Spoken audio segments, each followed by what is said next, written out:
fostering tech-based industries and cutting-edge research, Qatar will become an international hub for innovation and development. Qatar Economic Forum's Innovation Day, in partnership with Qatar Research, Development and Innovation Council, brings together thought leaders from across the globe.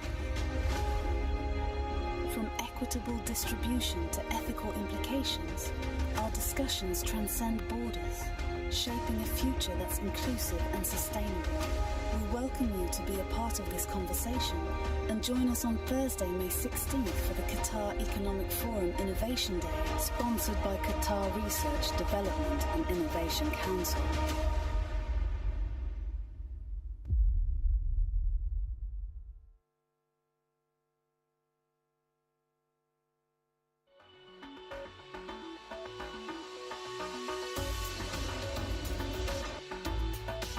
And as a patriot, my main value is the well-being of my people. My people must be safe. My people must not be hungry. My people must have a good life. That is the dream of every patriot, of every country in the world. So the transition is happening. It's serious. You know, last year we built in the world 550 gigawatts of renewables, but it's still not enough. So the requirement for power from fossil fuels is going to be there, and is going to be there for a very long time. We started out with a very narrow solution set focused on wind and solar and EVs, and assumed that that would address the total set of the issue, and it doesn't. We haven't announced this yet. Do you want to announce it right now? We will. Yes. We are at the final stage of an equity investment in an airline in the southern part of Africa. We're talking about the challenges in connecting the African continent. They're challenges, but they're also opportunities. So you have to acknowledge the fact that you're going to be wrong a lot and just make sure you're building a resilient portfolio, which you really didn't quite need in the previous decade, but you will need in the next decade.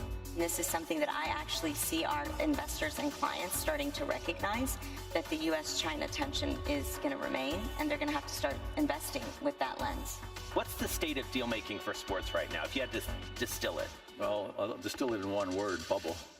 There is a lack of liquidity still in certain areas, and there's huge liquidity coming from this region, and it'd be nice to see this region more into the NFL and the US. The number one thing is you got to be patient. Anything really good takes a little bit of time. Winning is clearly the most important thing. You know, so we're focused on winning. Please welcome to the stage Bloomberg's Jumana Bersetchi.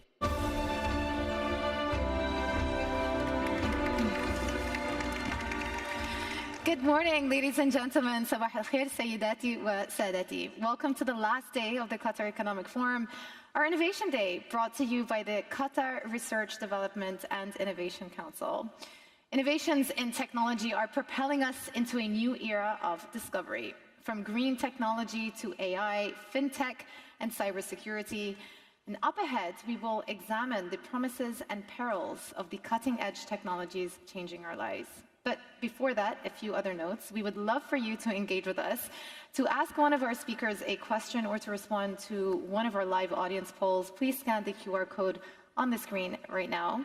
And you can also find us on social media using the hashtag Qatar Economic Forum.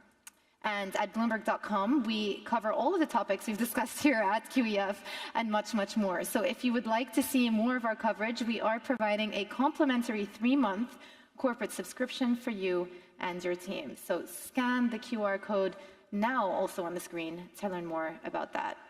Now, in addition to our innovation partner, QRDI, I'd like to thank all of our official partners, the Ministry of Commerce and Industry of the State of Qatar, and Media City Qatar, and our premier sponsors, the Qatar Investment Authority and QNB.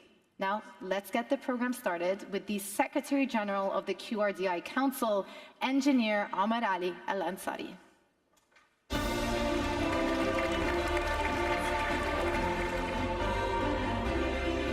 Please welcome to the stage Engineer Omar Ali Al-Ansari, Secretary General of the QRDI Council.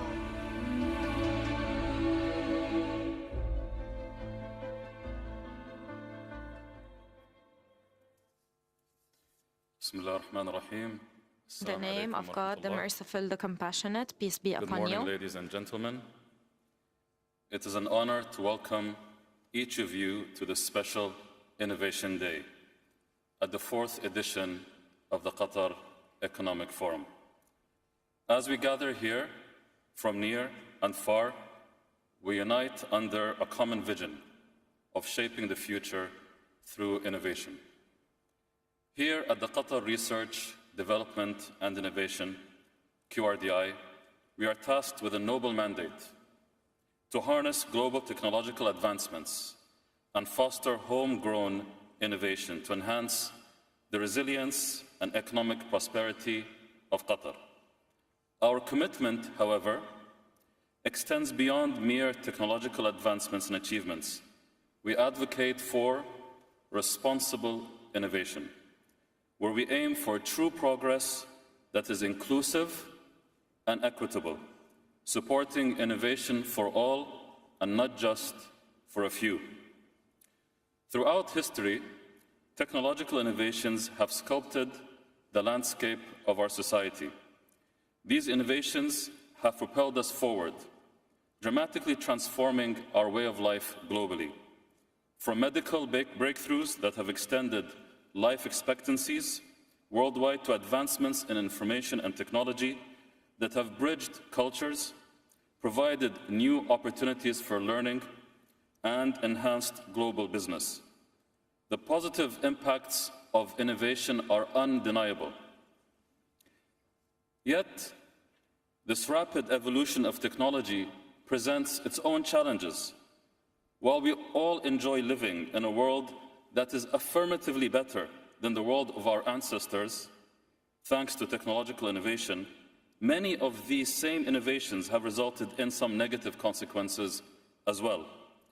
We can no longer say for certain that our children will grow up in a world that is better than ours. We must ask ourselves, if the purpose of innovation is to enhance our world, why does doubt cloud our vision for the future? Why does it seem that we are not so certain that the current trajectory of innovation will result in a better world for children around the globe? Research reflects this uncertainty. A Pew Research study found that a majority of Americans believe that young people today have a much harder time than their parents' generation when it comes to saving for the future, paying for college, and buying a home. In another survey, at least 3/4 of adults in Japan, France, Italy, and Canada say their children will be worse off than their parents. So do majorities in Spain, the UK, Australia, Belgium, Greece, the Netherlands, and South Korea. It is indeed then something to reflect upon that despite the incredible anticipation of acceleration in innovation, that there are so many uncertainties about the benefits coming in the future. And the situation is exasperated as we reflect on the global south, where prosperity driven in large part by technological innovations have not been equally distributed across these nations.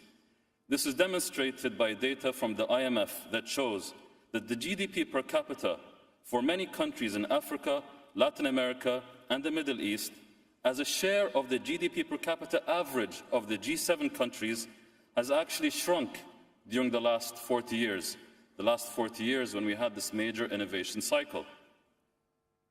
So as we look forward to a future where new technologies will be introduced at a pace unparalleled in human history, these disparities are a clarion call for a change of thinking, a call towards more responsible stewardship of innovation. With this challenge in mind, I invite you all today, in this Innovation Day, as you sit in the panels and the breakthrough sessions, as you have your discussions, your one-to-one discussions, as you network, to ponder the following questions with me.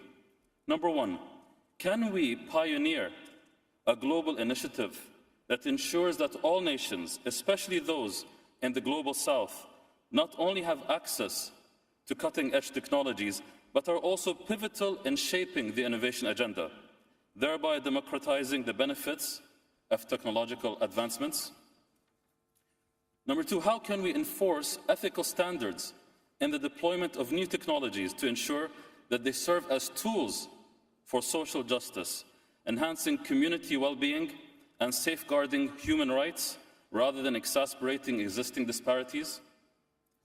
Can we commit to developing and implementing technologies that specifically aim to reduce economic disparities, ensuring that innovations in sectors like healthcare, education, and finance are accessible and beneficial to underserved populations within every nation? How can we create robust partnerships between governments, private sectors, and civil society to build a sustainable innovation ecosystem that prioritizes long-term societal gains as opposed to short-term economic benefits, particularly in regions vulnerable to exploitation? In what ways can we reform the intellectual property rights system to encourage sharing and collaboration on technological developments, ensuring that innovations crucial for public welfare, like medicines and green technologies, are not hindered by restrictive patents and high costs? At Qatar Research, Development and Innovation, we believe in responsible innovations, where scientists, technologists, and innovators proactively consider the broader impact of their work on society and the environment, and think about how their innovations will be used, who could be affected, and what potential consequences might arise. The Prime Minister, His Excellency, in his opening address, cited the third Qatar National Development Strategy, which anchors the next few years on unleashing the potential of a human capital-driven economy that leverages R&D, technology, innovation, AI, with targets, aggressive targets that include doubling the gross R&D expenditure as a percentage of GDP to 1.6%, ensuring that the majority of this R&D is driven by an innovative private sector, and for Qatar to rank in the top 30 in the Global Innovation Index.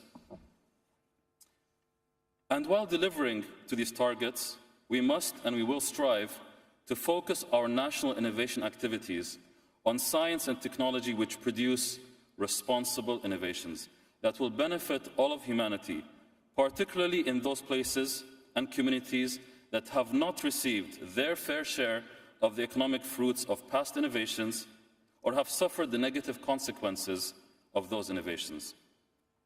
As we embark on our journey, we invite like-minded partners, government agencies, businesses, and entrepreneurs to join us. Let us work together to ensure the continuity of a trend that has been ongoing since the beginning of the Industrial Revolution, to strive to lead the world in a better shape than when we found it. Let's ensure that our children and grandchildren don't look back at us as the ancestors who spoiled their world by blindly investing precious time and resources in building technologies and innovation which unintentionally endangered our species and our Earth.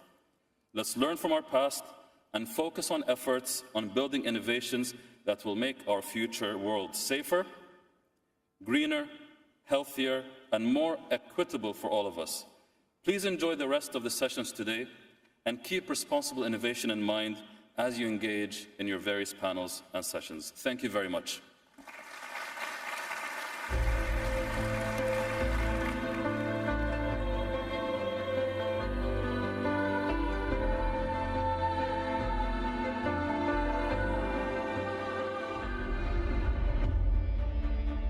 Humanity's biggest business breakthrough story is unfolding in front of us. 2, 1.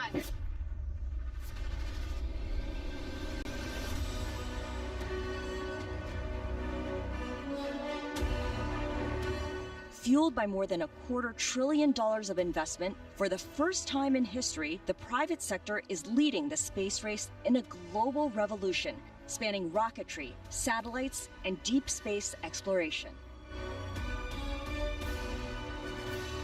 I want to thank you, sweetheart, because you made it possible for me. The cost of sending people and cargo to orbit has started to come down. The boom in launches, coupled with the advent of more efficient satellites, is spurring demand, and investment is begetting more investment. Along the way, there will be commercial flops, broken promises, and lost capital. Bloomberg will cover the giant leaps and setbacks of this new business of space across investment, technology, policy, commerce, and exploration. The stars have aligned. Investors are watching closely, and we are too. Join us on the journey to Bloomberg Space.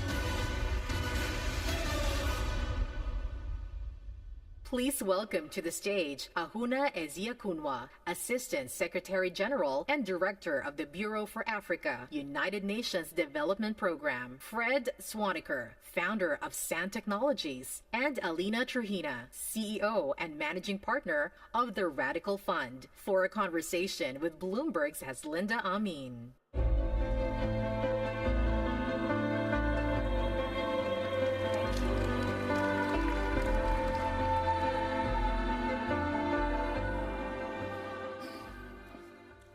Innovation hubs are about people and connections. It's about getting R&D institutions, venture capital, startups all under one roof. Sounds easy enough. The question is, how do you do it? Fred, let's get you started. What does it take? What does it take? So in my experience, I think there's three things that need to come together for an innovation hub to take place. The first and most important is the culture. A culture that allows people to dream, to imagine, and one that allows people to recover from failure, right? And where there's continuous learning, and because without that, you cannot expand into new frontiers and innovate, right? So the most important thing to get right, and I think this is something that it's hard to measure, it's intangible, but it's the culture. That's where I think it really starts from. The second thing that I believe needs to come together is an ecosystem approach. Because innovation hubs ultimately need to bring several things together, and just one or two of them alone will not work. So you have to bring in the right regulations, the government support, the funding, the technology, the infrastructure, and of course, most importantly, the talent. Talent, in my experience, is the most critical part of that ecosystem. But it needs to be part of an overall thing. And there needs to be a concentration of all of those things in a certain area for them to feed off each other and for the innovation to take place. And so for example, that's why we have invested a lot in the African Leadership Group in building talent. Today we're training about 250,000 software engineers and data scientists across Africa. But we are focusing it in 8 hubs, where we're trying to build up a lot of these, the other aspects of the ecosystem. And the third thing is relevance. It has to be relevant to the context of that, region, right? You can't just copy and paste from Silicon Valley and bring it to Qatar or to Africa or Southeast Asia. It needs to be relevant to that unique, competitive advantages of where you are, and the features of your talent pool and the other assets that you have, right? So looking inward and understanding what makes you special and using that as the basis for your own innovation ecosystem. Alina, you work with startups in Africa as well as Southeast Asia. We talk about the ecosystems, well and good, but we also want it to be more equitable. So how are you looking at it? I very much agree with Fred. I think it does start with culture change and leadership, and delivering different types of capital. I mean, we talk about capital as if it's just financial capital, but it's also human capital. It's also getting to understand that you need different types of technical experience and expertise in each one of these innovation hubs. That doesn't just come out of thin air. So how do we teach our girls and boys at a very young age that you can become an entrepreneur, you can become an engineer, and how do you start that? And it's not going to happen overnight, but you can certainly build a generation of new technical experts and new entrepreneurs and founders. Because the world is no longer necessarily just a corporate world. We live in a world where innovation is a new type of a career. And I think teaching, again, girls and boys at a young age and instilling that risk-taking understanding of what it takes, but also the possibilities of innovation, is where it starts with being more inclusive, more equitable as a society. And Ahuna, when you talk about innovation as well as development finance, you hardly think about the UNDP. But you started an Africa finance hub. Why? What do you hope to achieve with it? Why, thanks. Well, first of all, we're in the business of people and planet, right? And the big why is what we're focused on. What's the mission, really, for innovation? I think we do want to end poverty. We want to create more opportunities for people to improve their lives, but we want to do so in a sustainable way. And so you need innovation, you need capital. We have operated in a space of thinking that development aid per se is going to do it, but we now see that there are deep challenges that need a lot of investment in terms of financial resources, and that's why UNDP is really getting into this space of finding cheaper money for countries, because the fiscal space right now for many countries is very tight, particularly in the developing world. And you just need to have a variety of ways to get resources that are affordable, innovative financing. We're looking at the SDGs, so we need to align financing also to achieving the SDGs. For us, innovation really is critical, is at the heart of trying to get there faster, deeper, and better. So it's critical if we're going to achieve the sustainable development. How is that vision shaping conversations you're having with donor countries, for instance? Well, I think many donor countries are also starting to see the relevance of innovation, and they're starting to invest in this space. Let me talk about Africa a little bit. A very young continent in terms of the population, very savvy in terms of their use of technology. The talent, which Fred is growing across the continent and across the world, is in abundance, but opportunity is not there. So a lot of donor organizations that we speak to, I think the conversation is around how do we crowd in financing and opportunity to match with the talent that we're seeing, which is actually quite incredible. And that's why UNDP is really focusing on this initiative we call Timbuktu. Fred talked about culture. We think heritage, young people understanding that they actually have a rich heritage as well, and innovation isn't a thing of the future, it has roots in the past. So Timbuktu, a place in Mali, birthplace of commerce, of knowledge, of a lot of innovation, we go from there to Africa's future. So the concept really is to be rooted in your values and your culture and reimagine the future, carrying that with you. But we take investment seriously in terms of going bold, going big, not the drip, drip, drip that we see often in the way we do development projects. So that's, the mission and the vision is to go big, to go better, and to use technology as much as we can. And Fred, you talk about culture. It is really about disrupting education to get there, to get the mentality. How are you doing it? Well, I think it requires changing the mindset of people, right? So starting young and creating an environment where people actually question. And so, especially in the age of AI, I believe that knowing how to ask the right questions is more important than having the right answers, because the answers are at your fingertips.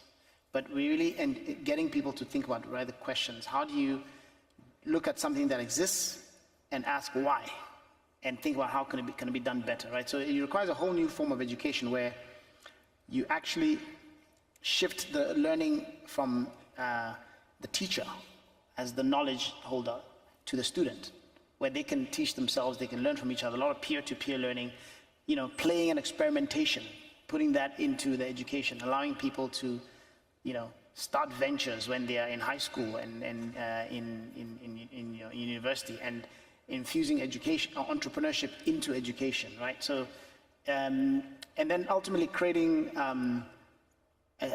opportunities for people to try things, to imagine, to try things, fail at those things, and not be punished for that, but to actually be encouraged to keep trying and doing more and more things, because through those experiments and those things that don't work is how they'll learn, and seeing everything as a learning opportunity, not as a failure. So one of the things I tell my staff is there's nothing like failure. There's only learning opportunities that go according to plan or that don't go according to plan, but everything is a learning opportunity, right?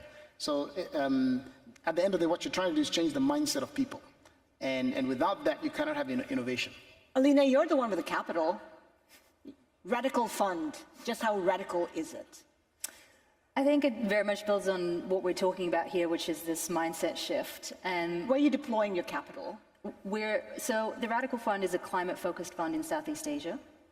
And we really think that the radical piece is that we need to radically shift the way we think about climate. And by that we mean that it's not just the moral responsibility for all of us to care about climate change and address climate change, but there's also an economic benefit towards investing in innovation and technologies, and again, the entrepreneurs that are delivering that innovation.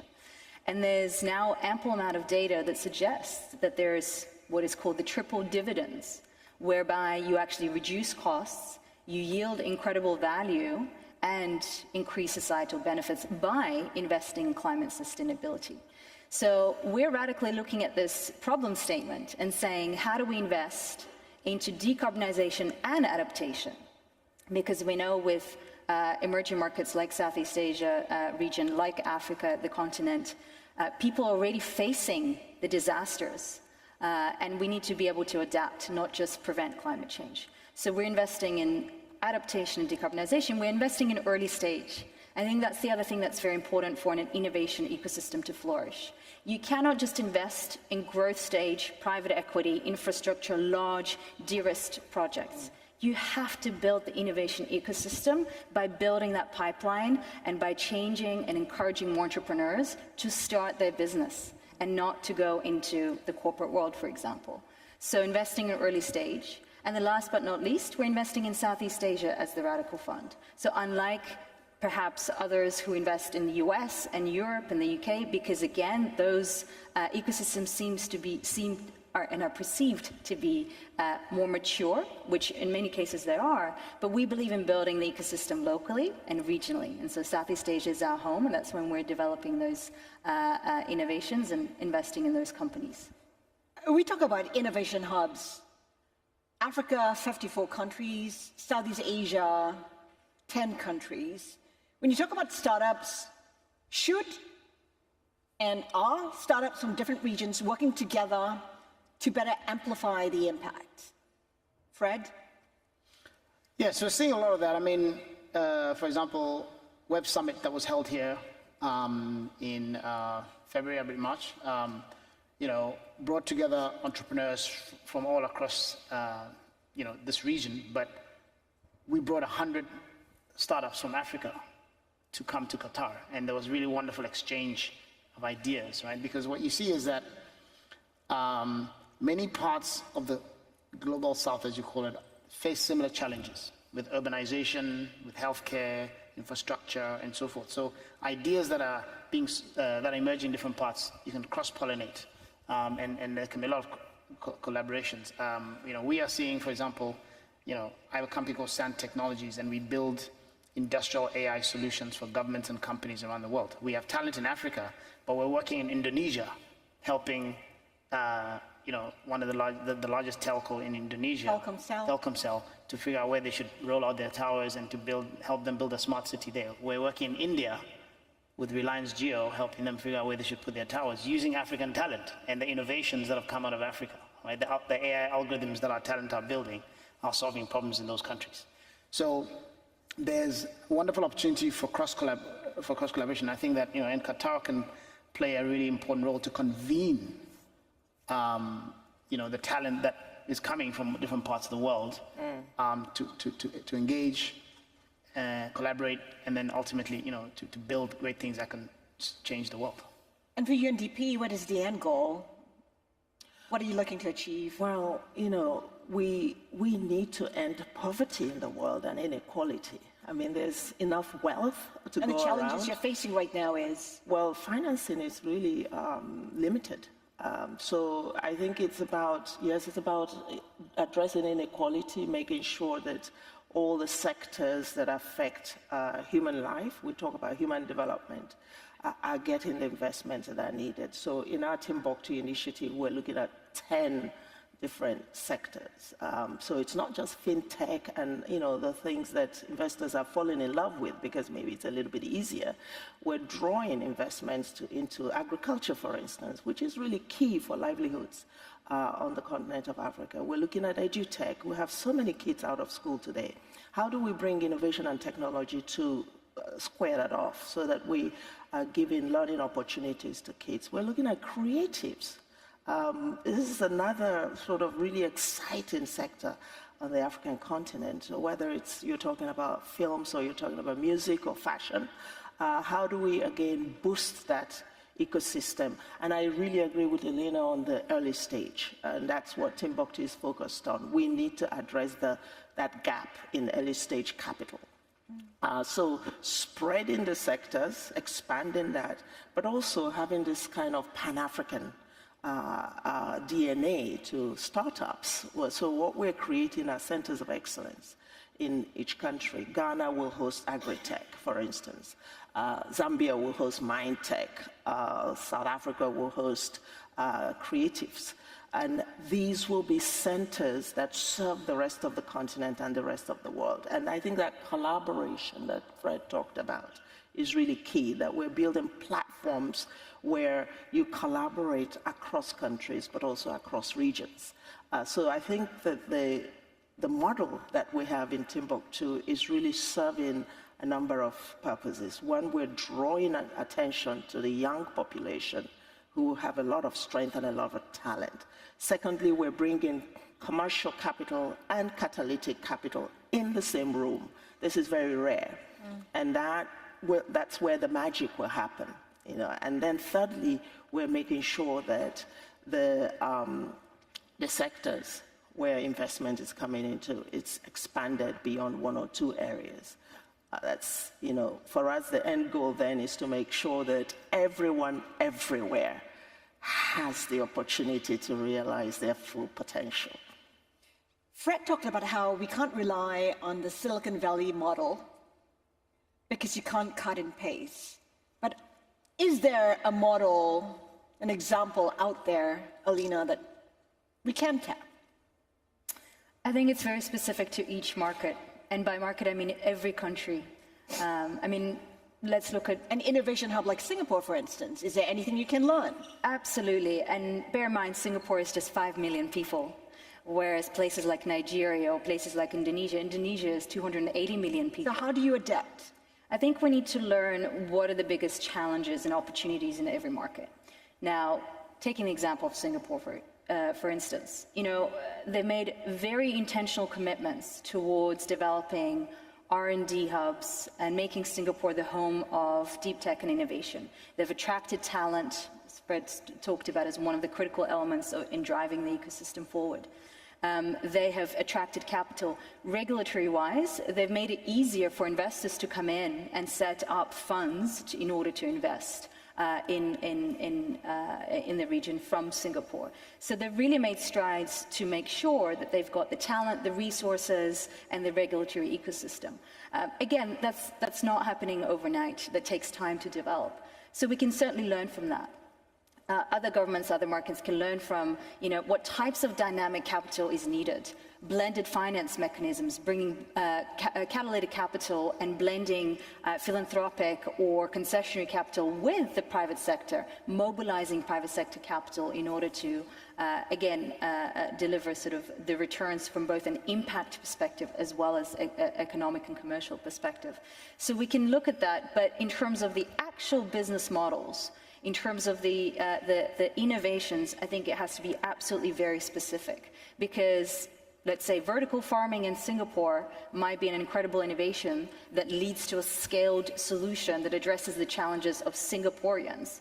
Vertical farming in Indonesia is not needed, you know, and there's other agri-tech and aquaculture examples of things that will scale, because at the end of the day, we do want scaled solutions with mass adoption that basically benefits millions of people and not just a few of them.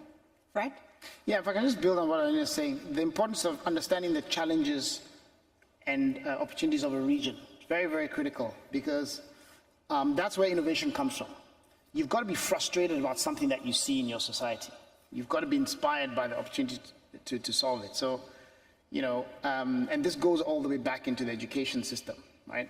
How do you shift people from just learning about what, but really understanding why, and why they should care about a certain issue? So, you know, for example, when we built the African Leadership University, most universities give you a menu of academic disciplines, history, you know, and mathematics, engineering, physics, and so forth. And you choose an academic major.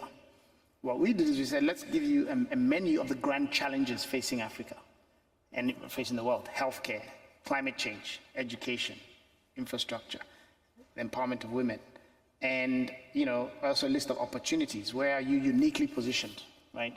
The creative industry, tourism, agriculture. And then they choose not an academic major, but they choose a mission. Pick one of these problems that you're passionate about, understand it deeply, and then curate your learning experience around that. So you create someone who then is driven to be a problem solver, right? They're not just someone who is thinking about academic theory, but they want to solve that problem. And it's something that has deep meaning to them because they live in it. It affects their family, it affects their country. So without that passion, you won't have the energy and the inspiration to actually drive innovation. We talk about scaling, Ahuna. Given what you're doing right now, how do you scale? Yeah, I mean, first of all, you need to have this big vision that it's important to scale, and that's why I think startups are key. That's where you see the difference between startups and, say, small, medium enterprises. It's not just about creating livelihood opportunities. It's about changing the world, in a way. You know, you have an idea that could change the world, and if you invest in it, you scale. So we've come up with this idea of a $1 billion fund to boost the startup ecosystem on the continent of Africa. And here, as I said, it would be catalytic financing and commercial financing. There you're talking about being serious about going to scale. And when we talk about scale, we talk about the possibility of creating more jobs on the continent. Jobs, really big issue on the continent, but also the opportunity to take ideas that are born in Africa beyond Africa. We have now the Africa Continental Free Trade Area. So you're talking about a 1.3 billion people market. Bringing that on board in this space of innovation is going to create scale. So if you're a creative in Zimbabwe, you can dream beyond Zimbabwe. You know, it's going to be facilitated for you to go to Nigeria and join Nollywood and, you know, spread your talent there. So we have actually a lot of opportunities in Africa for scale if we think big enough and stop sort of operating just in the small spaces. The small spaces are still important, but I think it's really key that development financing thinks beyond projects. And today UNDP is talking about portfolios. And we need a systems shift. So not just, you know, the pockets that we're all in. We really need to think broadly and in a systems way. And I think that's what Timbuktu could do for us, because it's talking about partnerships with governments, partnerships with the academia. By the way, universities have been largely left out of this equation, especially in Africa. And so we're bringing university innovation centers We've built about 13 of them right now in 13 countries. By the end of the year, we'll have 17. The R&D part needs to be plugged into the industry. So industry, government, business coming together will definitely lead to impact and to scale. Just one follow-up question, just to wrap up the conversation quickly. Call to action. Invest in entrepreneurs at the earliest stage. And if you're an aspiring entrepreneur, start your business. There's no better time than starting a new startup today. Fred? Start by changing the culture and the mindset. You got to create an ecosystem that allows people to fail, dream, imagine, take risk. Without that, there's no innovation. Ahuna? Trust. Trust young people. Ahuna, Fred, Alina, thank you so much for being with us today. Thank you.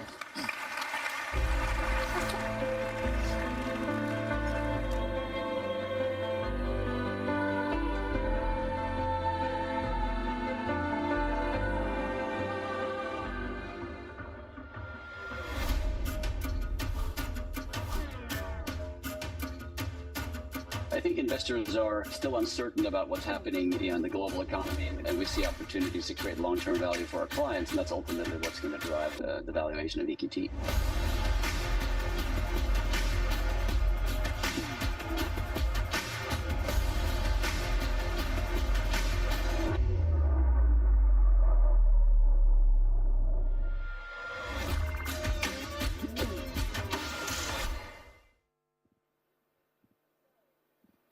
Please welcome to the stage Christian Singding, CEO and Managing Partner of EQT Partners, for a conversation with Bloomberg's Eric Schatzker.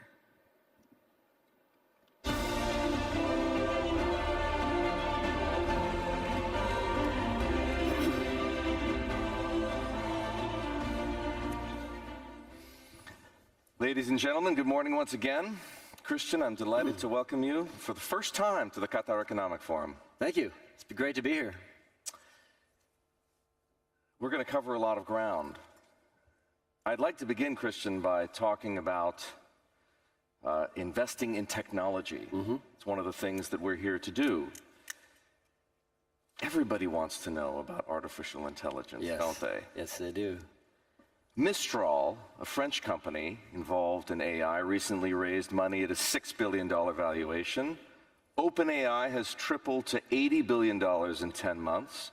NVIDIA has a market cap of $2.3 trillion, and Microsoft, which is spreading its bets everywhere in AI, is at $3.1 trillion.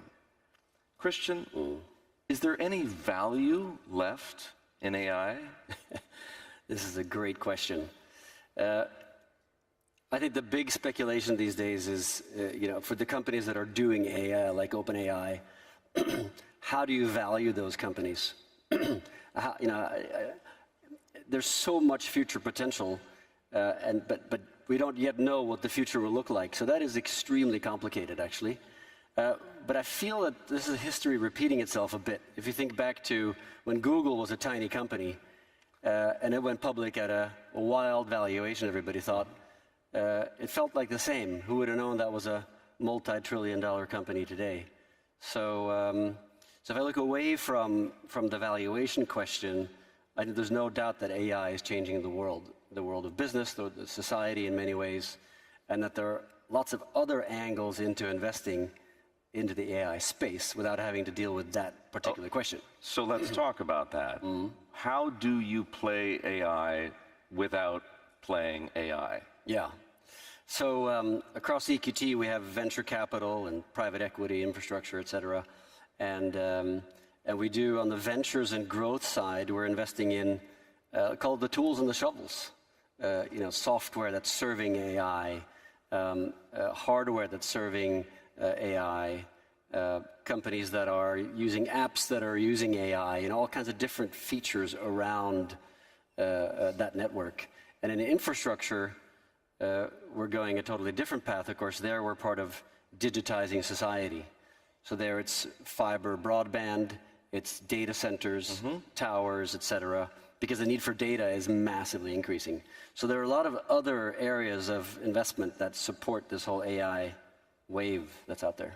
What people want to know, though, is there potential in those areas for genuinely handsome returns? Because when people think about AI and whether to commit capital to AI, they worry, not without reason, that all the value is going to accrue to the LLM developers, right?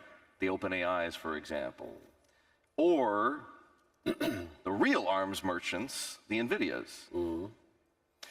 Yeah, you could argue that, and I think Google itself is concerned, right? Because if you use ChatGPT, you probably do, I do all the time. That means I'm not using the search mechanism any longer. And that powers a huge part of their income, right? The whole advertising model, the interactivity, the cookies, all these kinds of things. So their business models are changing. So I think there's certainly shifts in business that are going to be impacted by this across many different types of companies and value chains. But if you look in the long term, you think the next generation now is introducing voice, video, interactivity at a scale which we've never seen before. Maybe the change that's coming is about the same as when we got the iPhone first. And of course, all the applications that are needed to handle that. And even we also invested another angle into this, which is tech services. So primarily Indian companies that are helping companies move into the cloud or move into AI, because almost every industry is impacted by AI. Very few people have the competence. So if we own the companies that have that competence to help them, there you go. The reality, of course, is that EQT is a $250 billion firm, and you invest not just in AI, but in technology and other areas. Let's talk about technology as distinct from AI. How do you think about it, and where are you looking for opportunities? Yes. So if you look away from AI, we're investing in a number of different areas across the firm. We're trying to find long-term secular themes in society. One of them is the digitalization of society. The other one is, let's call it sustainability, moving to new energies, for example, as fossil fuels over time run out, and the aging society. So there are a number of themes that we invest, demographics. So, and that goes into the healthcare space. That's a big part of our business. The other big part of our business is technology. And there we invest in software companies across all value chains, really. We invest in technology companies that are serving some of those sectors that I just mentioned, serving these the green space. Agri-tech is a big area, and then we have industrial technology companies, so robotics, automation. Humanoid robotics is a very exciting space. We own a company called 1X, which is one of the possible winners in the humanoid robots race. Time will tell. It's very early. So if you think about technology, it's an enormous space, actually. And what we try to do is try to find the mega trends, break that down into trends that we can invest behind, and invest from different angles into those trends. Could you be a futurist for a moment and share with us what you think a humanoid robot is going to be doing for us 10 years from now? I think you'll come into the Bloomberg office, and the humanoid robot will receive you in the reception, help you find your meeting rooms, serve you coffee, clean the offices when everybody's leaving, security, handling security, that kind of stuff. But also, if you break it down into another part of the world, like warehouses, for example, the robots can, of course, work 24/7. They don't get back pain or neck pain. They're strong, stable. And these are actually use cases that are already happening. All the things I just mentioned, you can watch some videos of our company, for example, or some other ones where all those things are happening. Not yet perfectly, though. For EQT, which, as you've explained, operates as a VC investor, a growth equity investor, a private equity investor, where's the optimal place to participate in technology? Because in VC, 9 out of 10 companies fail. Yeah. In growth, you have to find the right time to enter. And of course, in private equity, these days, it's less about financial engineering and more about creating value and optimizing business models. What's the optimal spot? That's the ultimate question, isn't it? Sometimes I'm asked slightly differently. What's my favorite asset class amongst all of our asset classes. And I end up actually saying, even though I grew up in private equity, I end up saying infrastructure. Because if you think about the transformation that society is going through now on the digital side and electrifying the world basically, not just the transportation sector, not just the energy sector, but over time also the manufacturing sector, and the investments that are needed, and that's in both of those spaces, or all those spaces, is massive. And you're providing essential services to society, and then we add the venture capital, private equity mindset to it, so we can expand those companies, create better services, et cetera, and better companies. So that's probably what I'm most intrigued about right now. Europe is EQT's backyard. You live in Zurich, in fact. Tell us, is what's going on in European technology, competitive with what's going on in American tech? No, it's not competitive with American tech, and that is something which is a challenge, a big challenge. If you look at there are no trillion-dollar companies in Europe, particularly not in tech. We're quite good at life sciences, pharma. Novo Nordisk, for example, is a fantastic company in Denmark, right around the corner from us. But in technology, it's an issue, and I think that there are multiple levels of problems.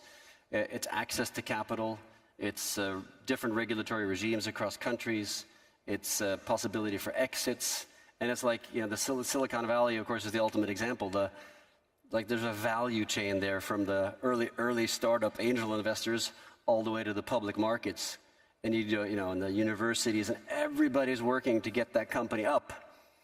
And since Europe's so fragmented, you don't have anywhere where that's really successful. Sweden's pretty good at it, actually, where our company is from, but it's a fraction of Silicon Valley. Does Europe recognize that it has this problem? Yes. We're part of a big delegation in the EU that was actually kickstarted by President Macron in France to help attack some of these areas. So mobility of labor, mobility of capital, creating, rather than every country having a stock exchange, shouldn't we have a European stock exchange? A federated stock exchange. A big one. I mean, we're traded on the NASDAQ, but that's NASDAQ Stockholm. Why isn't that connected to the rest of Europe, So all these elements, and actually when we were doing that study, which was 2 years ago or something, the majority of capital into growth companies was coming from America, and the majority of exits above a certain level were in America. So if you don't have the capital, you don't have the exits, of course you're losing a lot of the value creation. That's not good. What about regulation? The European Union, as many of you probably know, has GDPR, it has the Digital Markets Act, it has the AI Act, it has many other pieces of legislation. Is Europe over-regulating tech? Is that partly to explain for this lack of competitiveness? It may be, although there's a lot of regulation in America as well, as you know, and there are tariffs being implemented and all kinds of trade barriers and stuff. So I think this is a global trend, unfortunately. But the fact that Europe is so fragmented that I just talked about, and you put regulation on top of it, of course that makes it harder. I think if you compare the Green Deal versus the Inflation Reduction Act, really interesting. So we did that actually a few months ago. And they're not that dissimilar in size, but the IRA is much more effective because it actually provides cash, it deregulates, and it's quick. And Europe has the problem that they have the same ideas, but you get credits instead of cash, it takes longer, and regulation is harder to, to weave through. So there is an issue there, yes. Christian, I suspect there may be some of your LPs in this room right now, and they recognize that private equity has a bit of a problem. It is difficult to exit investments and return capital to your limited partners. How are you solving for that problem? Thank you. We have actually more than 10 years ago, we started shifting our mindset in private equity and how we manage our funds to make sure that what happens in a typical private equity fund is they end up at the end of the life with relatively few companies that are underperforming and are hard to exit. And then you got out of all your good ones early. So it's the opposite of financial theory. You sell the winners and you keep the dogs. So we switched that around, which our industry has been slow to do. We did it. So we run with the winners and try to sell the dogs, rather, if I may use that expression. And that means that we were lucky coming into this cycle that we've sold a lot of companies. But what we're doing now is trying to innovate. So first of all, we built a team around exit so we can be the best at providing the markets with healthy and good IPOs. We just took Galderma public in Switzerland. That went very well. So we can actually really make sure we understand which companies should go to the stock exchange. How do we do that in the best possible way? How do we create long-term success? And of course, all the different private avenues to families, to industrial groups, to financial groups, et cetera. And then we're also trying to innovate with something we call private IPOs, which is kind of, if you think about it, pretty simple. If a company here is going public, you make a market in the shares, it starts to trade. We could just keep it in our ecosystem, create a market in the shares, and continue to run with it. So this is something we're trying to do this year, together with some of our big clients, and hopefully that'll create yet another alternative to create liquidity, because there's a lot of capital. There's $10 trillion in private markets. We have more than 1,200 institutional clients at EQT. And in a typical IPO, there's only 150 or 200. So why couldn't we do that? When I read about that for the first time, I thought, what a clever alternative to the continuation fund. I agree. One of your companies, Waystar, which simplifies healthcare payments, is trying to raise $1 billion in a U.S. IPO. How important a test for the IPO market in America will that be? I think it is going to be important. There haven't been that many IPOs yet, maybe 10 or 20 or something like that. Luckily, I think they've performed reasonably well, with the exception of a couple. And this is a sizable company, Pardon me. $5, $6, $7 billion, whatever it's the valuation ends up being. So it's sizable. It's in a really interesting sector, and a $1 billion IPO in the U.S. is pretty big, actually. So I think it will be important, and ref my other comment that we're trying to be really, really good at this and think very long term, because when we take a company public, we're typically owners of that company 3 more years. So we're doing our best to make sure that goes well. Sovereign wealth funds in this part of the world, the QIA included, of course, have become very important partners for firms like yours. I had the opportunity to speak to Mohammed Al-Sawaidi, who is QIA's CIO for the Americas yesterday, and he was talking with some sense of satisfaction about how much leverage investors like QIA have over their GPs these days. Is that something you feel acutely? That's a good way to ask the question.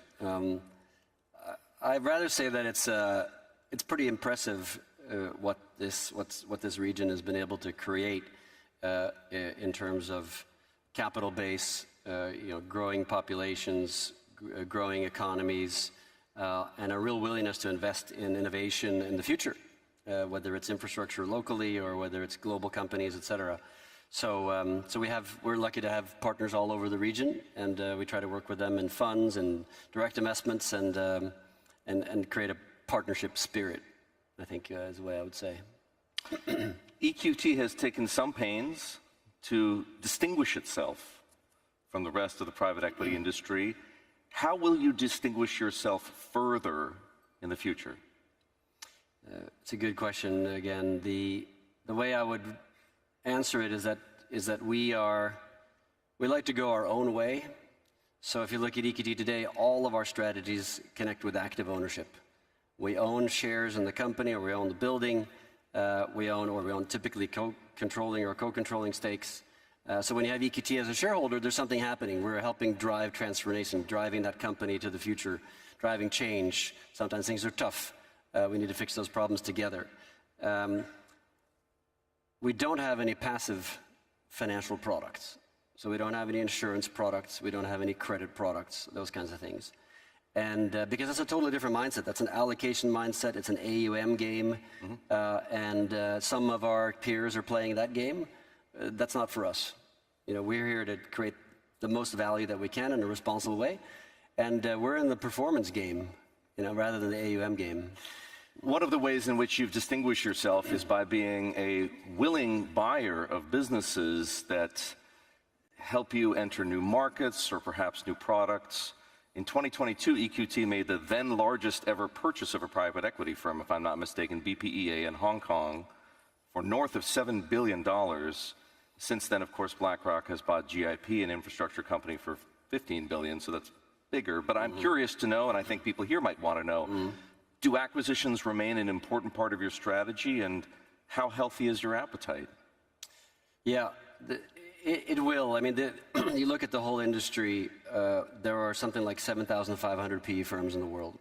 And there is a consolidation ongoing, driven by some of the forces we've talked about, and also driven by the need for, you need a lot of competence around AI, digitalization, sustainability, reporting, compliance, regulation, you name it. You get that from scale. You get it from scale. And if you're small, that's going to take way too much time. Rather, join a big platform. We already took care of it, and then you can just continue investing. So the consolidation is going to continue big time, and some will be outcompeted. I think this next cycle is going to be pretty tough. The tide was rising all boats from 2010 to 21. Now it's back to fundamental value creation. So we think we will be one of the consolidators, yes. I don't see that many deals of the size that of BPA and GIP. There aren't that many firms of that scale. But I think, you know, regional or niche players in certain areas, specialists, certainly will join forces with us and will continue to grow. Ladies and gentlemen, Christian Sinding.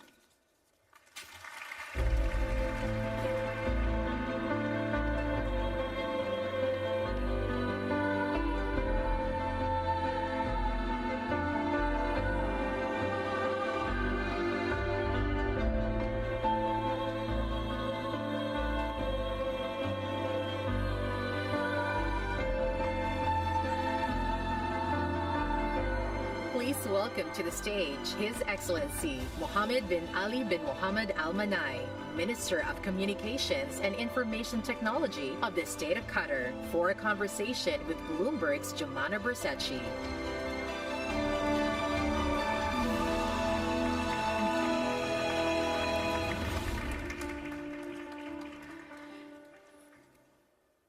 I think it was in November 2022 when ChatGPT was unveiled to the world. And ever since that moment, there has been so much excitement about artificial intelligence, but in this case, LLMs. And that was the big buzzword for 2023. Here we are, 2024. And there's something I picked up on from the opening speech of His Excellency, the Prime Minister, and he mentioned, it was brief, but it was interesting, that Qatar are launching your own Arabic version of an LLM called Fanar, which, by the way, means lighthouse, which is a nice name. Seems like a big announcement to me. Tell us more about what Fanar is looking to achieve and how long it's been in the works for. Thanks, Jumana, for hosting me today. I think Fanar, maybe I should give or shed a light on the story of Fanar, because the foundation of Fanar actually is based from our research and development community here in Qatar. And it gives us hope that the more that we invest in research and development, the more results that we could see. So the idea of Fanar started from a research institute here in Qatar. It's called the Qatar Computer Research Institute, which we are lucky as a digital community to have such institute here in Qatar. So they started by doing some research about the foundational model and the large language model, and then they develop it step by step till they have reached the status where actually they have a very solid foundational model that the government actually decided to invest on more by providing additional capability on infrastructure and providing more access to data. So we are committed actually to support research in the country, and we are happy to see that the research and development effort here in Qatar actually has led us to this step. And I would invite everyone maybe later on to go and visit QCRI. It hosts I would consider among the best scientists in the world, actually, in the AI domain, led by Dr. Ahmed Al-Mugarbed, who's the godfather of AI here in Qatar.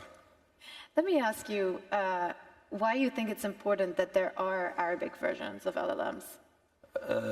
Every language will have to have its own LLM, and to a certain extent, at a certain stage, we would have to reach a status where we'll have multilingual model.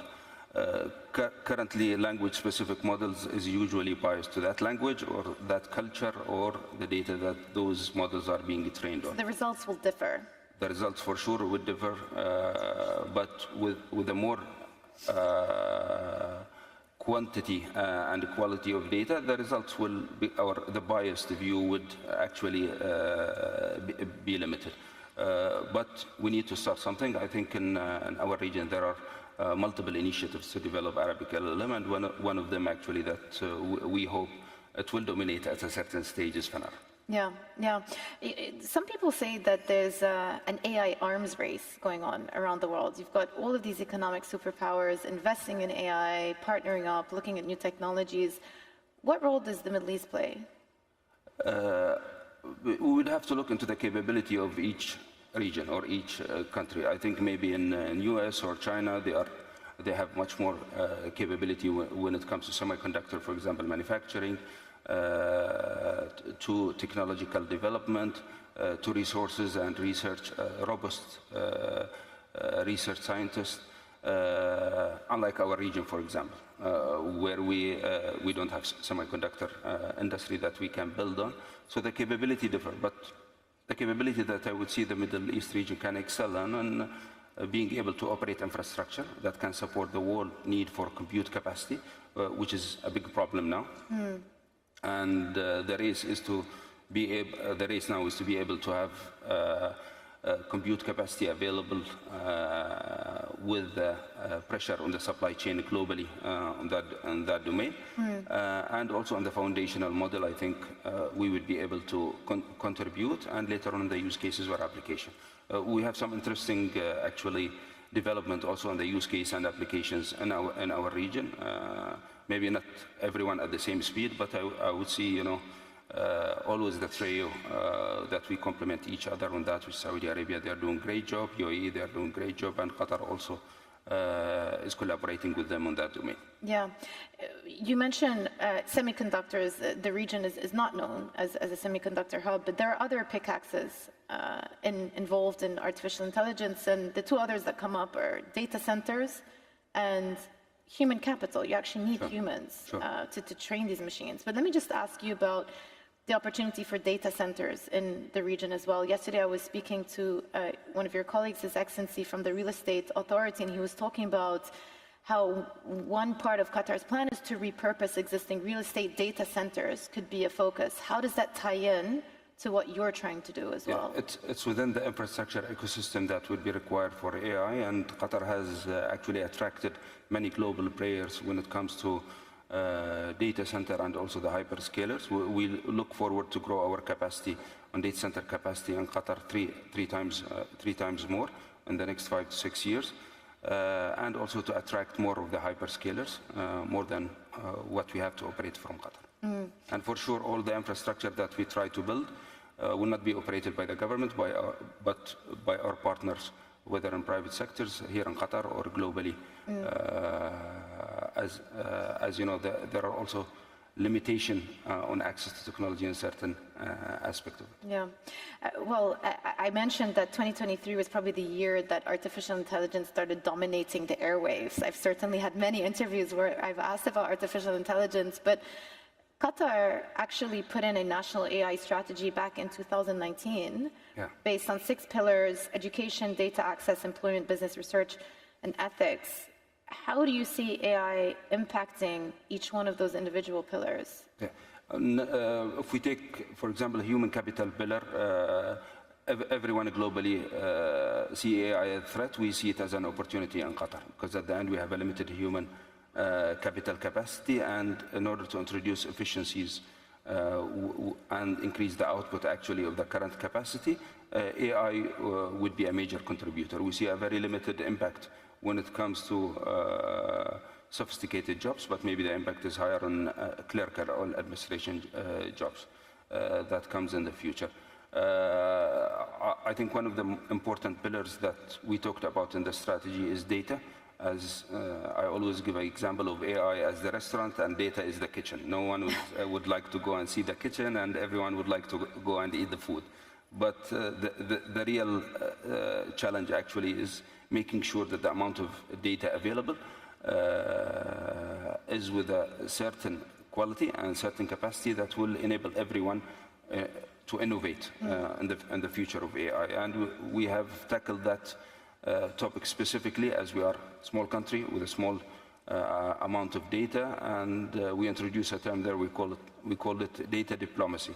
Data diplomacy. Exactly, where we need actually to make sure that we group a number of countries where we can collaborate and share data with, so that we can make sure also that the small countries also will have access to the technology with a certain amount of data that can help them to develop AI applications in the future. I mean, to continue on your kitchen analogy, the food you eat is only as good as its ingredients. So you've got to have good ingredients. You've got to have good data. And maybe this is where FANAR would be excelling, because data cleaning, data quality is one of the high priority, or one of the things that our scientist actually is insisting to have good quality data so that the model can be good. You mentioned the word collaboration. I know that there are other countries in the region also who have come out with their own Arabic versions of LLMs. Yes. How important is it that you collaborate amongst each other? I think we should all collaborate as we sit on a limited amount of data, and at a certain stage we would have to open up together and make sure that those models are open source model where everyone can benefit from them.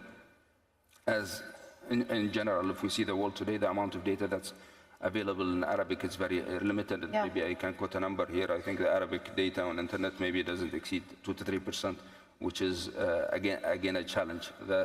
That would be a bigger challenge when AI comes. Human capital, you said that it's not an issue in Qatar. What do you do to attract the right talent? I think the pressure on talents is everywhere, but we started from seeing it from economic perspective. Where do we need the digital economy sector to be, and how much the amount of resources that would be required in order to reach the economic target that we have set for ourselves. So over the coming 7 to 8 years, we should be doubling ICT professionals in Qatar to increase the existing 20,000 to 46,000. So an average increase of almost 100%.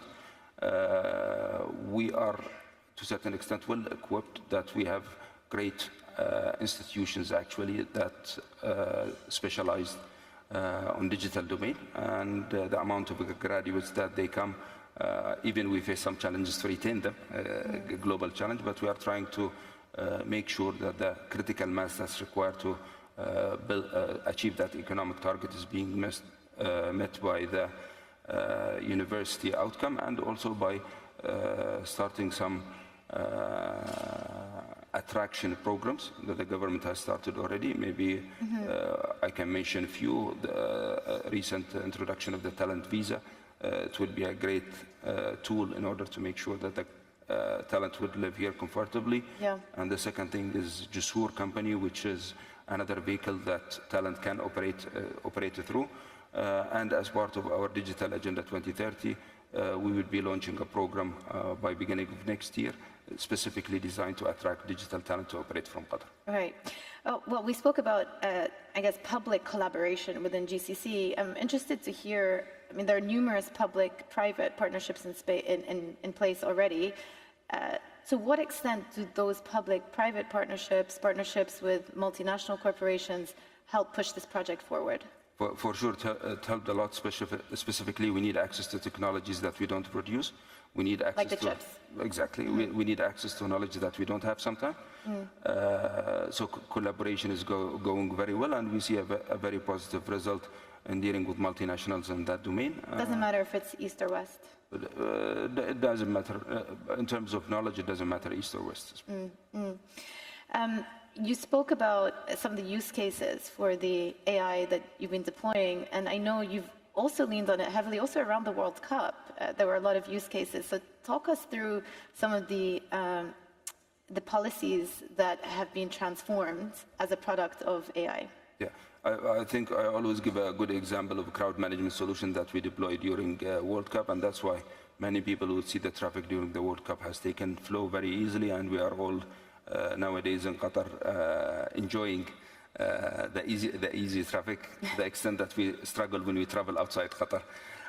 And it's all because of the use of technology and the use of technology that enable to forecast how we can manage traffic and how we can move crowd easily in the country.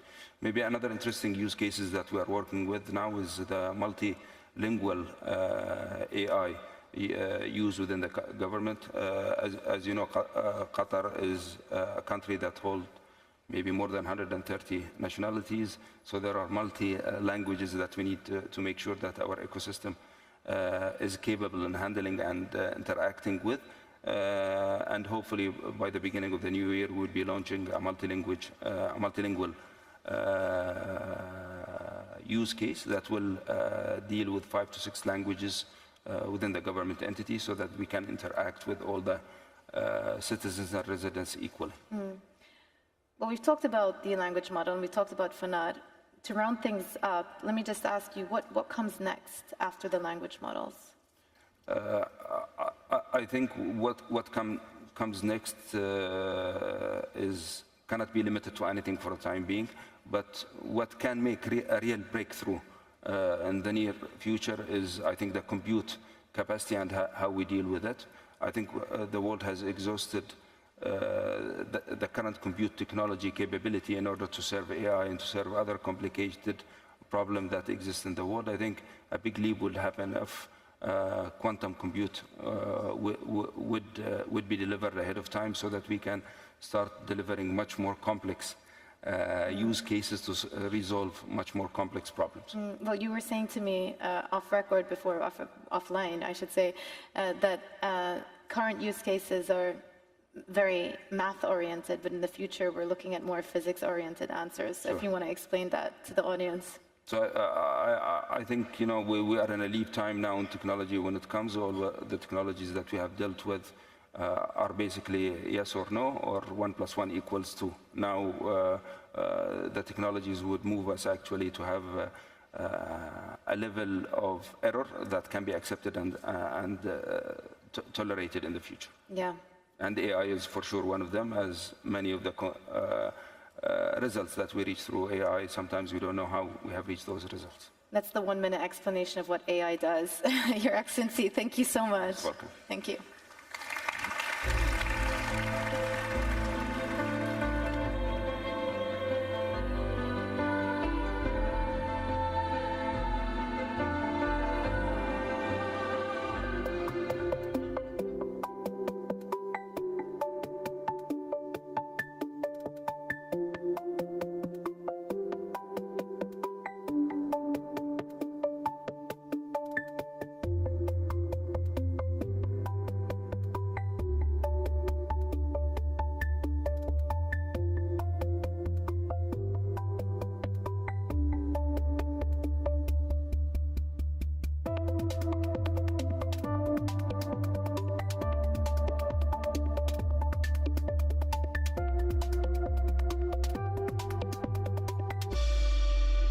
Please welcome to the stage Will Hamid, founder and CEO of Whoop, Raj Ganguly, co-founder and co-CEO of B Capital, and Julian Ma, CEO of Inceptio Technology, for a conversation with Bloomberg's Malika Kapoor.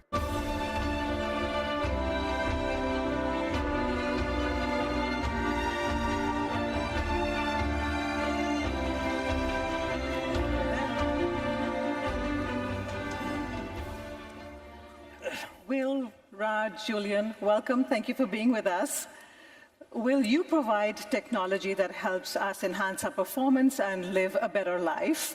Julian, you're providing technology for technology for self-driving trucks that's really revolutionizing the logistics business in China.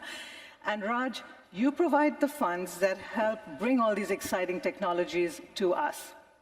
Will, I want to start with you. Congratulations, very exciting news. Ronaldo has invested in your company just a few days ago, and he is now one of your ambassadors. Thank you.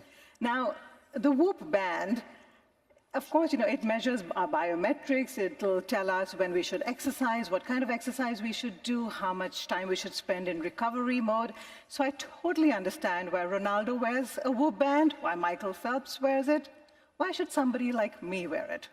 Well, believe it or not, most of the people who wear Whoop are not of the athleticism of Michael Phelps and Cristiano Ronaldo. Most of the people on Whoop are like you and me, who are trying to better understand their bodies. And, you look around, we're all going to spend about a third or a quarter of our life sleeping, or at least trying to sleep. So first and foremost, Whoop does a phenomenal job measuring sleep and helping you understand that black box of your life.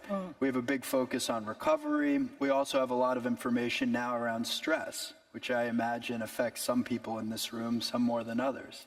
So there's a bunch of different ways, I think, to better understand your body and to have an eye towards performing at a higher level. We started with the world's best athletes, and now over time we work with a pretty general consumer who's approaching Whoop from a lot of different perspectives. I think at the end of the day, you can only really manage what you measure. So if you think your health is important, if you think your fitness is important, start by measuring it. Yeah, sleep and stress, managing that could work for me. Julian, I want to come to you next. And you have said that your definition of practical AI is to create value for everybody. But first, I want to congratulate you. Your company has hit a record. You've just hit a record of 100 kilometers accident-free, right, for your trucks? 100 million kilometers 100 million of accident-free commercial mileage. Congratulations, that's a huge amount.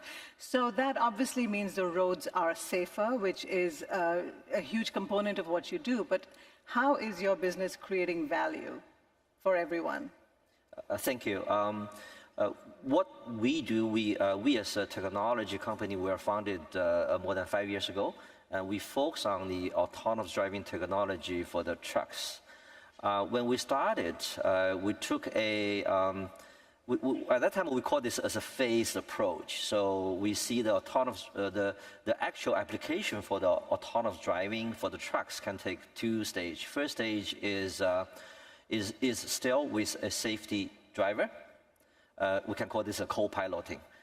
But then the second stage is the fully driverless. But for the fully driverless, we think that will be at least later than 2030. So from now until then, there are still a very large, sort of a long time frame and a very large market. So we focus on making this semi-autonomy technology as advanced as possible, and also make it a massive deployable and commercially deployable. So this 100 million kilometers of commercial mileage is a sort of a testimony for that. It first of all has a very broad industry participation. In China, more than 200 logistic companies, large and small, are using our technology-powered truck every day. It has been equipped into 7 models by 4 OEMs. So it has been a very broad-based participation.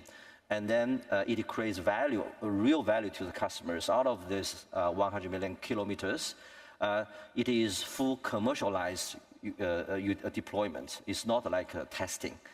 And on average, our customer can create in between 5 to 7% of the cost saving on a per mile basis. And actually that translates to in between 12 to 18 months of payback for that add-on cost for large express companies. And for the broad-based small and medium fleets, that payback period is between 12 to 24 months. So it's very healthy. And behind that philosophy is that we want to create value to the customer, much improved safety, much more comfortable and actually very different kind of driving experience for the truck. For example, daily, that is between 10 to 14 hours of driving. Now, the autonomous system can take up to 95% or even 99% of the work and leave only like on average 5% of the work to the driver. So you can imagine it's a transformation of the driving experience. So that, and also in addition to the fuel savings, so that creates real value to the customers. That safety record is really impressive. Raj, I want to come to you next. And you've said that B Capital specializes in supporting companies that have the potential to transform industries. Now, I'm sure every founder says that their company is going to do that, and I'm sure Will and Julian have said that at some point as well. So how do you as an investor decide where to deploy your capital? Which company deserves your investment? Great. Well, it's great to be back here at the forum. You know, in response to your question, I know there's a lot of investors and entrepreneurs here in the crowd.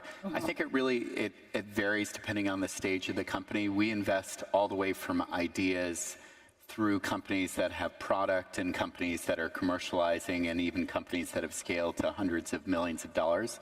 And it does, the answer varies based on the stage. At the very early stage, it's really just driven by the team. When we're investing at the seed stage, we look for founders. If you've done it before, that's a positive, but I always say that some of the best companies in the world have been built by first-time founders, so you don't have to have done it before. But we spend a lot of time looking at, is it an industry that's ready to be transformed? Because there's a lot of industries where they're not actually ready to adopt new technology. So we want to make sure that the industry is at the right tipping point. If there's a product that's already built, we really want to understand how is the product differentiated.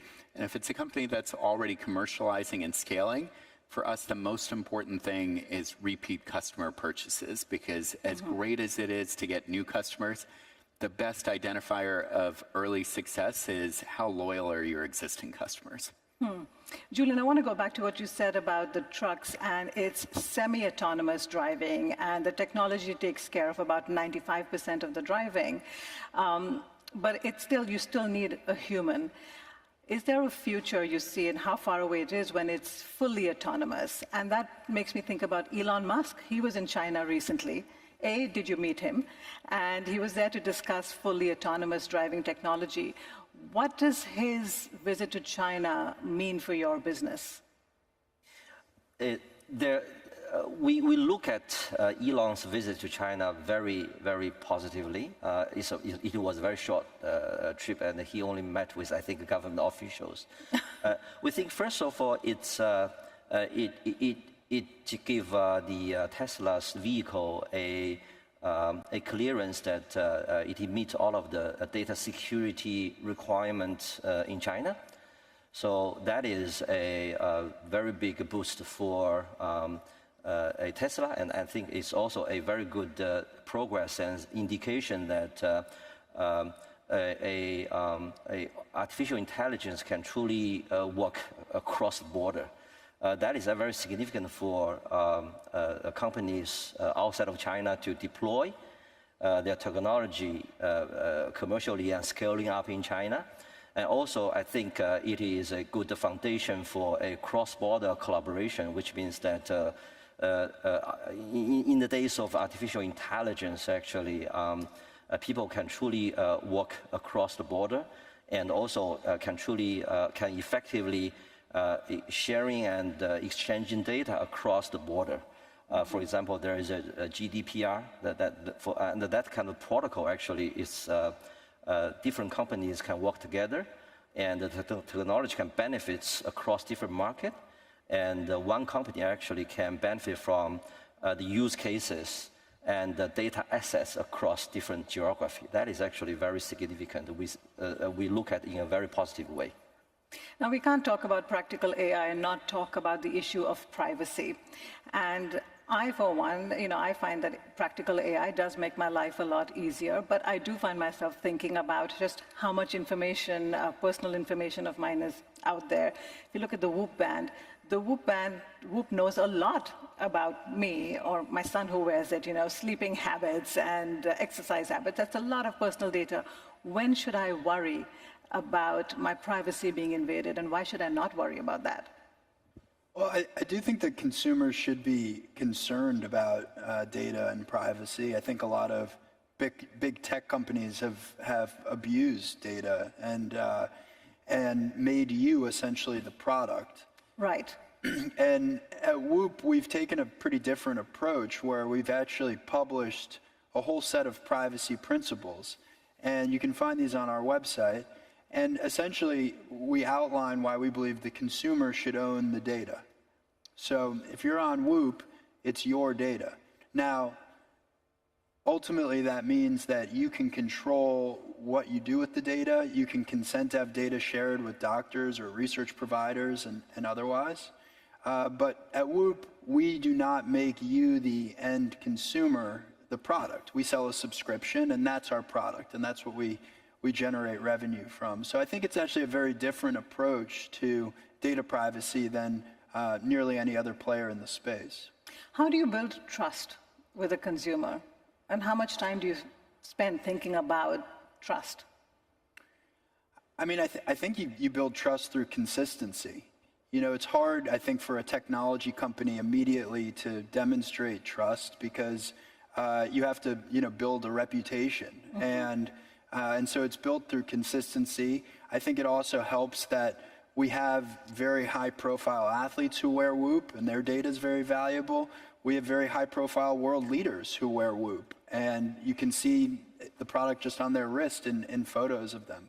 So clearly, in order to have that type of member base on our technology, we must be doing something right from a data privacy standpoint. Otherwise, why would all these people be wearing it? Did you find out Ronaldo wears a Whoop band just by seeing pictures of him wearing it?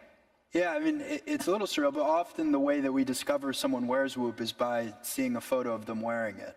And I think it's one of the cooler things about building a product that is targeting a high-performance individual is, high-performance individuals then in turn gravitate to wearing it. And so, everyone from the best athletes in the world to world leaders and executives and Fortune 500 CEOs, we see wearing the product. That's great. Raj, I want to come back to funding. And in March, you closed another round of funding. You raised $750 million. And this time you had investments from existing companies and also new investors. As you were speaking to LPs, how much of a priority was AI for them? I think it's a little bit a tale of two stories. I mean, AI is in every discussion, but it's also so prevalent that I don't think people are specifically talking about AI in the tech industry as much because everything involves AI. So for us, I think what we see is that there's been a downturn in venture capital funding. I think prices have come down over the last 3 years since the 2021 peak. And historically, if you look at it, some of the best years to invest in venture capital have been the years where there has been less capital. Our industry is a strange industry when our industry is really hot and everyone's talking about venture and everyone's talking about tech. Those are normally the highest price years, which end up being some of the worst investment years. And when we're on the third day of conferences and VC and innovation is being less talked about, then it's some of the best times to invest. And so we are really excited to keep backing some of the best entrepreneurs in our portfolio. We think that there's also some great new investments we'll make out of this opportunistic pool of capital in later stage companies. And growth has really had a tough go over the last 3 years. I think companies that are, that have scaled to 50, 100 million revenues that are 2 to 3 years away from IPO have struggled to raise that one last additional private round before they can IPO. We all hope that the IPO window is slowly reopening, and in the back half of this year, we'll see some more IPOs. I think 2025, we will definitely see more IPOs. But that still implies that it's been kind of a 3-year gap, and so we're excited to keep funding and doing those last private rounds before companies go out and go public. We've been talking a lot about that, about hoping that the IPO market picks up. Julian, I want to come to you about something that's quite topical, and the US-China trade wars. How concerned are you about that, and do you think that might impact your business? Unfortunately, this is a challenging sort of topic. Yes, that means, at least for the time being, we do not choose to just provide the product in US market. Although I do believe that the technology is capable of replicating the same kind of customer value and commercial success. But globally, I think the market is actually big enough. For example, we are receiving a number of inquiries with actually very strong interest from outside of China, because the challenges faced by the logistics customers are universal. Actually, across all economies, it's very difficult to hire a truck driver. And also, it is even more difficult to retain the truck driver. And safety is always a big challenge. And then there's an increasing demand for emission reduction. And that is actually all has been successfully addressed by our technology and our system. So we just focus on, we do a few things. First of all, we still focus on the technology itself. We try to scale it up. And along the process, we make the AI algorithm even more efficient and more advanced. And in the meantime, we make the system even more and more affordable. And with that, we believe that it will be natural sort of extension of our technology across different geography. I think that will be good enough for us. But in the meantime, I still see, for example, the visit of Elon Musk as a very good, very positive signal that people and companies can work across the border in this data-driven AI technology. And also, I think that I like the topic today for the practical AI. That actually can drive everybody work together, because when we talk about practical AI, it's about the advantage of the AI itself. It's also about scaling up, which means engineering complexity and also like a cost effectiveness. But combining everything together is actually even more challenging than just focus on the pure AI. Well, I see people wearing the Whoop band a lot, but I also see people wearing a Whoop band and the Apple Watch together. Why are they wearing both? And are you at all concerned about the competition, and that one day, if Apple can do what Whoop is doing, that people might just choose the Apple Watch? Well, we've always had a big focus on health and fitness data. And I think Whoop is great at all the things it does for all the things that it doesn't do. So, we don't have a high-resolution screen. We don't have push notifications and emails and all sorts of recording and phone calls. These are just additional functionality that distract from the quality of health and fitness data. And so, as a consequence, we've been able to have really the most high-resolution health data and with a non-invasive form factor. And many people, it turns out, want to have a non-invasive form factor. They have enough screens in their life. Maybe they want to wear Whoop and an Apple Watch, or they want to wear Whoop in their own watch, or they want to wear Whoop and nothing else. And I think having a longer battery life and having higher quality data has been an important market positioning for us. Additionally, we've built a sensor that's really mostly worn using different fabrics and materials. So it's a product that people can accessorize and wear in different ways, and also wear in different locations on their body. And all of these capabilities have made the product something that's easy to wear 24/7. When you think about the power of artificial intelligence with health data, it's really leveraging a unique data set, right? A lot of the AI capabilities are going to be commoditized over time. And so the question will be, well, what is the unique data set?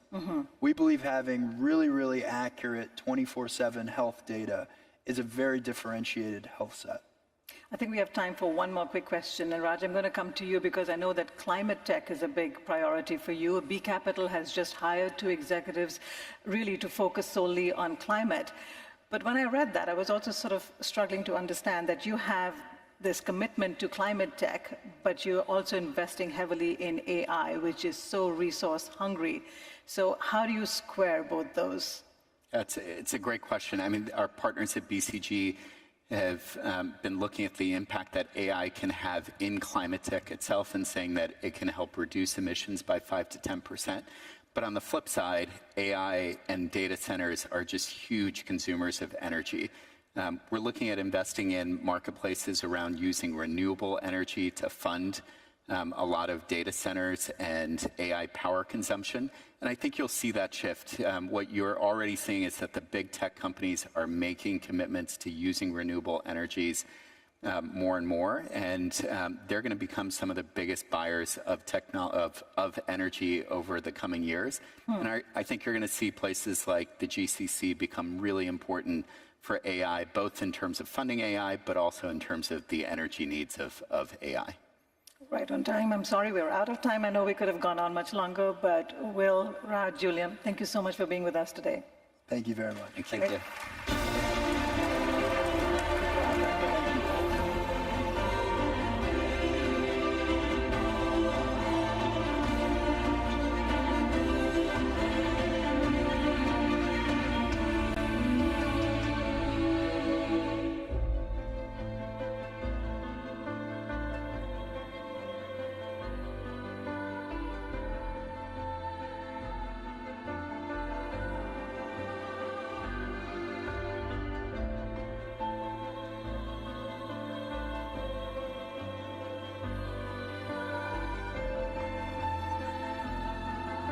Please welcome to the stage Rick Gerson, co-founder, chairman of Alpha Wave, Jeffrey Katzenberg, founding partner of WonderCo, Vinny Loria, founding partner of Golden Gate Ventures, and Norse Wade, founder and managing partner of Global Ventures, for a conversation with Bloomberg's Jumana Bersecci.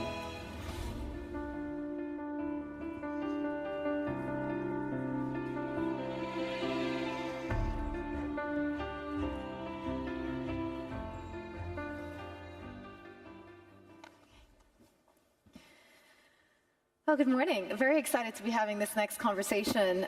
Earlier on, I had a small interview, a shorter interview with His Excellency, the Minister of Communications over here in Qatar, and we were talking about what Qatar is doing on AI applications. And here we're going to get the perspective of VCs, investors, and how they're eyeing up the opportunity. I thought it was interesting that last year, I'm going to bring you some statistics. Venture funding for AI startups rose to 73 billion. So that's up 150% from where we were in 2017. Still short of the peak that we got to in 2021, but it does tell you that the trajectory and the hype is there around AI investing. So Rick, I'm just going to start with you because I know you're focused on growth investing, and quite simply, how are you picking the opportunities in this market? What are you looking for? So that's a good question. There is an interesting framing that a close friend of mine explained to me recently. I don't know if anyone here ever listens to Founders podcast, David Senra. So he had the fortune of having dinner with Charlie Munger probably 2 months before he passed away. And we were having breakfast right after, and he told me that Charlie summed up for him how he and Warren realized over many decades that the key to selecting opportunities is going for great, is what he said. So David asked him, like, what does that mean, going for great? He said, well, great people are rare and great businesses are rare, but when you find them, you end up having less problems. And when he looked back on his 100 years, he noticed that when he didn't go for great, there ended up being a lot of problems. And I thought about it, and the things that we've done well all fit that. And the things that we've done poorly were at times when we didn't go for great. And so I use that as a way to frame this overreaching effort of selecting opportunities. And it's easy to make mistakes and to think something is great when it's not. But when I've made mistakes in the past, I didn't even consider at the time, or I completely ignored at the time, that I wasn't going for great. And so when I'm looking at the opportunity set today, there's a few ways that I think about benefiting from the massive, inescapable advancements in AI and not getting run over by it. I'll give you one example of a way not to get run over from it. it's a bit removed from AI, but experiences that nothing is going to come that's going to reduce the human desire to have amazing experiences. If anything, it's going to be even more important and more desired over time, not less. And so an example of an investment that we have that provides experiences is Amman Resorts. And so you couldn't get further from AI itself in something like that, but it benefits from an unending human trend. In AI specifically, we're trying to get involved with situations that will not be easily disrupted by rapid advancement, but instead are essential for leading the way. And an example is Cerebras, which is a chip company that makes the largest chip in the world, purposefully built for AI, and absolutely annihilates any benchmarks. And then in traditional industries, we're involved with a company that is rolling up traditional businesses that are people-intensive, that are highly sticky, but that are inefficiently run. And when you use AI to solve basic problems in those businesses, the cost structure comes way down.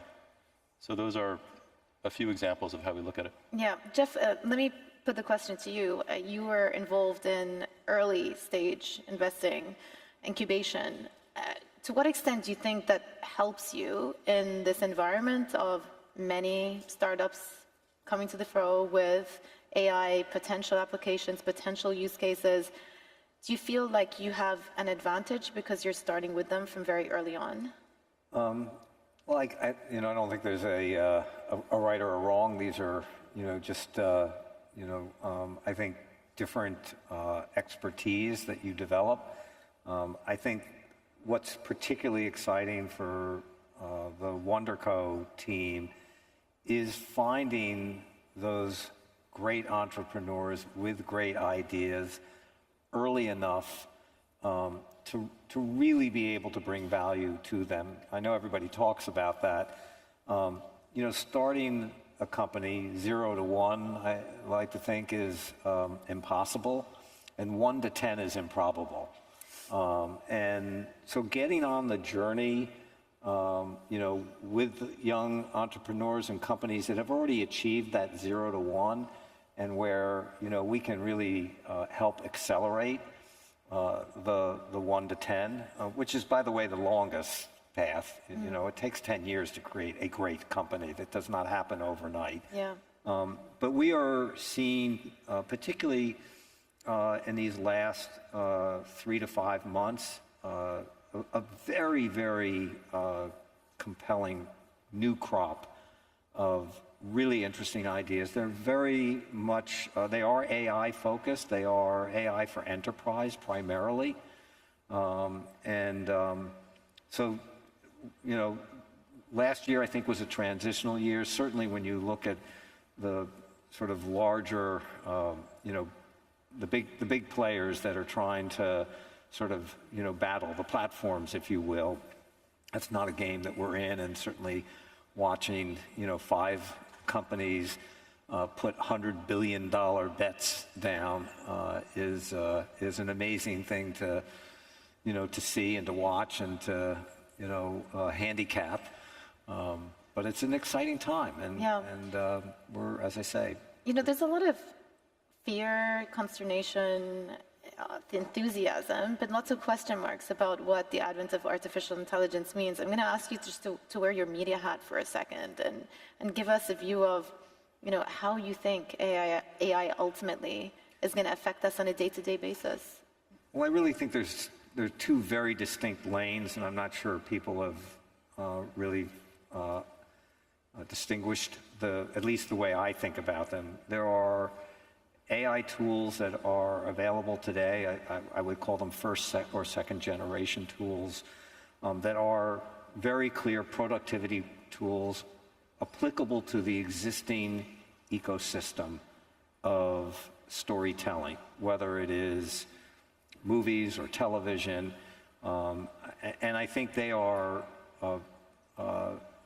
going to be disruptive into certain types of jobs, will probably be eliminated, but it's also going to create a whole nother set of opportunities, I think. And so that's the unknown, and I think it is kind of scary if you're in the center of that today. On the sort of more optimistic side of it, and one that's more about trying to look over the horizon and see what's coming, to me, the application of what will be the third or fourth generation of AI, so think about what these tools will look like 18 or 36 months from now, given how fast they are evolving. I'm pretty confident there is going to be a new form of content. And the way to think about that is that, we had movies and television were sort of traditional form of content. The next generation was YouTube, driven by,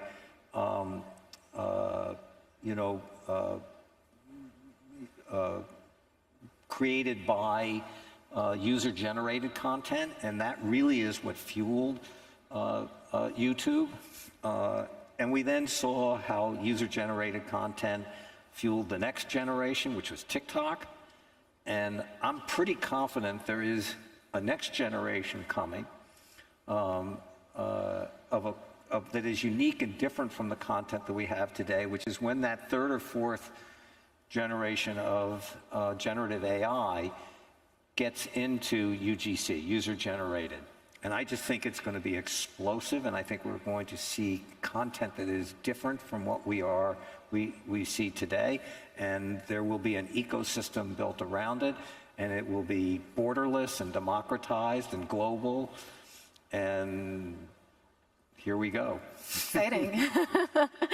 Okay, Vinny, your company is headquartered in Singapore, and I know you've been involved with e-commerce, fintech payments, but just set the scene for us on what's been happening within the AI space in Singapore as well. So Singapore has been pouring a lot of money on the R&D side, but it's Golden Gate Ventures' view that Singapore is an international business hub, and while there's a lot of consumer AI coming out of Silicon Valley, and that is truly the magnet, just like Hollywood is the magnet for global talent, there's a greenfield opportunity right now for AI for businesses, so B2B, enterprise, and that international cities actually have a little bit more of a competitive footing there against Silicon Valley. So a place like Singapore, where you have 80% of the world's international businesses have a major presence there if they're doing anything in Asia, reaching these service companies and selling services to them is actually a little bit easier than from the US, which tends to be very domestic and very inward-facing. So Golden Gate Ventures' view is that if you're going to be investing in AI outside of Silicon Valley, outside of the US, the greenfield opportunity is really B2B. And over the past 2 years, we've led 6 investments in this space that typically will start in Singapore and go global from there. Noor, you've deployed capital, well, you mainly deploy capital into emerging markets. How much of the focus is tech, and how much of within tech recently has it been AI focused? It's a great question, and I think it's not just becoming AI, it's old companies in the portfolio, old 3 to 4 years old, that are adopting AI and becoming AI-led. So as you mentioned, at Global Ventures, we invest across the Middle East and Africa. We've made about 63 investments in the last 6 years. Of those, 40% are now considered AI-led or AI-first. And that's just in the last 18 months. I think, to Vinny's point, in emerging markets, companies are younger, they're more nimble, they're able to adopt and get there faster than perhaps companies that have more legacy infrastructure. So an example is one of our companies that we did the Series A and then Series B in a couple of years ago is called Al-Tibbi, which means the doctor in Arabic. And they've just built the first Arabic LLM in healthcare that they've integrated with the Abu Dhabi government. And obviously this started as a company that was a WebMD in the region with as much Arabic healthcare content as one could find, a few million unique visitors a month. It's really the first port of call for, I'm not feeling well in Arabic, where do I go? From there, they grew and became one of the largest telemedicine companies in the region, which is relatively obvious because they have the funnel of people that are not feeling well, and they could easily monetize that into telemedicine. And now they've realized how much and AI could do with that. And so they've built it over the last year, now integrating it, and that'll be the first port of call for people that are not feeling well. So companies like that across our portfolio have really said, okay, this exists, now what do we do with it? They already have product market fit, they already have clients, they already have a team, right? So they're able to get there that much faster than someone who's just starting out saying, how can I use AI to solve this problem? So they're able to integrate it quickly, and that's what we're seeing. Yeah. As a company, we invest across all tech. This is particularly interesting right now. I just want to go back to what Rick said at the beginning, which is you want to choose the good companies, you want to choose the winners. The great companies. Well, the great companies, yes, the great companies. What is your process in emerging markets?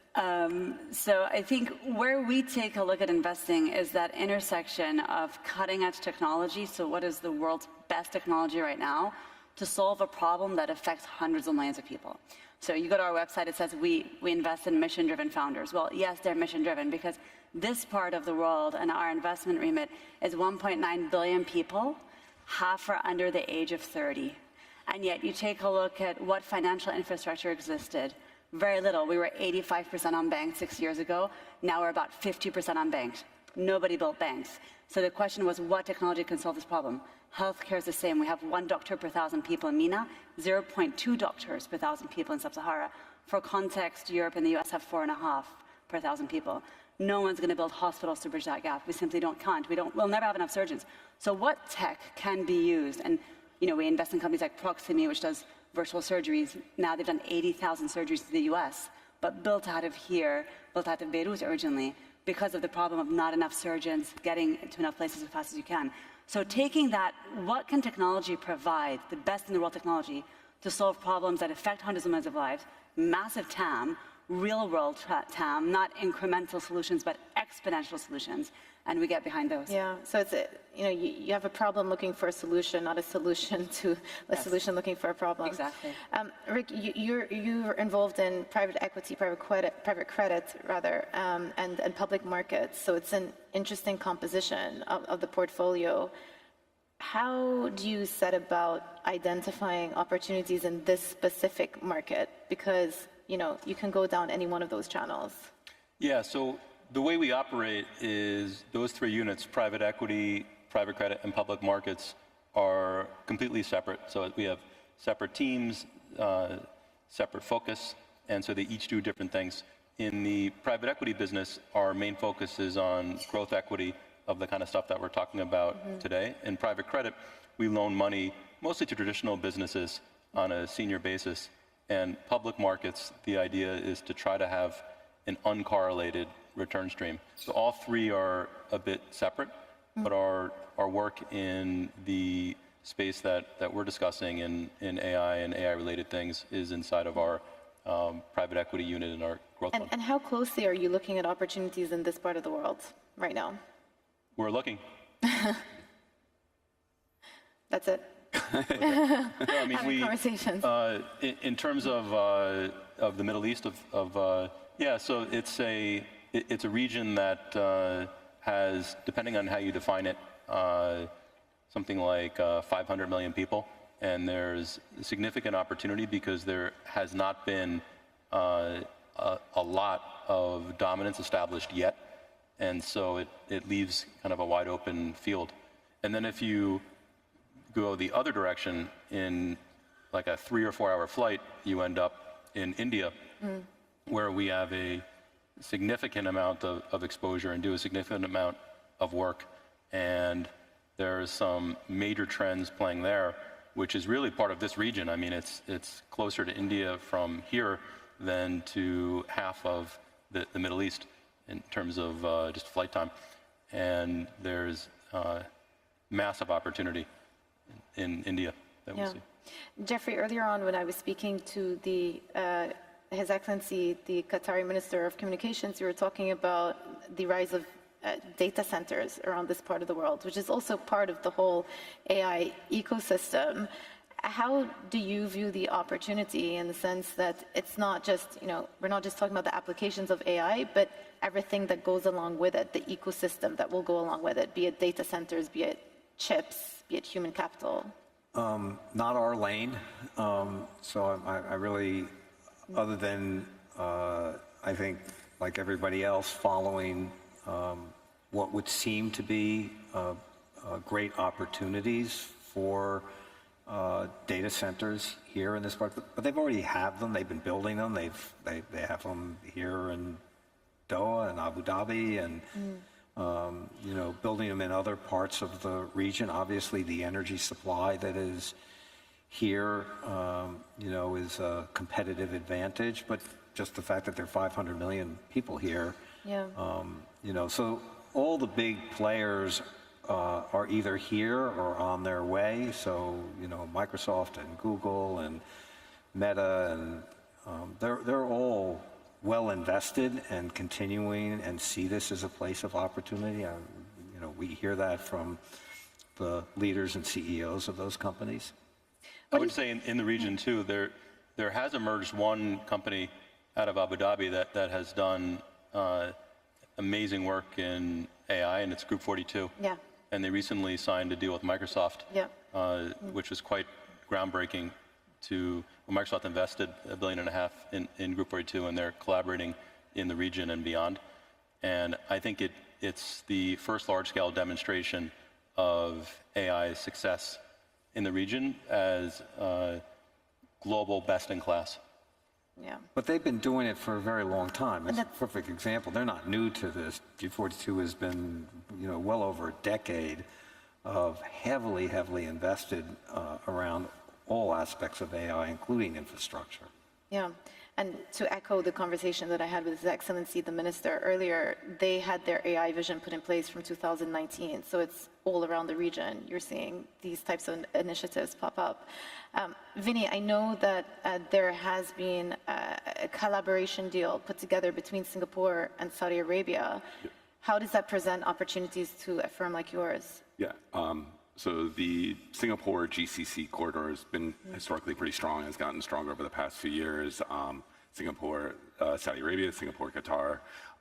So for the past 18 months, we've actually been doing exploratory trips with CEOs of billion-dollar companies, unicorns from Asia, bringing them into the region for expansion here. And we've had quite a few companies that have expanded quota payments into Saudi Arabia, multiplier into the UAE. So there's actually a strengthening, growing corridor between these two regions. And again, what I would look at it is if you've started a company here, startup, or in a place like Singapore, Indonesia, going to US or Europe are very competitive, very difficult markets. But for a company from this region looking towards Southeast Asia or vice versa, there's actually a lower level of competition. And so that's a greater opportunity for a startup. And that corridor, I think, is actually very, very valuable both for investors and startups. Well, it has been a tough funding environment for many of these startup founders. Given your focus in the region, what do you tell them? What advice do you give to these founders? So, you know, I'll pick up from what Vinny was talking about as well. In our part of the world, you know, a lot of the founders do build regionally, and there are a lot that also build globally. We have about a dozen founders in the portfolio that have more revenues in the US or in Europe than they do in the region. And when we invested, they were only in the region. One of those includes a cybersecurity company based in Dubai that has more US revenue than regional revenue. So just to illustrate that the founders can compete globally, and similarly, they can raise money globally. So our founders have raised about $2.2 billion of subsequent funding since our investments, and we're a young firm. We've had about 5 exits. A lot of those founders have raised that through secondary for earlier investors. But also, I think what we can't forget is that the region's a bit different. So even as Series A investors, a quarter of our portfolio is EBITDA positive. And that's not because we select that, it's because the founders work that way to ensure capital efficiency, given how small the venture ecosystem is. So when we take a look at where they're going to get their next subsequent round of funding, to your question, it's really, part of it is regional. We've seen a lot of the international investors try to come into the region. Part of it's international, because many of these founders do scale globally. And then part of it is acquisitions or large families from the region. I think it has been a very tough fundraising environment the last year. Our founders have struggled, but they've struggled the same amount that they've always struggled being from the region. And people wondering, is there really innovation? Isn't there really innovation? Is it a local play? Can it become a global play? So I don't think it's any different. For us as a firm, we've managed to raise an entire fund in the last year. We started last March. a year and 2 months ago, and we've just covered our target, and this is one of the largest funds now. So again, it's been difficult, but I think people are seeing the opportunities in the region. Yeah. Rick, I'm just going to give you the final word. Since we started off with your investing philosophy, what is one deal that got away? That got away in terms of... An opportunity that you wish you could have gone for and didn't at the time. There was I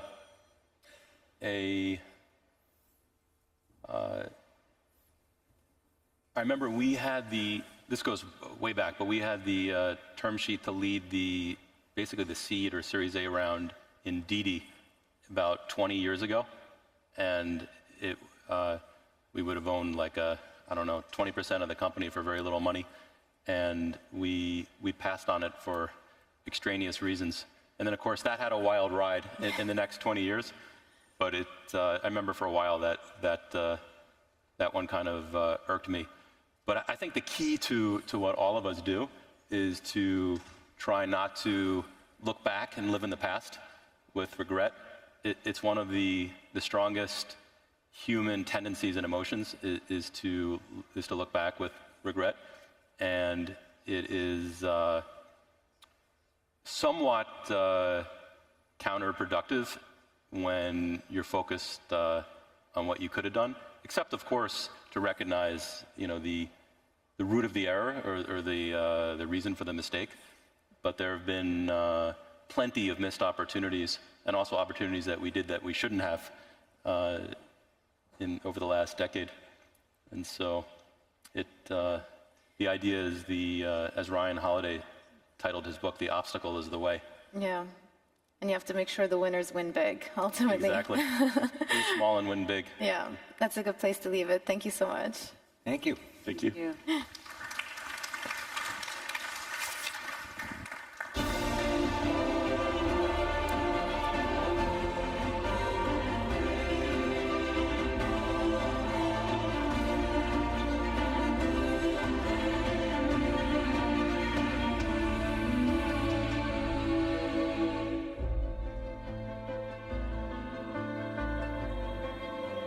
We'll now break for our networking lunch. Please feel free to join one of our breakout sessions happening at the Fairmont Hotel.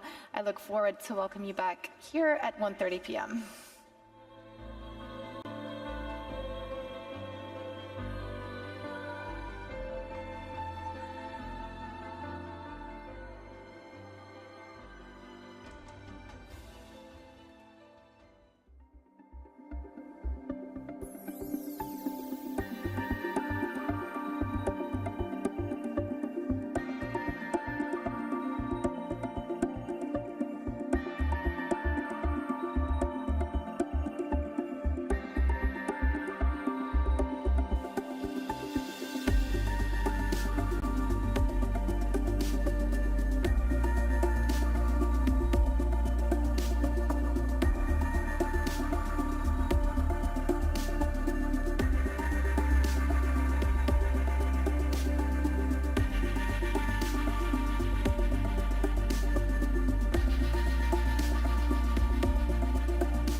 Please welcome back to the stage, Bloomberg's Haslinda Amin.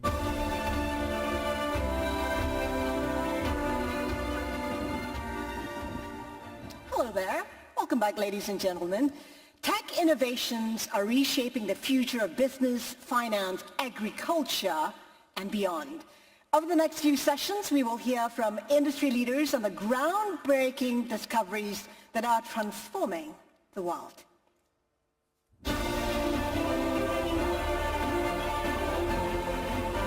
Please welcome to the stage, Arama Kukutai, CEO of Plenty, and Jose Ignacio Pelletero Ramayo, founder and CEO of Grow In.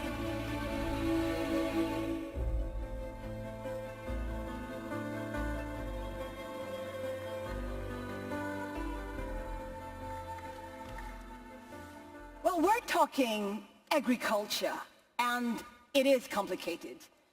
Agriculture produces a third of global emissions. It consumes 2/3 of the fresh water in the world, and it is one of the most susceptible, vulnerable sectors to climate change. Add to that, you have the issue of a rising population. So we could be facing a food shortage. The question really is, how can you harness technology to do agriculture better and greener? Well, I have with me two entrepreneurs at the forefront of agtech or agricultural innovation. Good to have you with us. Arama, let's start with you. You're behind the company called Plenty. What exactly do you do? So Plenty is a company that's over the last 10 years, I should say, invested close to $1 billion in really figuring out how to reframe and rewrite the rules of agriculture growing inside. And really what we've done is mastered the growing of plants, which can be used for many different things. Most people here have heard of vertical farming, probably think it's leafy greens or it's tomatoes, but it's much bigger than that. In fact, if we think about how our food is produced, less than 1% of it today globally is produced indoors. And yet as we look at the challenges of climate, we look at the challenges of supply chain, but also all the opportunities, frankly, to control plants perfectly to make the best tasting fruit and produce. Food ingredients, for example, that are natural, not artificial, and even all the way out there on the spectrum, making, for example, nutraceuticals, pharmaceutical ingredients, all of which can be made in plants. We really focused on building a technology platform, if you like, an operating system for indoor agriculture for the future. Arama is a scientist turned entrepreneur, and you grew up in a farm, you're modernizing farming, and what you're doing, you've already commercialized it. I mean, you've tied up with the likes of Driscoll, Walmart. Give us a sense of how that is going. So we have two of the world's most advanced vertical farms at scale, one in the city of Los Angeles, in Compton, which is producing leafy greens, another one in Virginia, just south of Richmond, a couple of hours south of DC, serving the northeastern corridor, which is partnered with Driscoll's producing strawberries. And really over the last year plus, we've been thinking about where do we take our first international step. And Hota, of course, professional footballer turned entrepreneur. And he is behind the company called Grow In. Hota, give us a sense of what you're doing there. Yeah, thank you. How you're disrupting agriculture. Yeah, first of all, thank you so much for giving us the opportunity to be here, because we are a startup company that we've been working on our tech last 2 years and a half. We create a device that we make viable, cover all the length of a country with sensorical device to add and help the farmers with all that data we are collecting to make decisions, obviously to reduce the cost, because we see that now in the world one of the problems we have is like farmers are not having that margins on his productions, and we need try to help them to more people, more young people like me want to join that industry, because people ask me how do you change football to agrotech, because it's not a similar industry, but I think it's the future. And to be honest, I stopped football because I feel with that device we will help the world, and we can do that stamp. And obviously we are a business. We want benefits and profits. We will not lie, but we think we are in the front to lead a new generation of young people want to invest in the industry, young farmers. And the main point is make it profitable, because if not, people will not want to invest, young people will not want to work in the lands. And we are so happy that we are helping so much the world, and we are expanding ourselves to over the world. Hotel, give us a sense of what it actually entails. Is it a box? Yeah, we create a device that we collect data. We collect nitrogen, phosphorus, sodium, salinity, conductivity, humidity, temperature, and we send it to our platform, to cloud, and from our cloud we send to the farmers how to use his resource best possible to reduce the fertilizant, because we are now fighting so much regulations in Europe. We have so many regulations about what they can use, what they cannot use, and obviously they was in the streets 5 months ago in Germany, Madrid, because obviously we need to take care of the world, but we need to take care of the farmers, because without the farmers we don't have food. And I think if the countries don't have food, we have a big problem. We already have so many problems in the world. Kids don't have food, and we need to help them, because obviously they need take that regulations, but if we don't help them, it will be impossible to make an industry work, because they need profits. It has to be cheap enough. Yeah, that is, I think, one of the main things we are here, because we are a new company. We are 3 months ago on the market, and it's like we are now in a big stage with one of the most important people on the world in agrotech, one of the best investors and businessmen on that industry. Yeah, but we create one dispositive that only costs 175 euros, and the other technologies on the market, and it's not our technology because we have the IP rights, as it's a new technology patented. Technology similar to us is close to 10,000 euros, and now we are creating reality to the governments to have all over the land the data, because before wasn't possible for the cost of the products and the technologies. Now we create that affordable technology and self-sufficient, because we work with energy solar, and you click it on the floor and you forget about it in 10 years. And now we think it's possible to give to the government the possibility of that data can be a national treasure, because we can prevent maybe in 10 years 50% of your land will be not fertile, and we can take the problem now and not with the problem is it, because when the problem is it will be so difficult to take the solution. But now we are trying it. We are now in Lebanon with Dr. Yola Shamoun working, Republic of Congo and some other countries, and we are very happy, but to be honest, we are still a young corporation, and we are trying to can demand the world. We have now with some good investors a strategy partner, because I believe so much on my vision, and for that I stopped my career, and some people was, you are crazy, you are winning money, and you stop to put your money and maybe lose everything. I want to pick up on one of the things that you said, which is, this is a new age for agriculture. Agriculture wasn't necessarily a vocation or a job that young people wanted to go into. It had this image of an aging population of farmers doing things the way they'd done them for centuries, millennia. And there's some truth to that, but what we're also seeing, I think, with companies like yours, like mine, is rethinking what agriculture actually is, the tools that we use. So there are opportunities if you're a data scientist to utilize AI, if you're in mechanical engineering, if you're like me in soil science. This intersection of really amazing technologies, and frankly, which agriculture is often leveraging from other sectors. We didn't invent GPS for agriculture, but every combine harvester out there can self-drive down a line using GPS. Robotics, which we use in our company, they're actually adapted automotive robots that we're using. to pick up and handle, large amounts of plants. And on the data science side, in our facility, we can create the perfect conditions for growing plants where we're getting decades of data every year. And one of our farms, we have 50 million data points. Everything from light, every day, light, salinity, fertilization, plant growth. So this is, I think, maybe the most exciting thing is that we're seeing a new generation of talent come into agriculture because it's cool. Anyway. We talk about funding. Hart is looking for funding, but you're well funded. How are you looking at scale, expansion? How do you bring this to the world?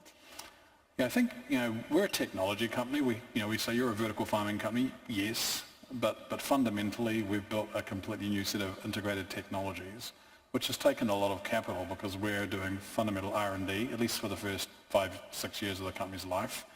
I was an early investor. I took over as CEO about 3 years ago and said, okay, right, now we need to deploy technology. And one of the things we have to do actually at the business level is figure out the right partnerships and the right capital structures to scale. So we're not using startup capital anymore, really. We're doing asset level financing. So we're using bank debt. In the US, we have a partnership with a group called Realty Income, who've provided us, $1 billion allocation for real estate finance because we have to build buildings. You don't want to be doing that with venture capital. So I think as you go through the growth cycle, different types of capital become more important. And I think what we're seeing in agri-tech is a maturing of the financing structures to grow companies.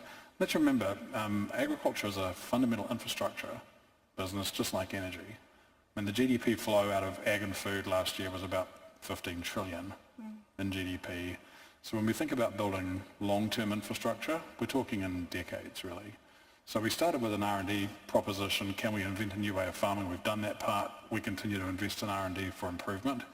But now you get to the place where you have to scale. And you're seeing that with other areas like cultivated meat is another area. Or using microbes and fermentation, again, to make food replacements. And for areas like this where you don't have a lot of arable land, these new technologies open up the possibility of having a new whole wave of agriculture. Singapore's suddenly trying to do a lot more of that.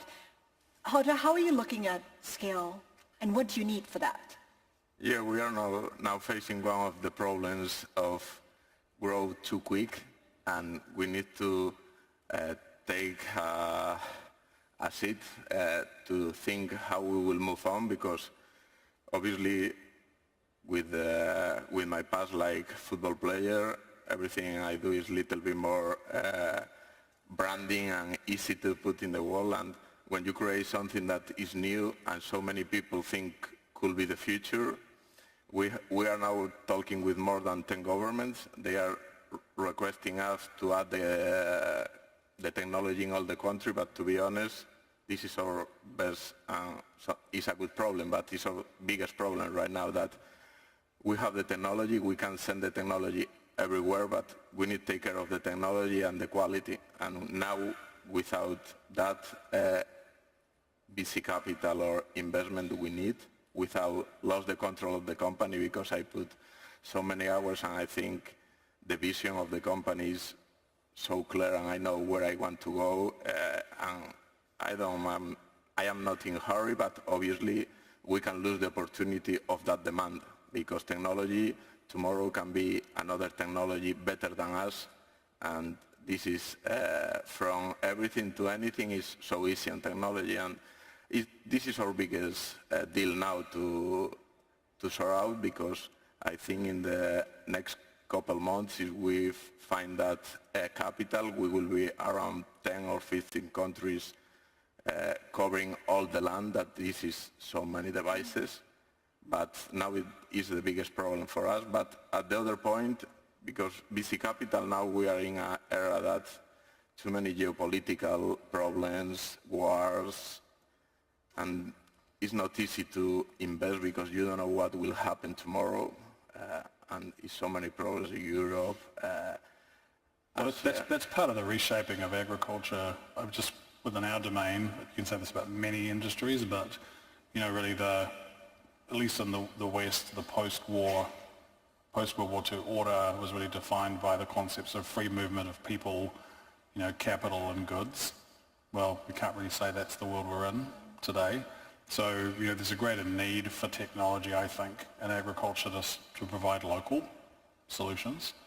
And agriculture has always actually been local. That's why we have completely different farming systems in New Zealand, where I'm from, than we have in the Midwest of the USA or here in Qatar, where you have like incredible dairy production. If you'd said to me when, 10 years ago, we're going to have a 60,000 cow operation in Qatar producing dairy, I said, there's no way you can do that. And I'm an agricultural scientist in dairy, right? So guess what? I didn't know that there was going to be an answer that was very different from the one that we'd seen 10 years ago. And we're going to see, I think, that continue. The other thing I would say too is that R&D is incredibly important to our sector, and there's an immense amount of research and development done by universities as well as by companies in the agricultural space. And if we think about what the future in this region holds, I think there's an opportunity to do much more technology development. We've seen companies like Eat Just, for example, come and set up here, and many others besides. That is, I think, a really How are exciting you area. continuing to innovate? Because we heard how, Hada was saying that, your technology may be irrelevant tomorrow. How are you ensuring that you remain relevant and build on what you have? Yeah, I think we have a series of interlocking technologies, but really at the core is plant science. And that's actually very challenging. This is not SaaS software development, right? This is fundamental genetics and the conditions in which plants grow. And plants have evolutionary biology, in many cases going back 200 million years. So when we think about understanding plants, this is an area that takes time. We've been doing R&D for a decade. Good luck catching us, right? R&D is not free. So if we think about what is R&D really, it's science. That's discovering new knowledge. How much of your cost is R&D? Probably in the range of nearly half. Wow. Yeah, we're the biggest R&D investor in indoor foods by far. And the reason being that, we believe in the power of discovery. So science is discovering new knowledge. Technology is making a product out of it. Right, and we have that pipeline of fundamental science, and then we have a pipeline for making products. So if we think about really whether it's in biotech, whether it's big pharma, whether it's in ag, companies like Bayer, Corteva, Syngenta, there's nothing like that that exists for the indoor ag world. And so we really aim to be writing the operating system, the fundamental product and science, which will involve also collaboration. So we already do licensing of our technology, for example. We're not trying to invent everything, but we want to be the best at what we do, which is growing plants indoors. It's great to have a first mover advantage, but you have to remain competitive. How are you continuing to innovate? Yeah, that's, I told before, we need every day keep working on the technology because What's the vision, though? Yeah, the technology is an improvement day by day because if you're working with a software, you will be day by day improving it. And when you have more data, we are working on artificial intelligence too. We have our artificial intelligence. And it's day by day. When you have more data, you will create a better artificial intelligence. But honestly, now we are not in that way that we are putting so much resource on improve and research. We are trying to have a research center, but now we are really focused on being on the market worldwide because we know we have the problem in middle of that process. We have offers from big companies to buy us. But at that point, I believe so much on the project. I know what we have. They was working to have this on the market on 2030, and that's why people come to us to try to buy. But of course, we was outside of the equation because they was multinational companies, and we were like a startup born in Galicia, like in a small place. Yeah, but I think we are now really focused on civic, and I think governments are helping us because they start understand how important will be for the countries have all that data. It's like 100 years ago, gold was the biggest national treasure, but how you can control your country with data is not only for farming. You can use that data for everything. We are so surprised at how many companies and how many windows are open for us for work in other sides on other industries only for the data. I was really surprised. I think when I was in the process that we will make a big impact on agriculture, but I am really surprised how many things data open you the doors and with all the industries, and he will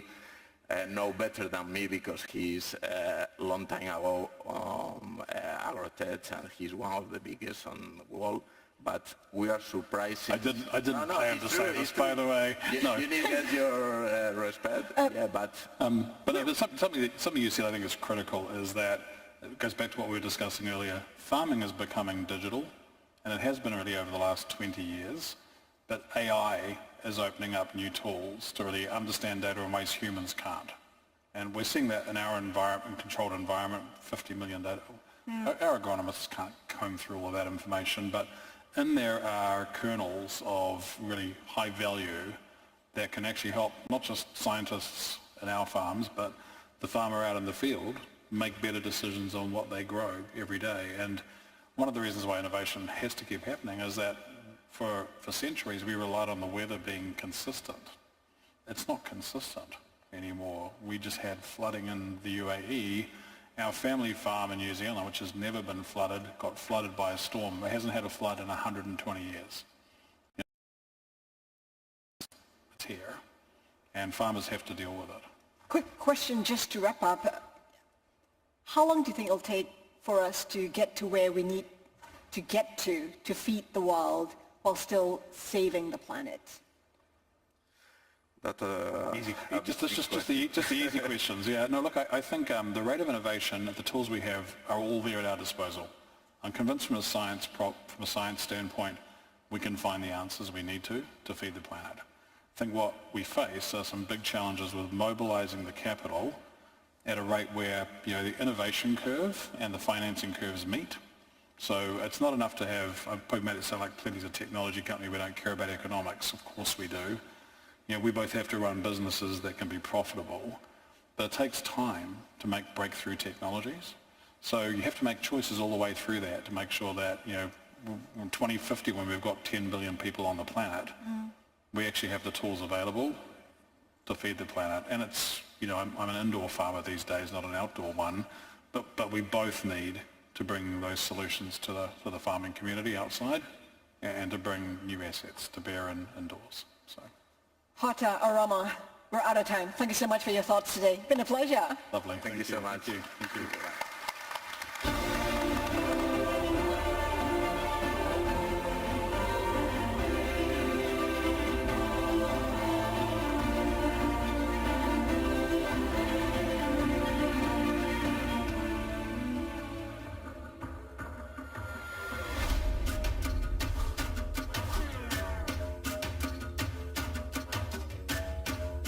We're in deficit already, and as the Fed weakens rates, almost any additional disruption can cause a very sharp upward spike in prices.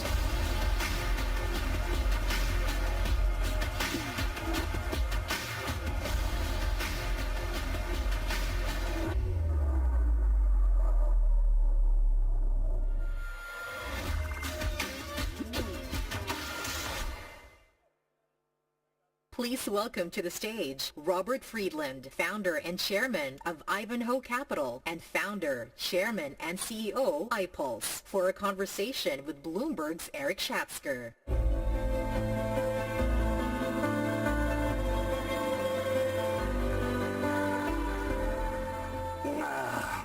Robert, welcome back to the Qatar Economic Forum. It's been a year, just like that. It has. Folks, Robert, as you probably know, is in the mining industry. To be as successful in the mining industry as he's been, you need to be, of course, an entrepreneur, but you also need to be something of a philosopher. Wouldn't you agree? Mining is not a business for intelligent people. It's very long term. It involves a lot of capital, a lot of patience, a lot of hard work, and the whole enterprise is becoming more necessary and more difficult at the same time. You mentioned that we sat here a year ago, and indeed we did, I asked you then, Robert, on this stage, in fact, why the world hadn't woken up to the reality that it will need more, a lot more, raw materials, especially minerals, to electrify the planet and break humanity's addiction to fossil fuels. And I would say that in those 12 months, the world has, in fact, woken up to this reality, but not the way that you hoped it would. What we have instead is protectionism in the form of tariffs and sanctions. We have resource nationalism and a rush to achieve self-sufficiency. Where is this headed? Only Allah knows. You're right. All of the things you said are true. First of all, everything we touch, we either grew it agriculturally or we mined it. And the development of the North Field here in Qatar is critical. The LNG industry is critical for the world if we're going to stop burning coal, for example, or if we're going to stop overutilizing crude oil. And so it's appropriate that we sit here right next to the world's largest natural gas field, which is going to provide the base load we need to have any hope of energy transition. So the problem is nobody even knows what energy is. This audience can't even define the word energy. So let's talk about that. Well, what I'm getting at, and you know exactly what I'm getting at, is that for the moment, Qatar's LNG is welcome all around the world. The Europeans need it, of course, so do the Chinese for that matter. But what I was describing earlier on, and what you might soon be living as a mining entrepreneur, is the weaponization of the supply chain. Yes. Not just what you referred to last year, the militarization. We have the weaponization of the supply chain. And that's why I'm asking you, where is this headed? This is something I know you've given thought to. Well, we're balkanizing the world economy. We had a beautiful, integrated, just-in-time economy 10 years ago. As an American, if I went to Walmart, everything said made in China. And today, we're developing a just-in-case economy. There is a degree of weaponization. Different groups are splintering, but fortunately, the economy is sitting here in the Middle East. They have a very young and highly educated population and sit in the middle between the Chinese-Russian side with a little bit of Iran and the American-European side, and perhaps we can find a way to stabilize this rush that's rather aggressive and dangerous, and really becoming quite viral. Now, mining is part of the supply chain, and a lot of the fundamental demand for our metals, like copper, that used to grow primarily for electric cars or the electrification of the world economy, are now also in demand from the military, and the military everywhere. And we have to be realistic about this, and we have to find a way to cooperate and prevent this from getting completely out of control. If this geopolitical trajectory remains intact, how does that affect where Western companies like yours want to develop and ultimately mine ore? The best mineral potential on this particular planet that is not yet developed sits in Islamic countries, in deserts. We're no longer allowed to mine where it rains or snows more than it evaporates, because there's a danger of water pollution. You can see the controversy around a copper mine in Panama recently in that regard. But desert environments have a lot of metal. Saudi Arabia has a metal endowment, for example. Most of the Islamic countries, Pakistan, Afghanistan, have huge mineral potential. Uzbekistan, Kazakhstan, parts of North Africa. So there's still parts of the planet that are underexplored with new technology, and it's possible for the mining industry to sustainably develop high-quality metal production. But there's no point in doing that if we're going to create a huge amount of global warming gas to mine that copper. What I'm curious about is, if that's the case, this part of the world, up until now, has done a very effective job managing its relationships with the West, and principally the U.S. on one hand and China on the other hand. If the world's future copper supply lies here. And copper is, as some, including Jeff Curry, the well-known commodity strategist, has said, copper is the new oil. How do those tensions play out here? I'm hoping that the young population in the GCC countries plays a buffer role between the West and the other side. I'm hoping that we find a way to cooperate or compete in a stable set of rules, because right now it's getting a little messy. If you start breaking down a beautifully integrated world economy, it's wildly inflationary. Right now, America is banning Chinese solar cells into the American economy. So that means solar cells are going to be much more expensive in the United States. And so we see this sort of phenomenon happening top to bottom. We're here because we're interested in finding partners from this part of the world that can help us access unexplored parts of the country where we need an appropriate partner. We're really trying to produce the metals we need to improve the global warming gas issue, but to do that in a green and sustainable way. That last caveat makes it really, really hard. What changes, or perhaps doesn't change, if Donald Trump is elected president in November?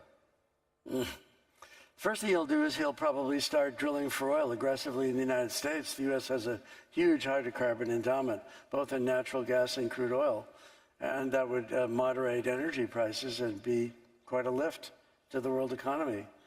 And At a cost? He'll probably stop subsidizing electric cars. Tesla really started off with U.S. government subsidies per car. There'll be a big change. And at the moment, the polls are indicating that that could well happen. We don't know for sure, of course. But this is another problem for the mining industry. We have to surf these kinds of political changes. We have to produce the metal at a very low cost in a very green and sustainable way, and we have to think decades ahead, no matter whether it's the Donald or not as the next president of the United States. I do want to talk about electric vehicles. Irrespective of whether Donald Trump, were he to become president, eliminates subsidies, credits for the purchase of electric vehicles, demand for EVs has already started to wobble. It's decelerating, and if you're not BYD, or even Tesla for that matter, it's a question mark as to whether you can produce an EV profitably. Ford is losing some $100,000 on every single EV it produces.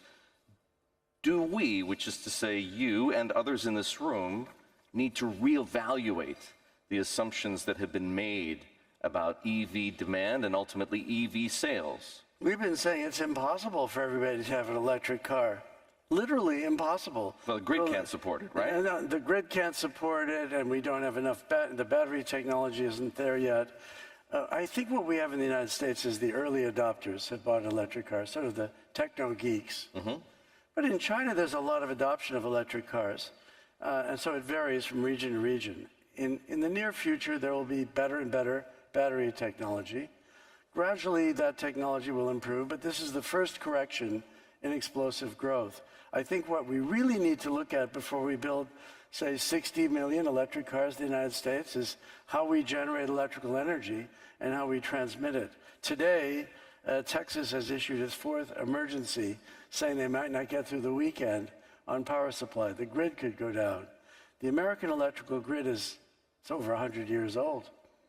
And it's really not made for everybody to plug in an electric car at 5 p.m. anyway, which reminds this audience that America and Europe remain dependent on hydrocarbon from the Middle East for a long, long time. It'll be at least another generation or two before we truly get rid of hydrocarbon.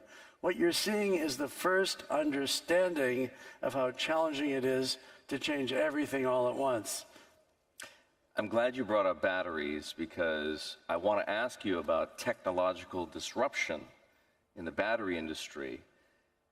Much of the enthusiasm for metals like nickel and cobalt in particular has been born of electrification and the need, of course, to store electricity in batteries. But what if companies like CATL, the gigantic Chinese battery developer, are successful in replacing today's vanguard lithium-ion technology with something else, perhaps sodium-ion technology, or maybe even something along the lines of a solid-state battery or an organic battery, or even something else for that matter? 100% for sure, better battery technology is coming. We started with, well, we go back to lead-acid batteries, and then we had nickel hydride batteries, little ever-ready batteries, and now we have lithium-ion batteries. And definitely in 5 years, there'll be a whole new generation of battery technology. Out of MIT, the Americans think it'll be based on lithium metal. And once you have lithium metal, you do not need nickel, you do not need cobalt, you do not need graphite. So when you change the battery technology, you change the metals you need. And our problem in the mining industry is we have to hang around with the technologists and see where technology is going 5 or 10 years from now. And then we have to scamper ahead and get a hold of those metals and get them in production to enable anything to happen, because without us, all is lost. These lights wouldn't be on without us. And it's the same for the North Field, in fact. The whole world is dependent on LNG. And it's really important to emphasize the significance of LNG to the world energy market. It can't be overemphasized enough. Robert, you made the point moments ago that if America were to produce 60 million electric vehicles per year, there's no way they could all plug into the grid, let alone in Texas, of course, where they're not sure they're going to have enough power this weekend. What about artificial intelligence? Consumes an awful lot of electricity. So a lot of people get the idea that the internet is green. There is nothing whatsoever green about the internet. When you do a Google search, you take your little finger and go, boop, and you're using a quantum of electrical energy about the same as running a 100-watt light bulb for 10 seconds. When you do an AI search, boop, you're using up to 30, 35 times more energy, or enough to run that light bulb for 2 or 3 or 4 or 5 or 10 minutes. And so as the world adopts artificial intelligence, the energy demand will go to infinity. Because if my drone coming to kill you has a lower latency than the other, if my drone is quicker, faster to find you with AI, you die, I don't. So the military demand for AI will go to infinity, the energy demand will go to infinity, and that will have to compete with things like crypto mining, which is another energy obscenity. Huge amounts of energy being sort of used up for nothing. In the gold mining industry, we use a lot of energy to mine gold. I think most of the world's gold mines could close today, and humanity wouldn't be materially worse off. The problem is that we have to get together and figure out what we really need. We definitely need an expansion of the North Field in the short term to maintain energy stability in Europe, because those pipelines to Europe were cut, you know, Nord Stream 1 and 2.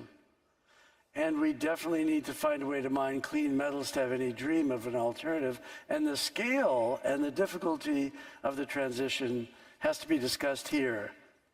Some people get that it makes sense to have more resources. There's a $43 billion takeover battle right now between BHP and Anglo American. How do you think it gets resolved? Well, you know, we know these guys. I have a very high opinion of some of the managers because we work with BHP at the moment. But it's irrelevant how it gets resolved, because the takeover in and of itself, a bigger fish swallowing a smaller fish, or the smaller fish turning around and swallowing the bigger fish, doesn't create any new mines. So that's all about copper. That's really the bigger fish is coveting the copper of the smaller fish. But you don't create any new copper on this planet by, you're really just picking which management team is going to develop that copper. And everybody knows we need copper. As we came in here yesterday, we were trading a nominal all-time high. But Goldman Sachs says we're just in the early foothills of the Himalayas on the copper price if we're really going to stop burning crude oil.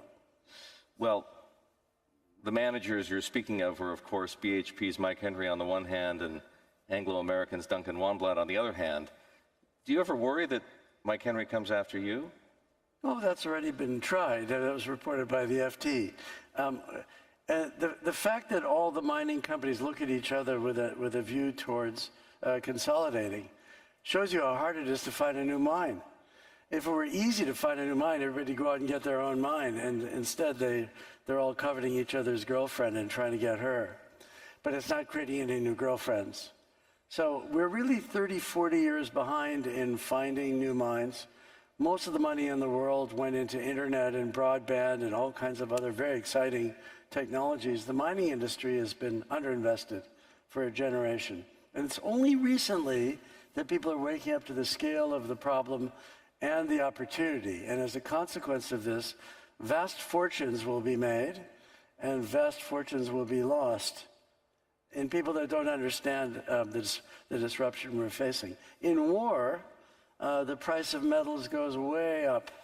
If you study World War I, in World War II, we stopped making our pennies out of copper. We made them out of zinc because the copper was needed for the war effort. And you know how many bombs are flying around and missiles in the world. None of the copper in that weaponry is recycled. I'd like to see the world calm down and live peacefully, and my sincere hope is that it's the young people in the GCC countries that we're meeting have a very critical role to play because they're very well educated, these countries are very well governed, and they have the energy endowment. The combination of a young population and energy endowment, where else do you find that but in this region? Robert, I began this conversation by talking, or saying at least, how to be successful, as you have been, as a miner, you need to be an entrepreneur first and foremost, but perhaps a philosopher as well.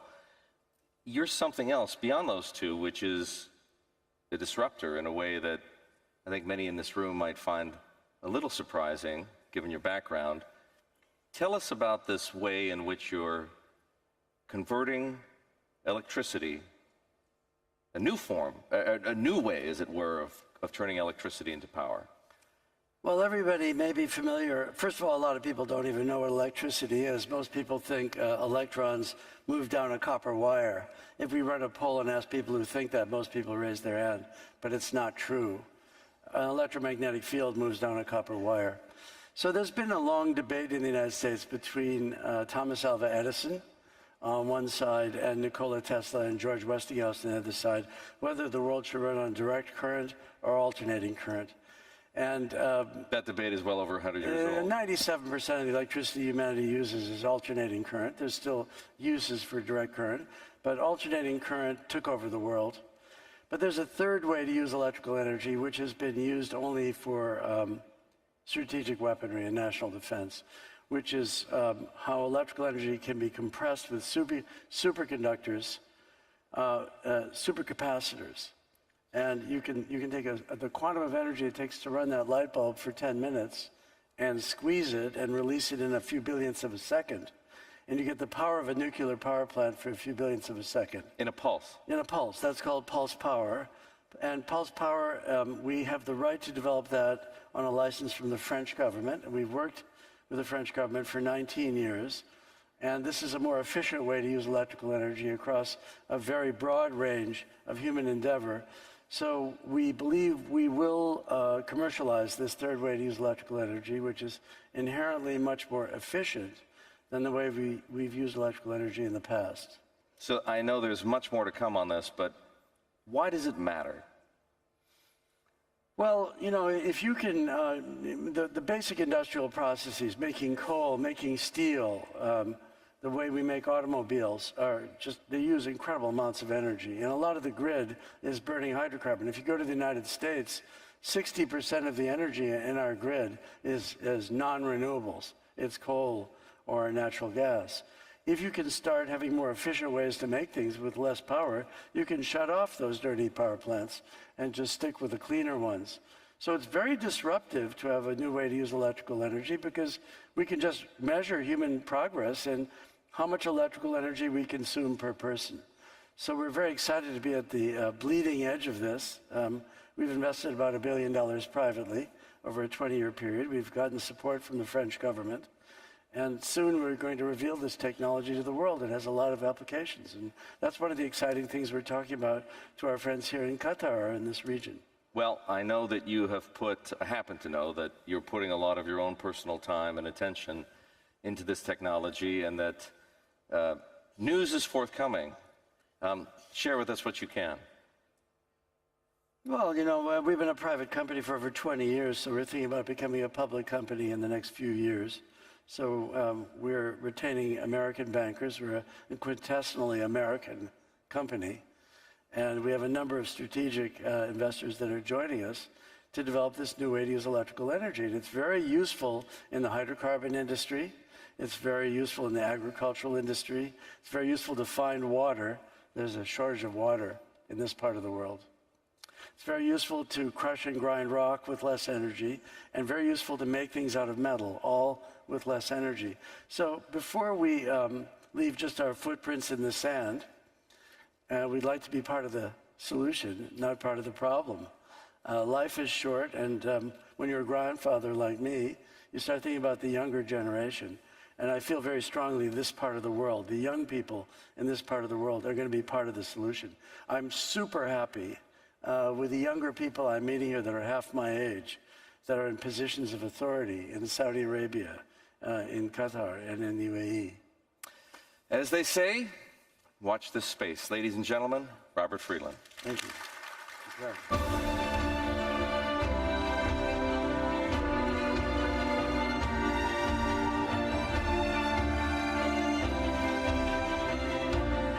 Please welcome to the stage here Paulo Barbieri, founder and CEO of Uwala, and Ola Dudin, CEO and co-founder of Bit Oasis, for a conversation with Bloomberg's Jumana Bersetchi.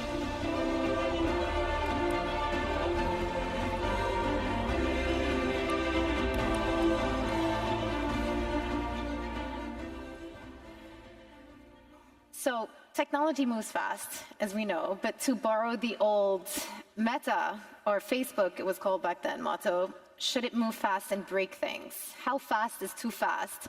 And what can you do to make sure that innovation is actually serving the consumer's best interest? So we're going to talk about this. Really excited to have this conversation today because we are going to bring in two different perspectives, not necessarily different, but in terms of your background, what you're focused on, the companies that you run. Ola, I would like to start with you because, you know, when I think about disruption, obviously crypto has been the newcomer to the world in the last few years, and you only set up your exchange in 2016, has seen a great success since then. But the last couple of years have been a bit challenging, and namely because there have been a few high-profile cases, you know, fall from grace within that industry. And I just wonder, how can one distinguish between good innovation and bad innovation when it opens up the field to potential bad actors? Thanks, Mannai, for the question. I'm very glad also to be here, part of the panel with both of you and QEF. So at Bit Oasis, for us, responsible innovation is part of our mission. We have a first mover advantage in the region, so we took it on ourselves to also be able to work closely with regulators, whether regulation exists or not, but be able to share the knowledge that we have in terms of how blockchain, crypto, and the innovation within the space works, and how to be able to responsibly allow the market to engage in the technology. So that was part of our mission from day one, and that's something that even myself as a CEO engage in talking to regulators across the region on continuous basis. Ultimately, blockchain, crypto, DeFi, I mean today sort of all bundled under the umbrella of Web3 is a technology and it's a tool. It can be used in positive ways to build applications in the financial services industry that allows for more access, that allows for more transparency, and also ultimately yield a lot of gains for industry players, retail, and investors. Or it can actually be used for illicit activities by bad actors, where essentially you see a lot of the be it hacking attempts or fraud or scams. And obviously in the last 18, 24 months, we've seen some of that in the space as well, where certain companies, because they were run by bad actors, ultimately exploded and caused a lot of losses for a lot of retail investors, internationally. But that doesn't to say that there's an issue with the technology itself. It's basically how those companies are run, how they've leveraged that technology in their products, in sort of the services that they've offered for customers. So ultimately, regulators need to understand the technology itself and what are the activities that companies are engaging in offering that technology to customers. So what we find as best practices with regulators, and we've seen obviously success in that in the region, is focus on the activity and the products that are being offered, not so much that you regulate the technology or the protocol itself. It's like saying you want to regulate the internet. Well, that's going to be pretty tough because people are going to still have access to it. But if you kind of figure out the gateways and the people who are building those products and essentially productizing it and offering services to those customers in various ways, you could be a broker-dealer, you could be a payment service provider, leveraging blockchain or crypto.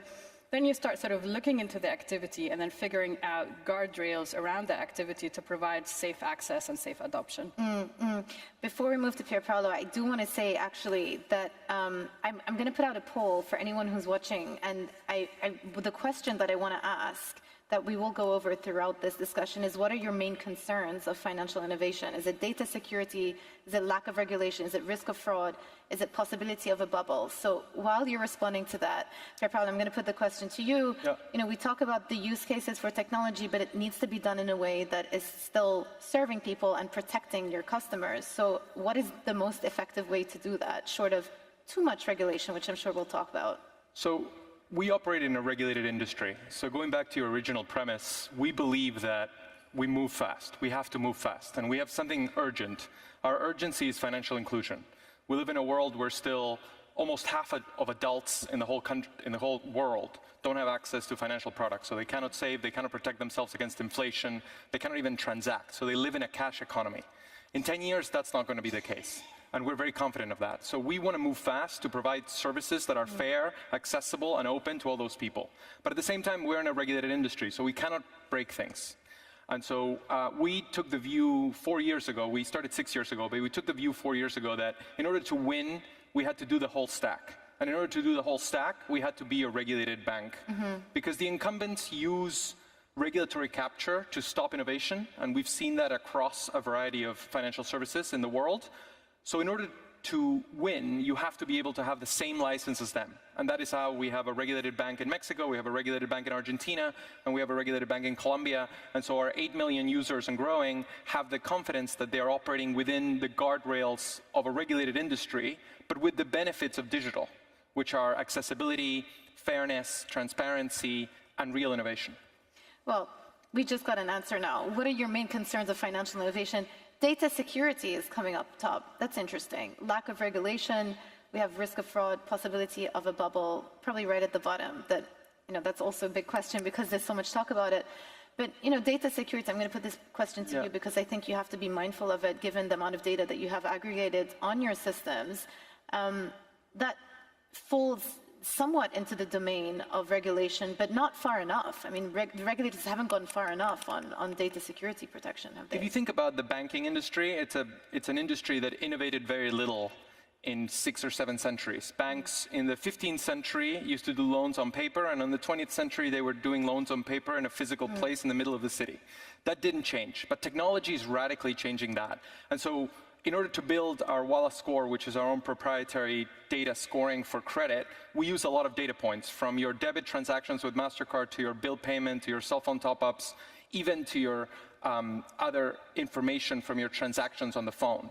We need to be very safe about that, because that's an asset for the company, but it's also, more importantly, a human right for the individual to have that privacy protected.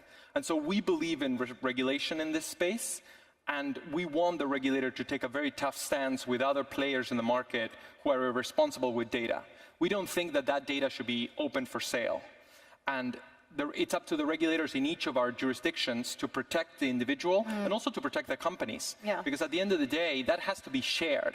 And we really believe that competition makes everyone better. So we share with the central bank, for instance, in Argentina, our credit data so that people can take their histories and go somewhere else. You got to win on product, not win on hoarding the data and not sharing it, because that is detrimental to society and to the individual. Ala, I mean, the same question for you and how you think about data security, because, you know, the pitch for many of these crypto products is it's anonymous, decentralized, you know, you can give me the full pitch here, but ultimately a safe space, anonymous space for people to transact. And yet you hear of cyber attacks, you hear of leakages, and I wonder how much of a threat that poses to the crypto ecosystem.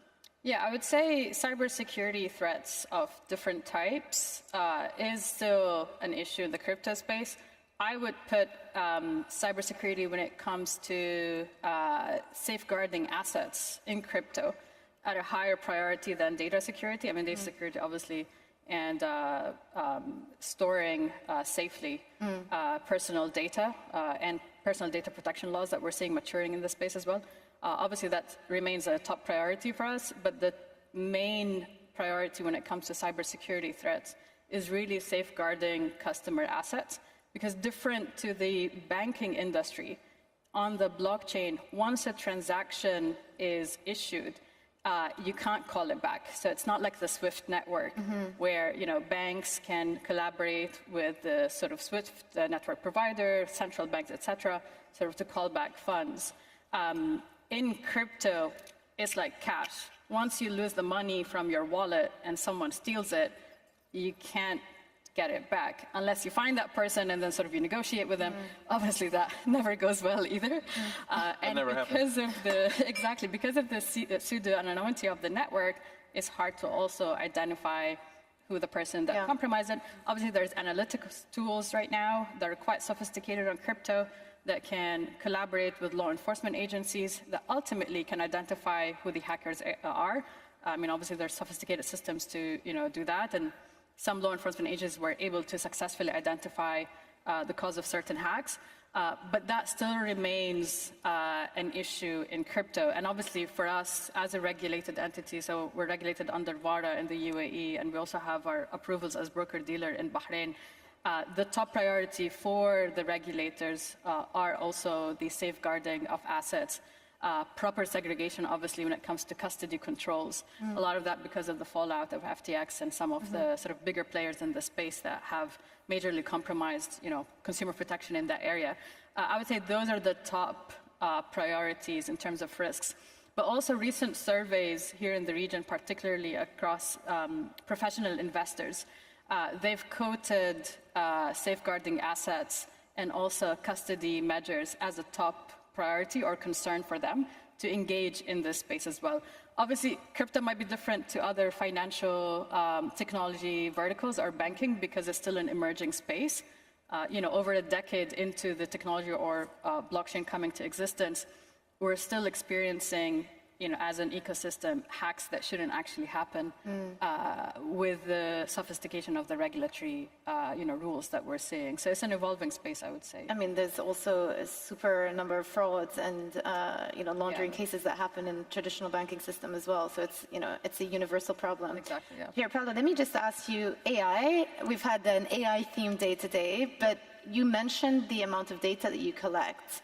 How is AI helping you be more efficient with that data analysis and collection? Well, first of all, AI goes into a lot of the processes and machine learning for our credit algorithms. So to be able to issue more credit, what we want to do is to create everyone's credit score. And in societies where a majority of adults don't have access to the system, you have to build that with a lot of sources of information. And then AI is already helping us improve those credit scoring mechanisms. We're in the 6th version of our WALA score, and we hope it improves each new version.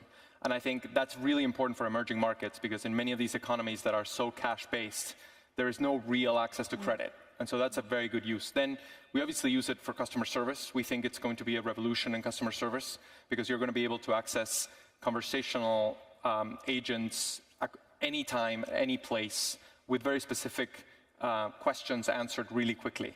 And that doesn't mean that you won't have human interaction. I think human interaction will be a really big differentiator and super important for the key relationships, because at the end of the day, we're a digital bank. We want the relationship to be human through the app, because that's our branch, if you will.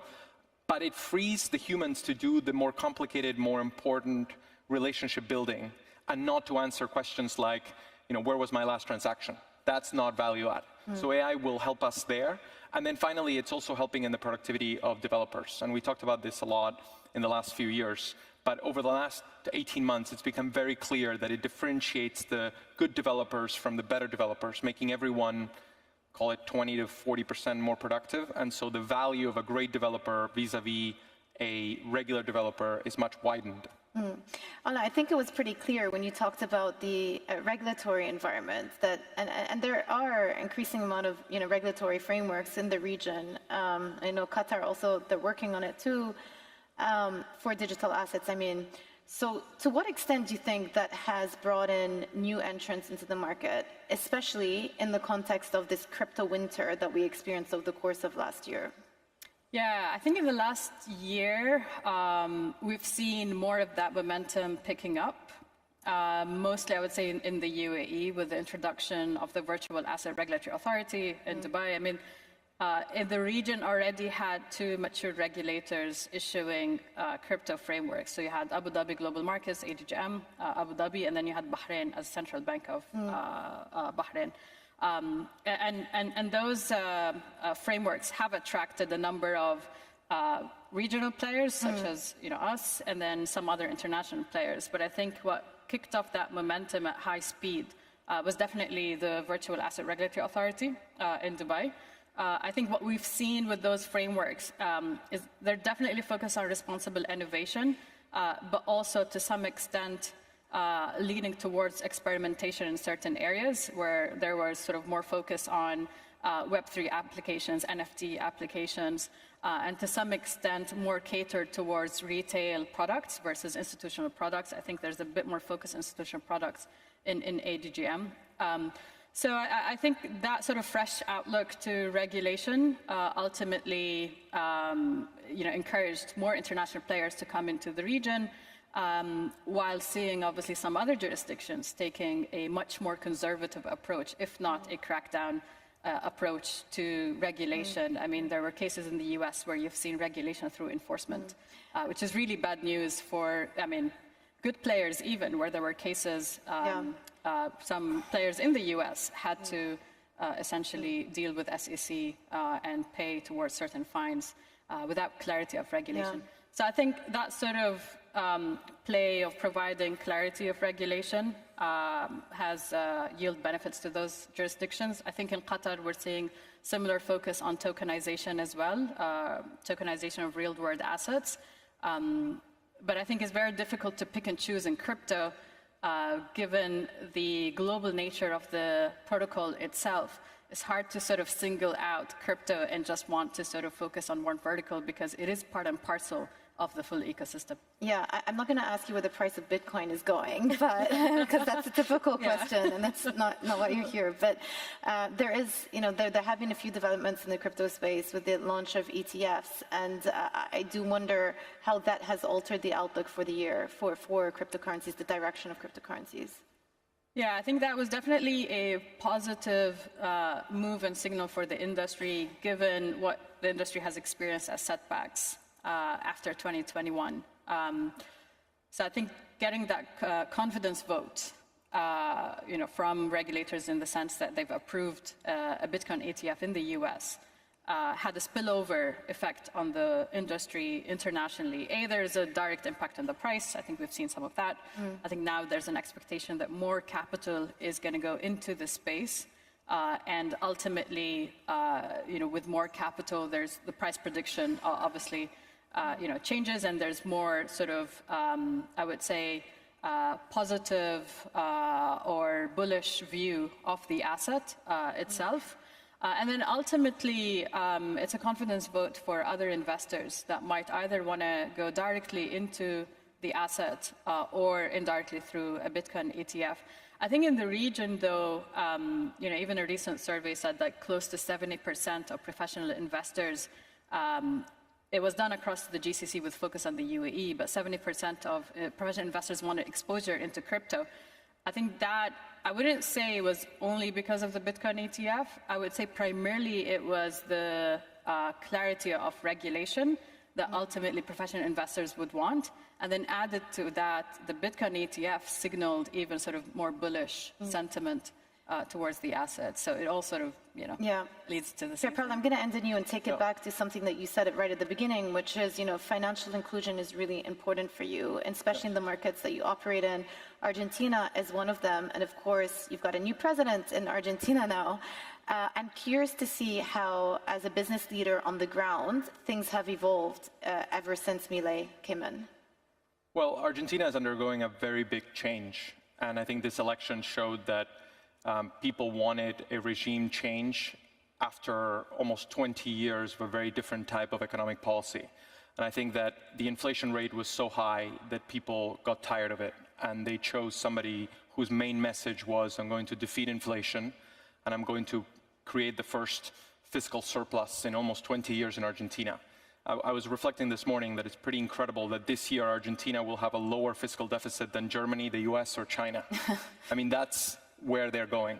And that creates interest from the world. I mean, we've seen more interest in Argentina and our business in Argentina over the last 3 months than over the last 3 years, in the sense that people want to increase their exposure to Argentina, and we see asset prices reflect that in a way that they didn't before. Of course, there's a lot of reforms that need to pass. Argentina needs a structural reform, and it needs to open up so that areas like mining or energy and even the knowledge economy can really grow after a decade of not really growing in real terms. But I think the goal of reducing inflation is a very worthy one, and structural reforms are necessary so that growth can come back. That's a good place to leave it. Thank you, panelists. Thank you. Thank you very much.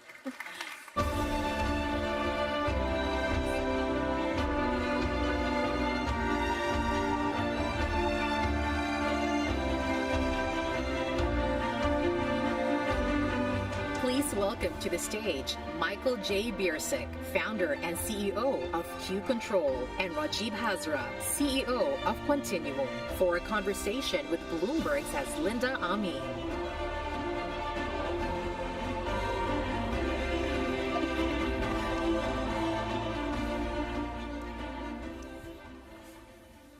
We've been talking about quantum computing for about 65 years. And it's a journey riddled with setbacks. But now there seems to be renewed optimism, even capital, that we're getting somewhere. Are we? Raj, let's start with you. How much closer are we to having a quantum computer? Well, it's great to be here, and thanks for that startup question. The question is a little bit misplaced, because we have a quantum computer. It is being used for real work. The real work is defining exactly the use cases and how to approach those use cases in the near future. So the basic question is, quantum computers are no longer on benches and science benches and in labs. But it's not a quantum computer that we envision to solve existential problems.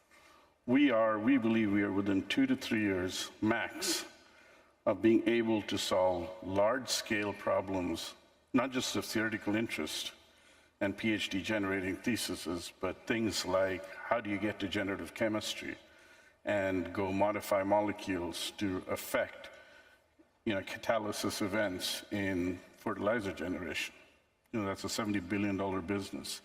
And if you make a 2% change in the time to solution, that's billions of dollars. How close are we, Michael? It's funny, without coordination, we have exactly the same number, 2 to 3 years. But what's different this time around? Why 2 to 3 years? There's nothing different this time around. Maybe the only thing that's different has been the attention span of people from the outside who jumped from quantum computing to blockchain, to AI, and now are looking for something else because AI isn't panning out the way they originally anticipated either. Meanwhile, in the background, the people doing the hard yards have been on this continual, up and to the right trajectory. The machines get bigger every year, and I'll emphasize, these machines exist.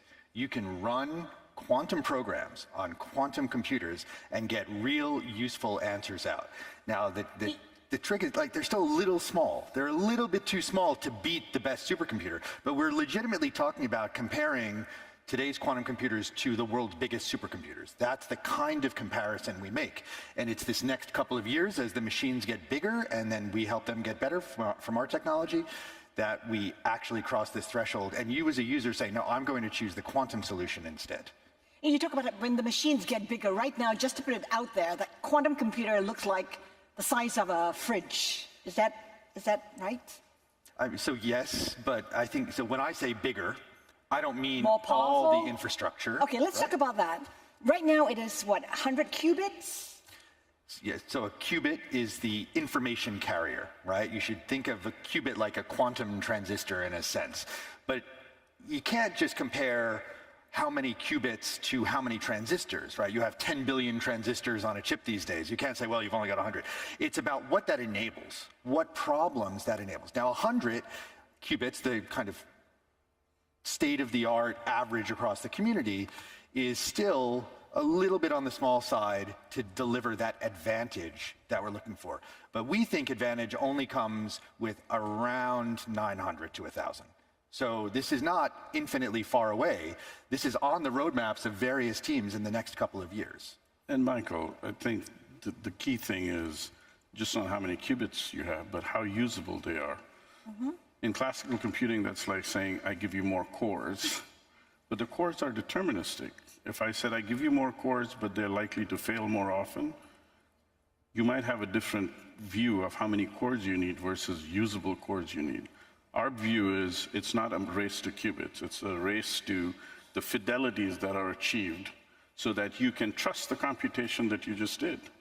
And time to solution, because what quantum computing is generally you're running probabilistic problems, you throw it at it several times and you observe what the output is, or you throw it once and observe what the output is in a probabilistic sense. And time, the economic value is how long did it take to get the right answer for me? And that is not affected by just qubits. It's affected by how useful, how resilient, and how fault tolerant those qubits are. So could I double click on that for a second? It may be a surprise if you're not an expert who spends your days looking at quantum computing. Quantum computers are very fragile.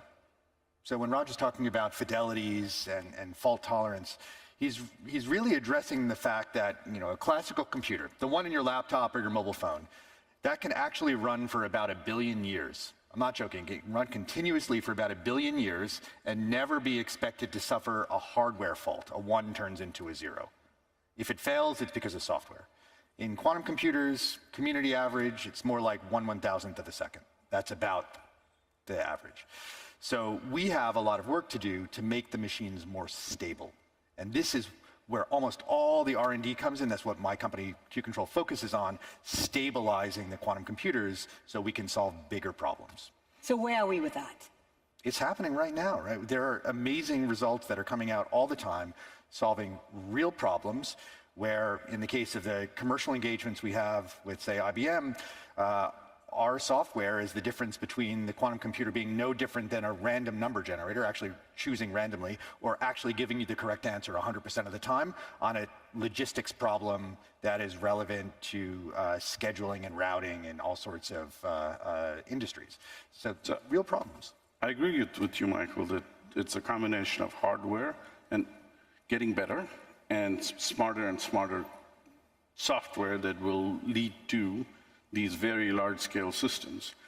We're focused on both because the better the hardware is to begin with, the easier it is to get the correction done with lower kind of pain or overhead or tax, if you believe. We see machines today. We have 2 generations of machines now, which are being used by very leading market-making companies in different end markets, running real problems. Airbus and BMW, looking at solid fuels and the next generation of chemistry that is going to be required at chemical accuracies to figure out what the chemical reactions are in these going to be. So someday we get a 1,000,000-mile battery. We talk about how, you talked about how there's already a quantum computer and that's solving problems. When it comes to qubits, we're looking at 100. Some say 10,000 is quite a critical number. Others say we actually need to get to 1 million. Give me a sense of what 10,000 allows you to do, what 1 million allows you to do. So I'll say the answer is actually it depends on what problem you're trying to solve. There's nothing that says you have 1 million qubits and you've achieved the nirvana of quantum computing. We talk about wanting to solve existential problems. Yeah, but let's take one around, if you're doing supply chain, large-scale optimization problems, what you need are good, solid, somewhere between 50 and 100 logical qubits, right? Again, the scale of the problem. Training AI models, 100+ logical qubits. This is where, when I said logical, it's what Michael just said. These are the qubits you trust. So they've been error-corrected. And what we believe is the people who build, like us, the best-in-class physical qubits, apply error correction on top. You get to, if your ratio of physical to logical is 10-to-1 versus 1,000-to-1, you can get there in the next year or two with 500 qubits, giving you 10 logical qubits that you can use. So sometimes our discussion gets taken away by the fantasy side of what you can do with quantum computers because it sounds so exotic.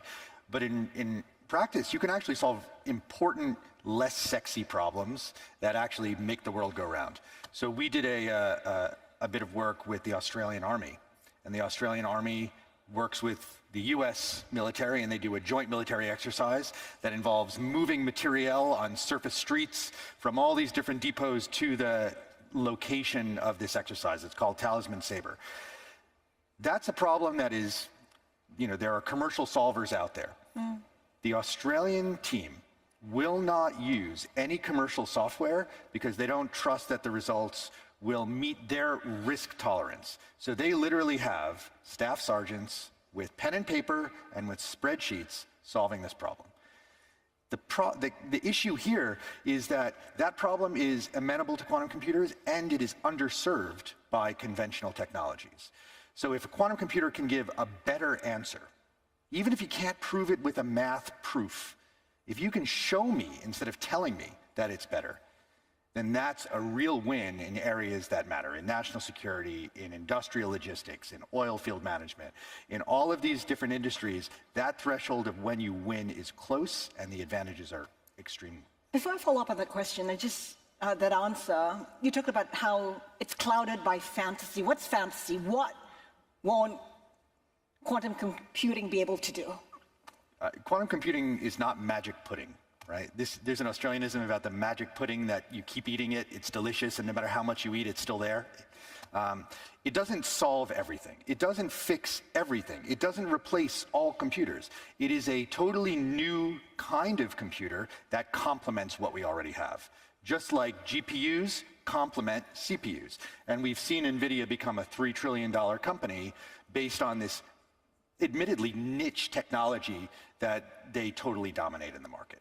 Quantum computers, in my view, I don't know, Raj may have a different view, look to be similar, that there'll be a specialized accelerator, but they provide the computational grunt that solves the real hard problems. So the fantasy comes in the narratives that they just fix everything, that problems are no longer hard. That's not true. There are still hard problems, but quantum computers can help address them, just like GPUs helped unlock AI. Raj?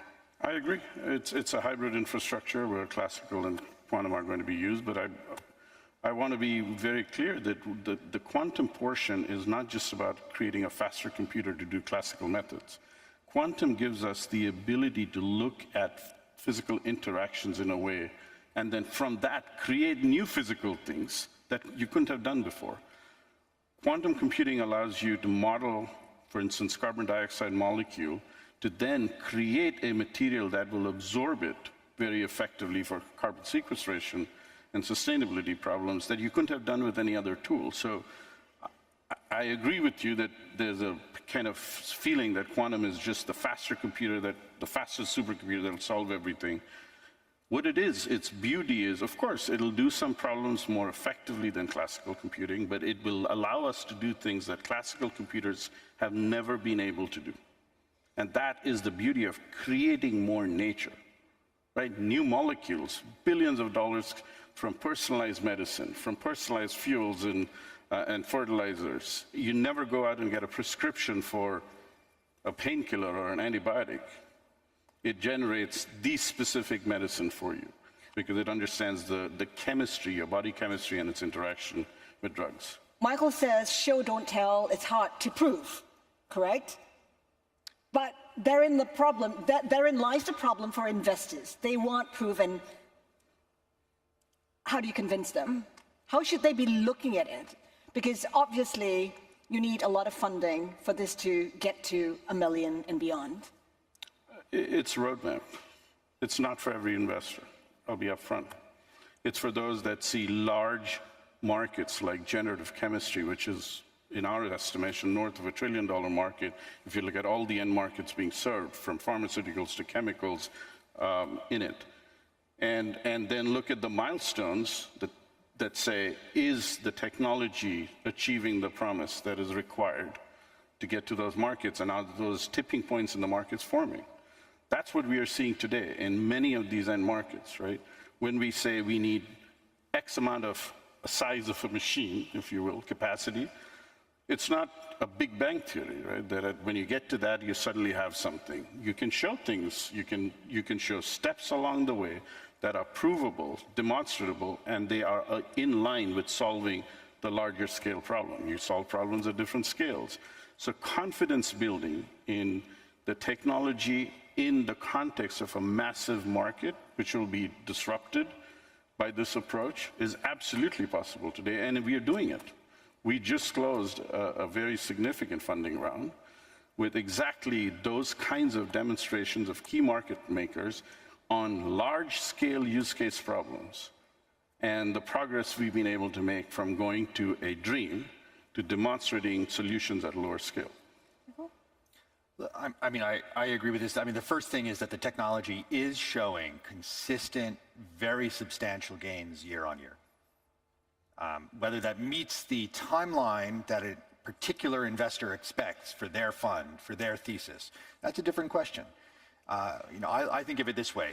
Would you in the audience, maybe some of you were quite prescient, but would you, looking back, had you not been so clever, would you have really loved to be in OpenAI and NVIDIA 6 months before everything blew up, 6 months before AI hit? You would be, if you're not already a billionaire, you would be a billionaire today. And that kind of opportunity, it can come if you're willing to weather the long path. NVIDIA is a 20, 30-year overnight success, right? They needed people behind them, and obviously the public market after a while, to support them as they continue to develop their technology and grow the market. I think the same is true in our sector. If you want the outsized rewards, if you want to be on the right side, the early side of the next OpenAI, the quantum version, then it means that your investment thesis has to be compatible with a longer time horizon. If I understand it right, when we do have this quantum computer which we envision, it's not like everybody would have access to it, right? Those who want to have access to it will have to pay perhaps for the service of using that quantum computer. That's correct? Well, you have to pay for a mobile phone, don't you? Right? You don't get things for free. Is that problematic? Would that lead to even greater inequality, for instance? I mean, how do you envision, what are the cons to this? I look at it this way. It is a very, very potent value creator, and therefore having to pay for a high value asset in the light of the values it could, think of again, a whole set of drugs for a disease that has not been tamed till yet. It's enormous, the potential. The advent of quantum computing in an era where cloud is pervasive is a very good way to democratize access. Right? Again, there are some challenges with data gravity and where you have the data, but in general, the technology behind making sure this isn't haves and have-nots is available today. We use it.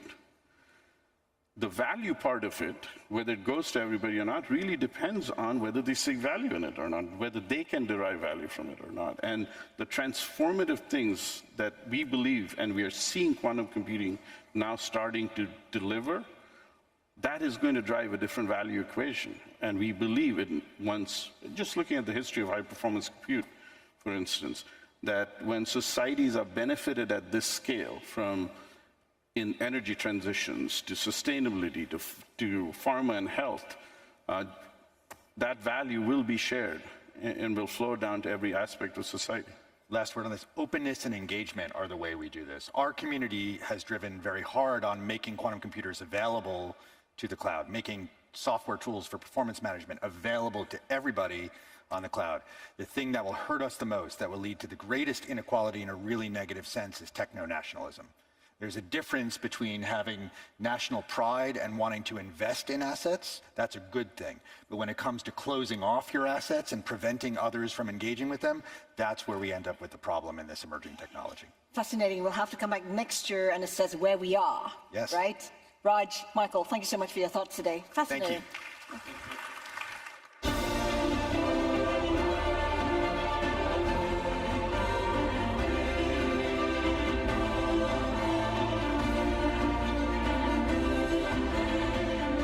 Welcome to the stage, Shurik Agapito, founder and CEO of Xsolla, and Jayesh Maganlal, Chief Information and Digital Officer of Roshan, for a conversation with Bloomberg's Abi Abu Omar.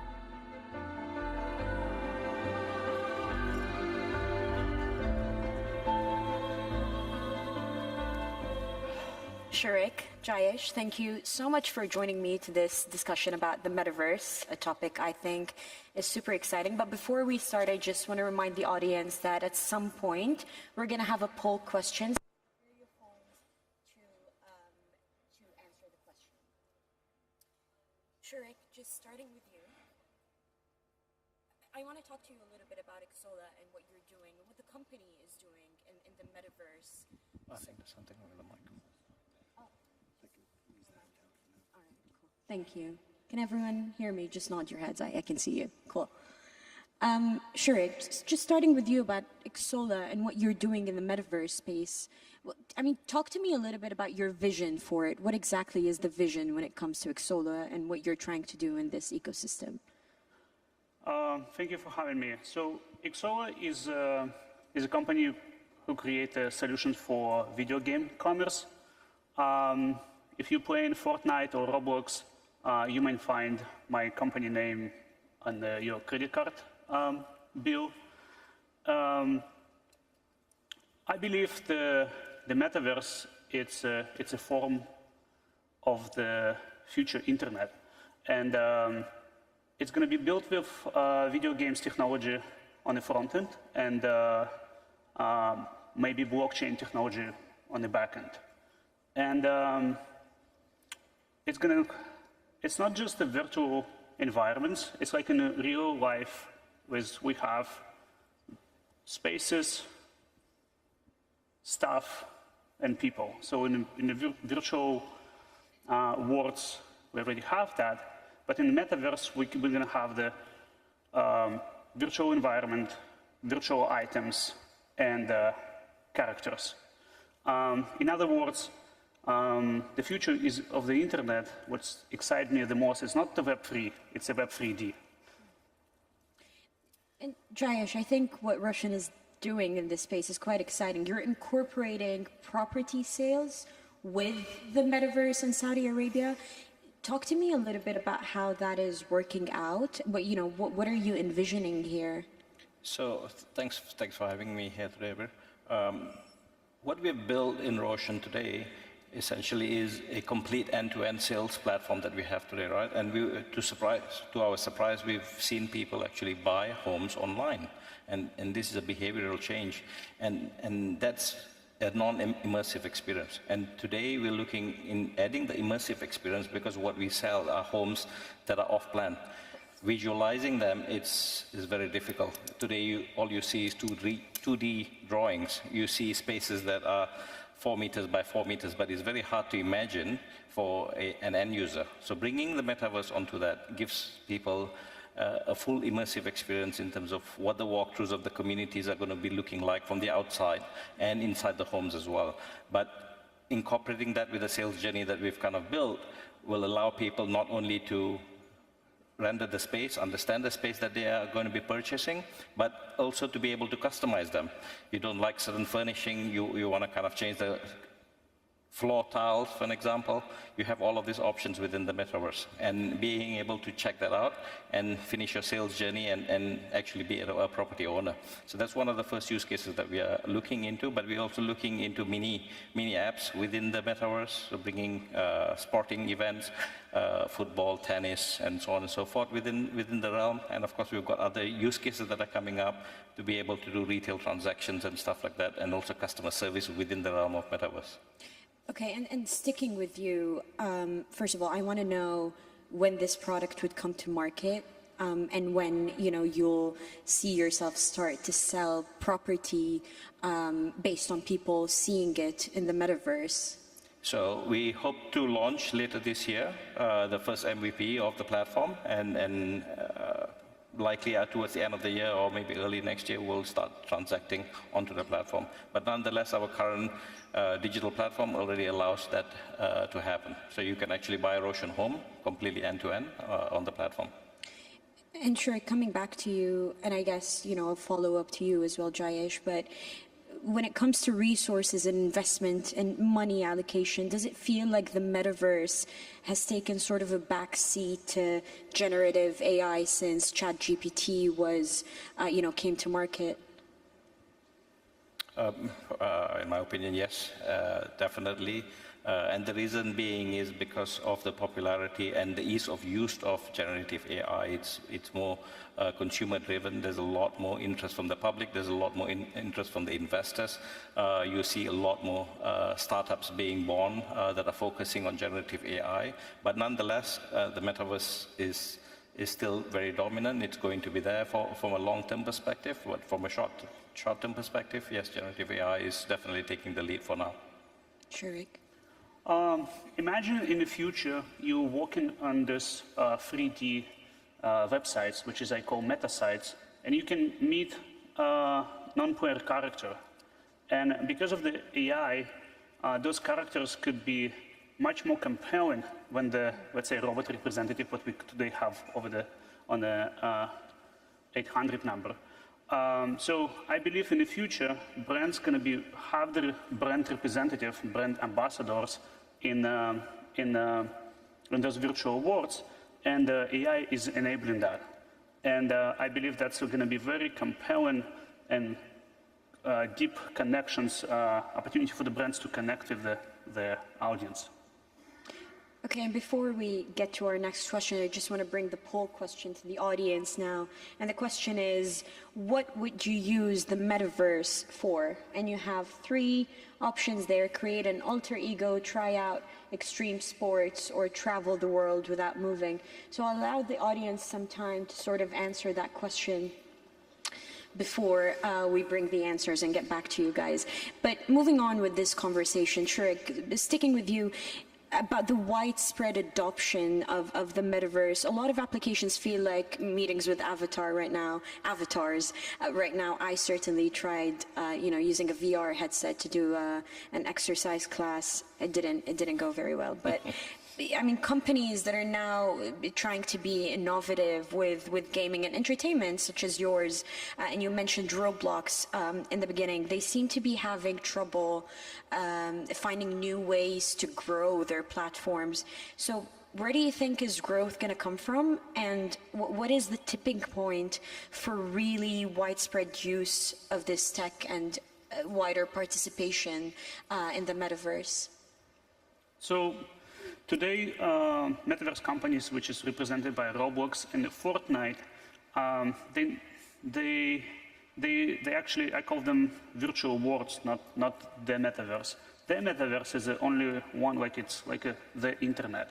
And the truly metaverse moment is going to happen when you can walk through the portal from the Roblox to the Fortnite, carry some of the items with you, and that's similar like a hyperlink, and it's going to be internet of the future.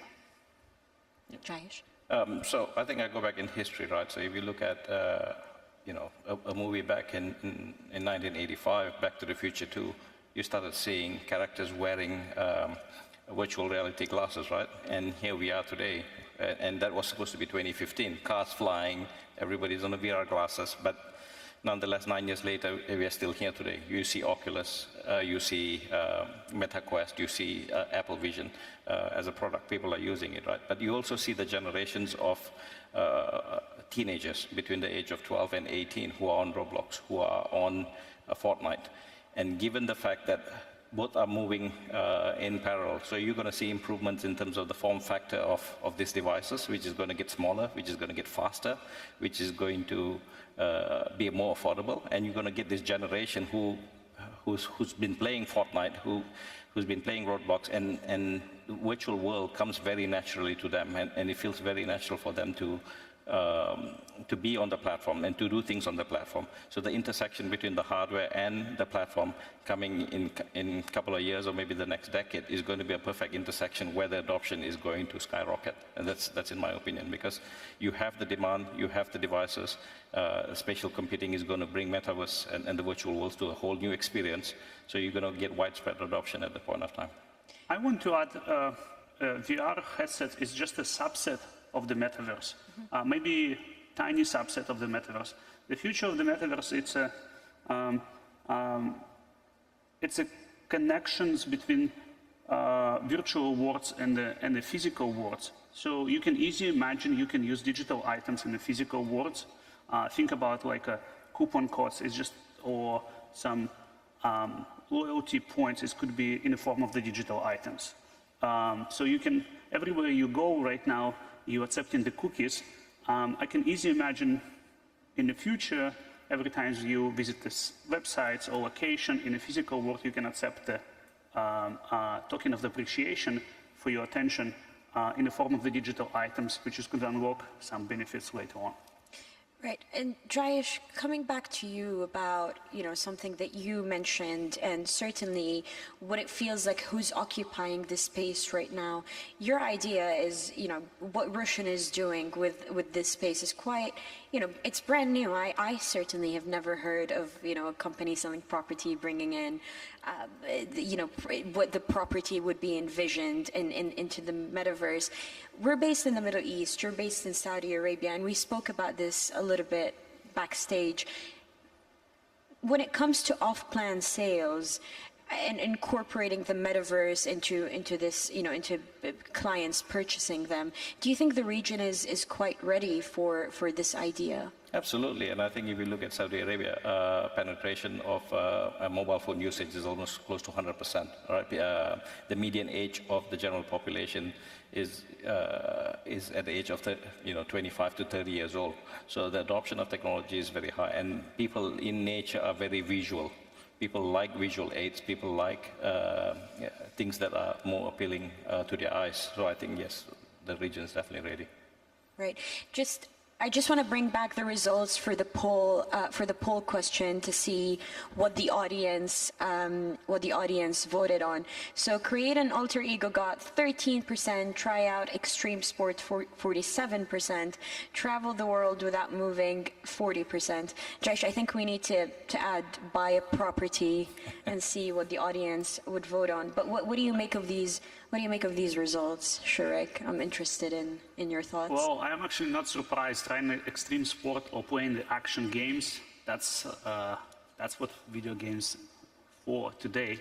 I think in the metaverse is going to be just much more engaging and connected. Right. Coming back to our conversation about some problems that we've seen in the space lately, such as harassment and disinformation. I want to hear both of your thoughts about what you think can be done to mitigate those risks in the space. Shurek, starting with you, maybe? I don't think the metaverse is radically different than the internet, and every regulations and rules what we currently have or we want to have in the internet is going to be applied for the metaverse. It's a moderation, parents control, and I think it's endless debate and about the rules and regulations. And would you consider putting protections in place to again decrease the risk of such risks? What would those protections look like?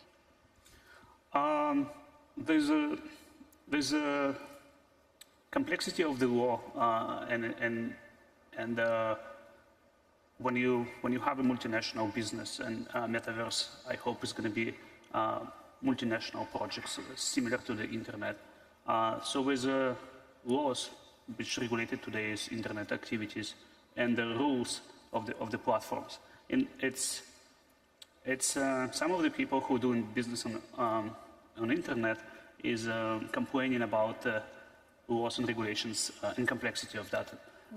In the video games, what we learn is like, in addition to that, we also have the rules and terms and conditions of the platforms, on the mega platforms, which is updating very often, and it's not consistent from Europe and the US. And Apple rules is changing like, I think, twice a week now, and we monitoring that, and it's very important for the businesses and very critical for the businesses to do that. Right. And Jayesh, when you started this idea in your company, did you look at those risks? Were there sort of, was there a strategy to sort of mitigate those risks from being applicable to your platform? I think because our systems, the ideology behind what we want to build is slightly more closed. It's more ring fence, so there's slightly more better control in terms of who's on the platform or what they can do. Right. So we don't have widespread bigger problems like what you face on a general metaverse on the net. So I think that's slightly of an advantage to us, that we can control in terms of what we do on a platform perspective, and because we're introducing a very different concept, but the idea behind that is to really ignite and accelerate the sales on the platform, right? Rather than being the social element of it, which will be probably slightly later once we bring the social element to that, and then that's probably we may need to learn from the industry in terms of what are the best practices to be applied before we enable those features. Right. One of the things we're finding with the heavy new technologies such as the one we're talking about right now, like generative AI as well, and crypto, is the impact they're expected to have on energy use. Is this something that you're considering? Is this something you're looking at? Is this something you're actively trying to tackle? Jayesh, maybe starting with you. Yeah, so for me, from a consumer end perspective, right, we work with the big technology providers out there. We work with the large hyperscalers out there who have the same agenda of providing green computing and providing energy efficient computing to customers like us, right? So working with the likes of Amazon, Google, and Microsoft as well. Who have their focus on providing really energy efficient. And of course, we look into hosting slightly closer to the region, to ensure that we can host it as close as within the country. And last but not least is also to ensure that the way we host our computing facilities are also based on schedule, based on containerization, where we can really eliminate waste on the cloud as well. So. Yeah, sure. I think all the technologies enabling the metaverse is already here. The scale and distribution of it, it's critical for the metaverse success. The 5G technologies and graphical chips for the rendering photorealistic virtual worlds is not large enough to onboard the billions of users to the metaverse. But all the technology is here. The biggest challenge is going to be connectivity between the businesses and come up with the standards, how two businesses going to work together to become this new internet standards and carrying the items from one virtual world to another virtual world and many others challenges. And I guess one more bonus question for the both of you, again, about regulation. We've seen a lot of what's been happening around regulating the AI space. Do you think there should be more or less, or current regulations on the metaverse space? Are they sufficient? What do you think, Shurik? I believe regulation for the internet, it's very much applied for the regulation on the metaverse. Okay. Absolutely, and I think I concur on that, that it is required. We need to have proper regulations because you're looking at a generation that's going to come onto the platform, and you're going to have the same dilemma that you have today with the social networks. You're going to have problems in the metaverse as well. So. All right. Well, thank you both for your time. And thank you for the audience for answering that question. I really did enjoy this conversation about a space that I'm learning more about, but we're right on time. Thank you, gentlemen. Thank you. Thank you. Thank you.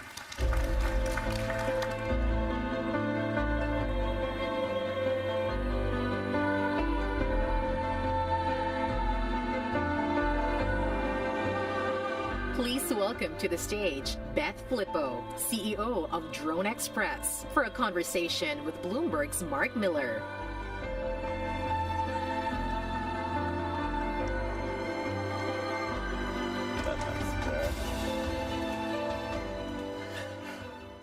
Thank you, Beth, for joining us here in Doha.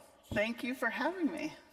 So, Drone Express is an aviation company that's disrupting last-mile logistics by embracing autonomous flight deliveries.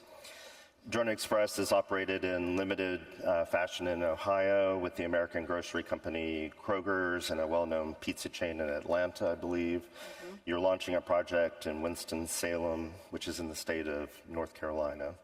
But let's start with where does Drone Express fit within the logistics ecosystem? What is the problem you're solving, or what's the opportunity that you're embracing? So, drones are safer, they are faster, and they provide an eco-friendly delivery solution. And what that means is it's going to give local commerce a real opportunity to fight back against online shopping at this point. It will give them a way to do deliveries and get things out to people quickly in a way that's cost effective, that's never existed before. They've been fundamentally challenged by traditional delivery methods and waiting for trucks and waiting for routing software, and this will really give them a leg up. So what's the size of the potential market for autonomous drone delivery? How big a market are we talking? I mean, it's really unlimited, not just in the retail space of what can be delivered, but in construction, in medical. Drone delivery is going to infiltrate every aspect of our lives and do it in a way that, really takes the strain off our environment and the way we've been doing it all these years.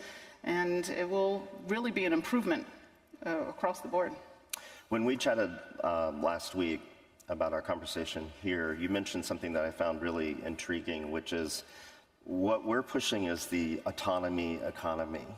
What is that? What do you mean by that? So everybody talks about the gig economy. So basically, Amazon Prime has proven that people want unlimited delivery. They don't want to worry about tipping. They don't want to pay a per delivery fee anymore. So it's interesting that when it comes to local delivery, things like DoorDash or Instacart in the gig economy, you're still paying a per delivery fee plus a tip. Right. And the reason why is because when it comes to local delivery, the cost of every delivery changes everywhere you are. So the price of gas changes state to state. Local labor laws are changing city to city. The time and traffic can vary greatly depending on where you are.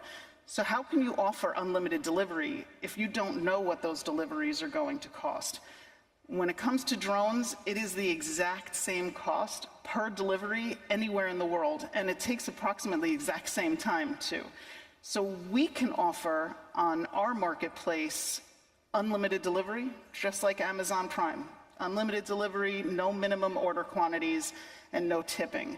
And that is the autonomy economy. That is something that is going to change the way we shop, the way we live, and drones are going to be the first thing bringing it to us.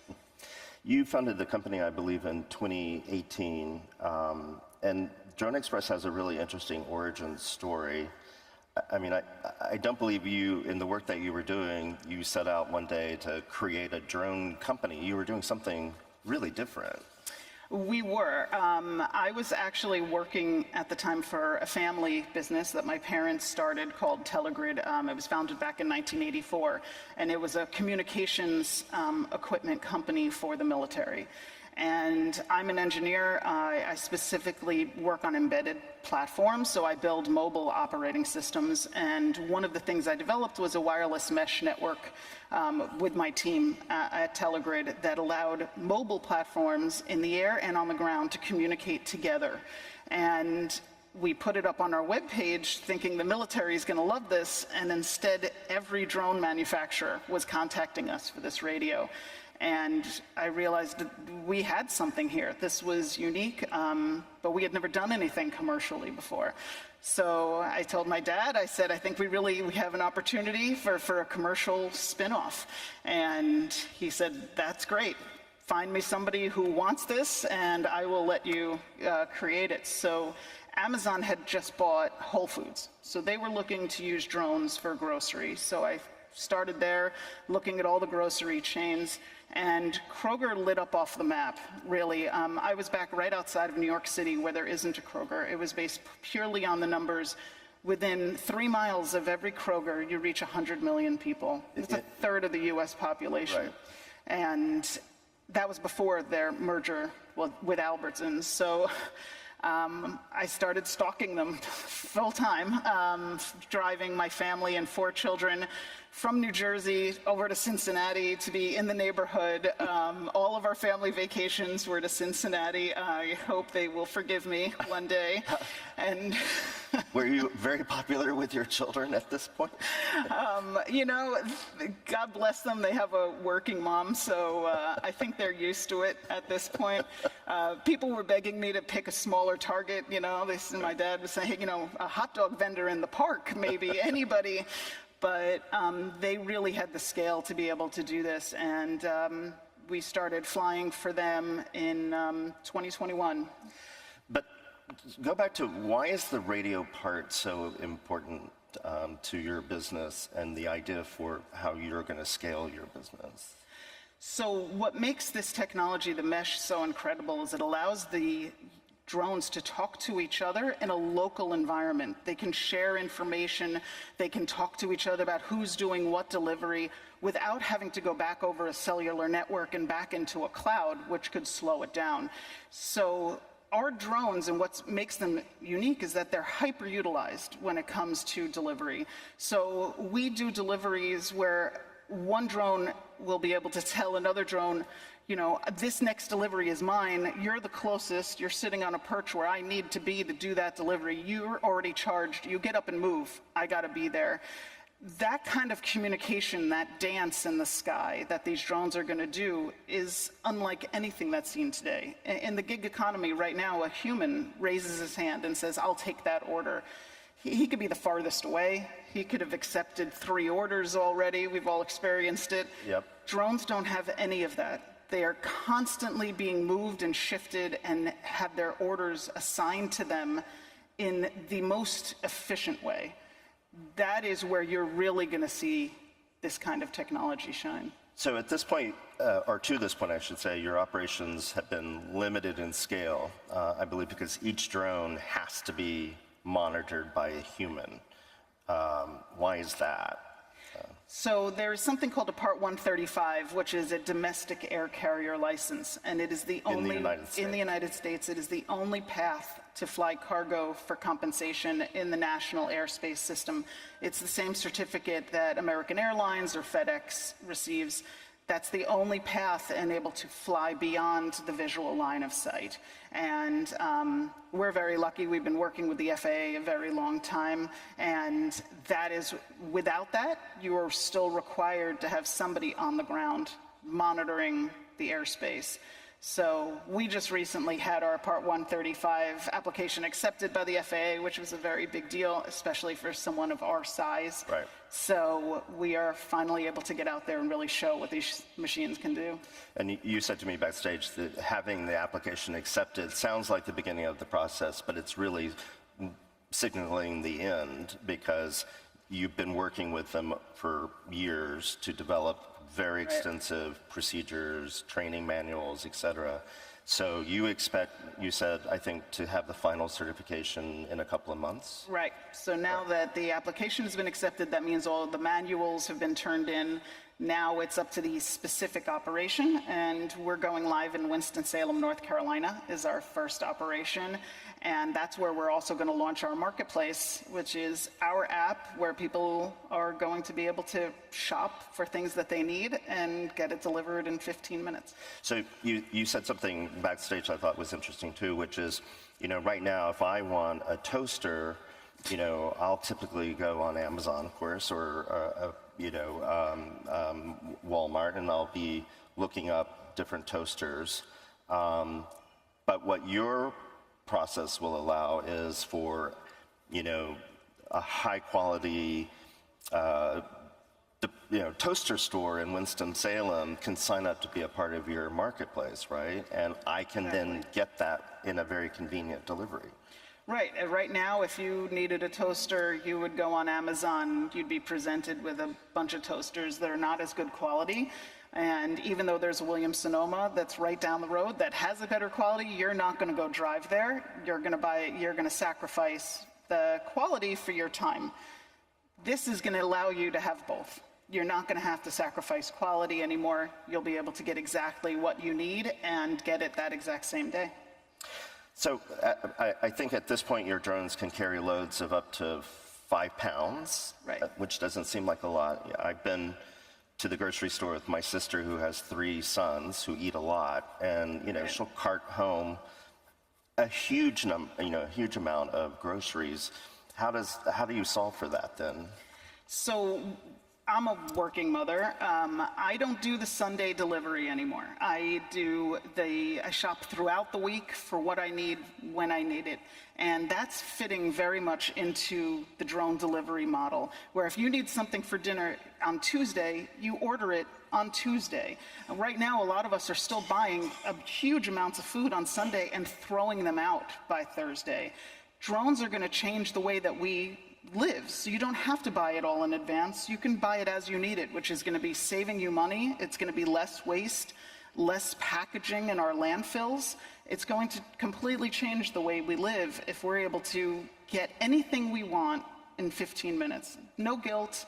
You just don't have the protein you need, ground beef, but you have everything else. You can just get that. And you're going to see a real shift in how people live. Do you disrupt Amazon?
too, but well, I'm a New Yorker, so flying over the Hudson River is definitely a challenge that I want to solve, and I can't wait to bring it back to my home. all right. Good luck. Thank you, Beth. Thank you.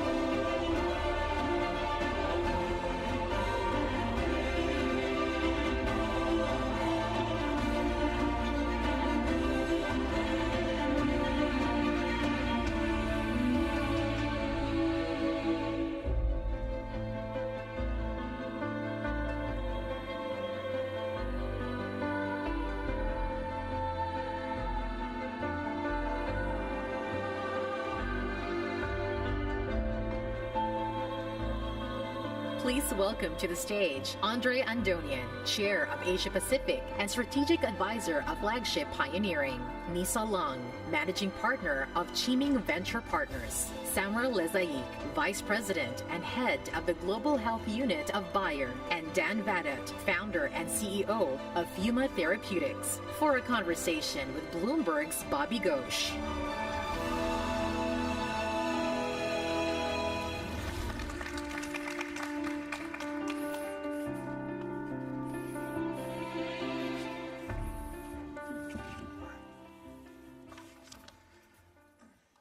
Good evening. Thank you, everybody, for coming.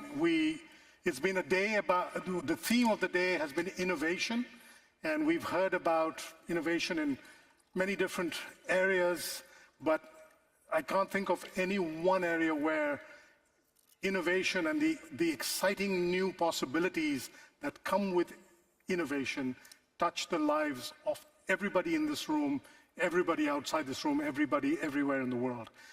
Healthcare, we've, even in the past few years, seen the possibilities of innovation. We've seen the innovation take on massive challenges, none bigger than the COVID pandemic, but plenty of other things.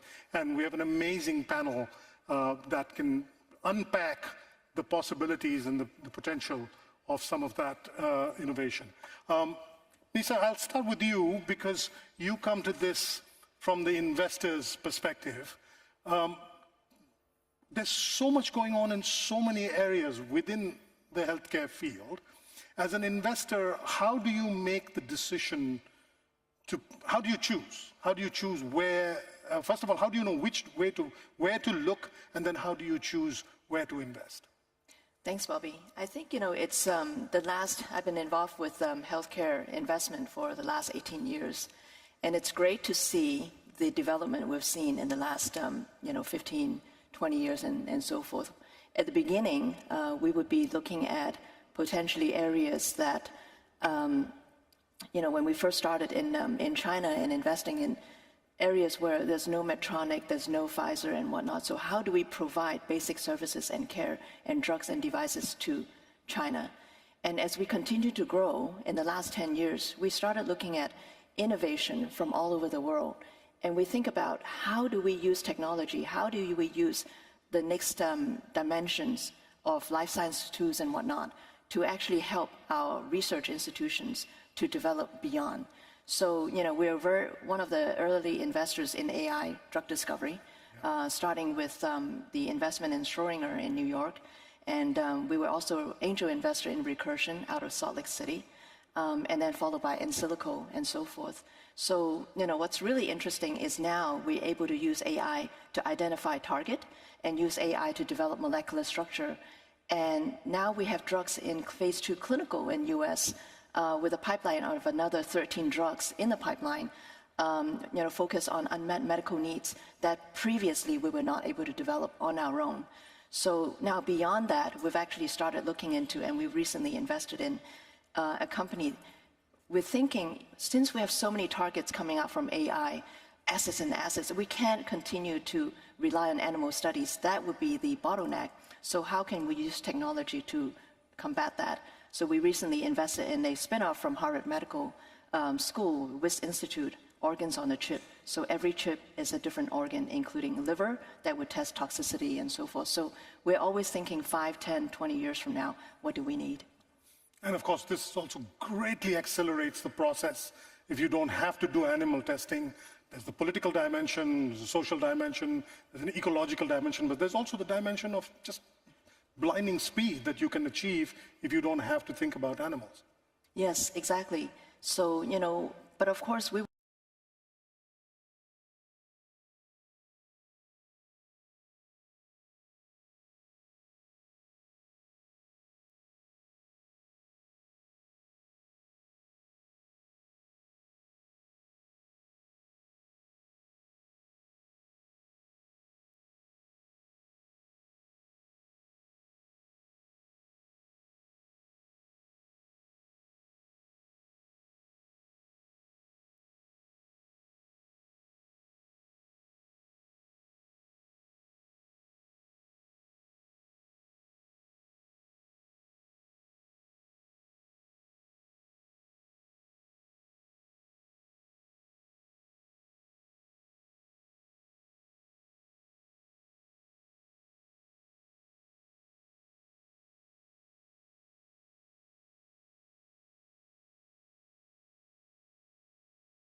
product bioplatform companies with the potential to transform human and planetary health.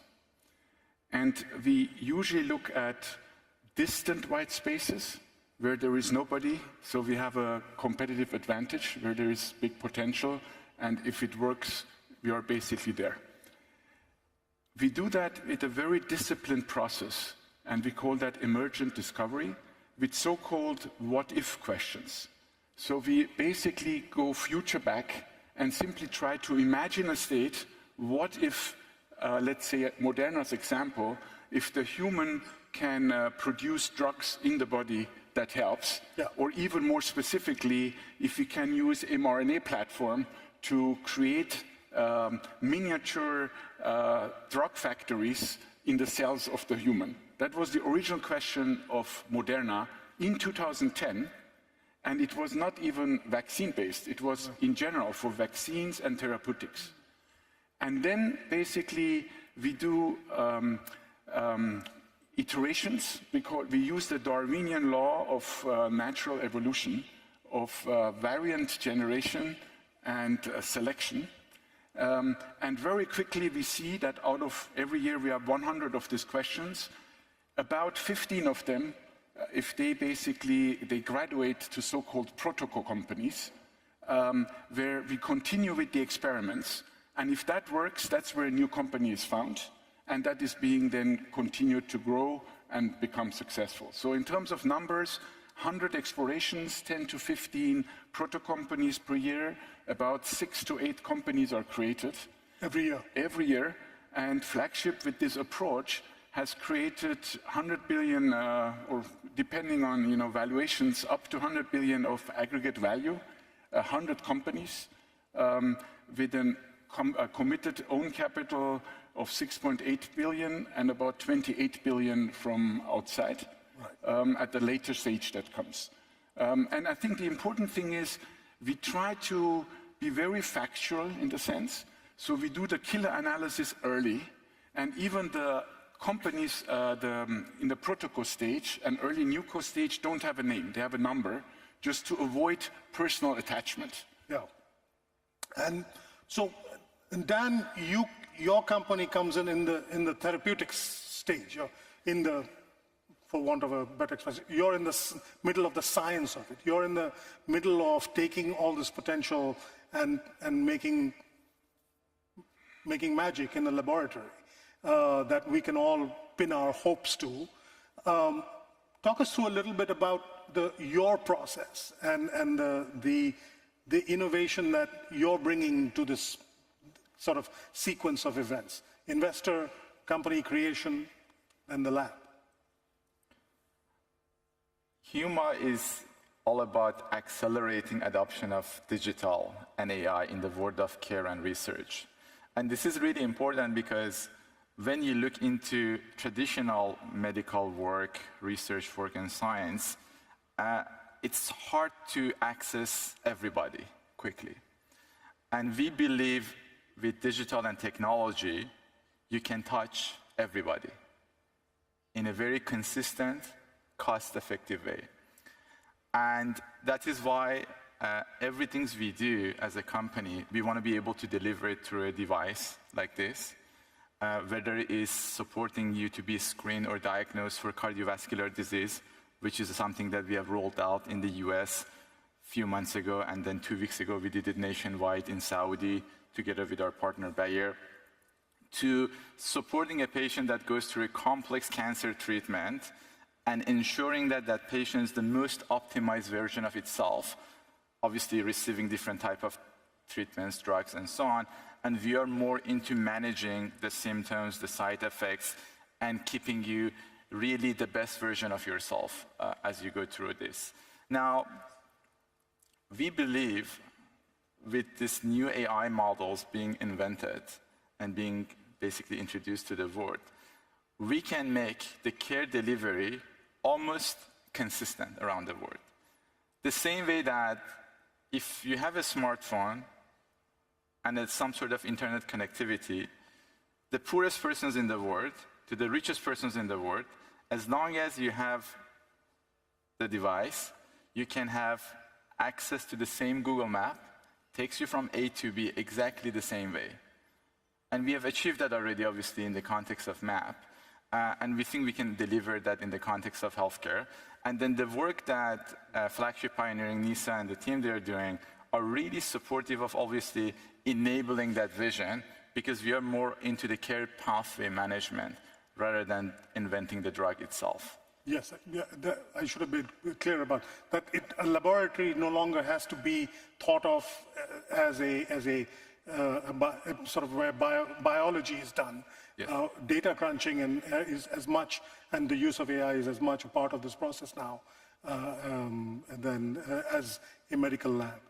And then, Samer, you are where the rubber meets the road. Bayer is a full spectrum company, but you are in the delivery end of this process. With your role, you cover 56 countries, very different countries, and different challenges in the delivery. What, in the delivery end of it, what are the innovations that you are encountering, that you are using now, that help you get to past that last mile and into the village, the home, the family, to deliver the medicines, the therapies, the cures? Well, thank you so much, Bobby. Probably the first thing that crossed my mind as you speak is something one of the former German chancellors said. Willy Brandt said, if I'm selling you, I speak your language. If I'm buying, dann müssen Sie Deutsch sprechen. Then you have to speak German, right? It all comes to really how are you going to talk to the customer eventually, and what is the best route to get to that place. Bayer has a very nice, relevant vision and mission statement. It's health for all, hunger for none. And this translates to the global health unit that I had into fostering inclusive growth. And with these 55 plus countries that are in the low and middle income countries, we are anyway in an economic forum. I want to tell you one statistic. Imagine I tell you there is somewhere you can spend or invest $1 and it's going to get back to you 120. In 1994, the Copenhagen Conference estimate said if you spend $1 on female contraception in low middle income countries, it comes back with a total utility benefit for the society with 120. If you would put $1,000 in a bank, you will get 120,000. So bear keeping that in mind. We try, for example, to focus on the area of family planning.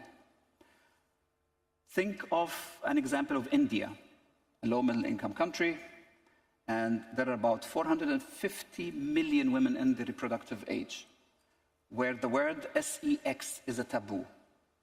How do you reach this population? How do you speak the language? How do you make sure that you get to them?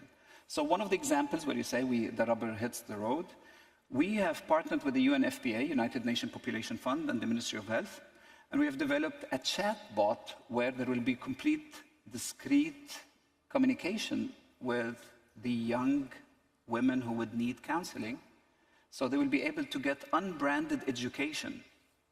This is part of the World Contraception Day and the your-life.com campaign that Bayer has been running. And the idea is, you want to make sure that you provide appropriate education.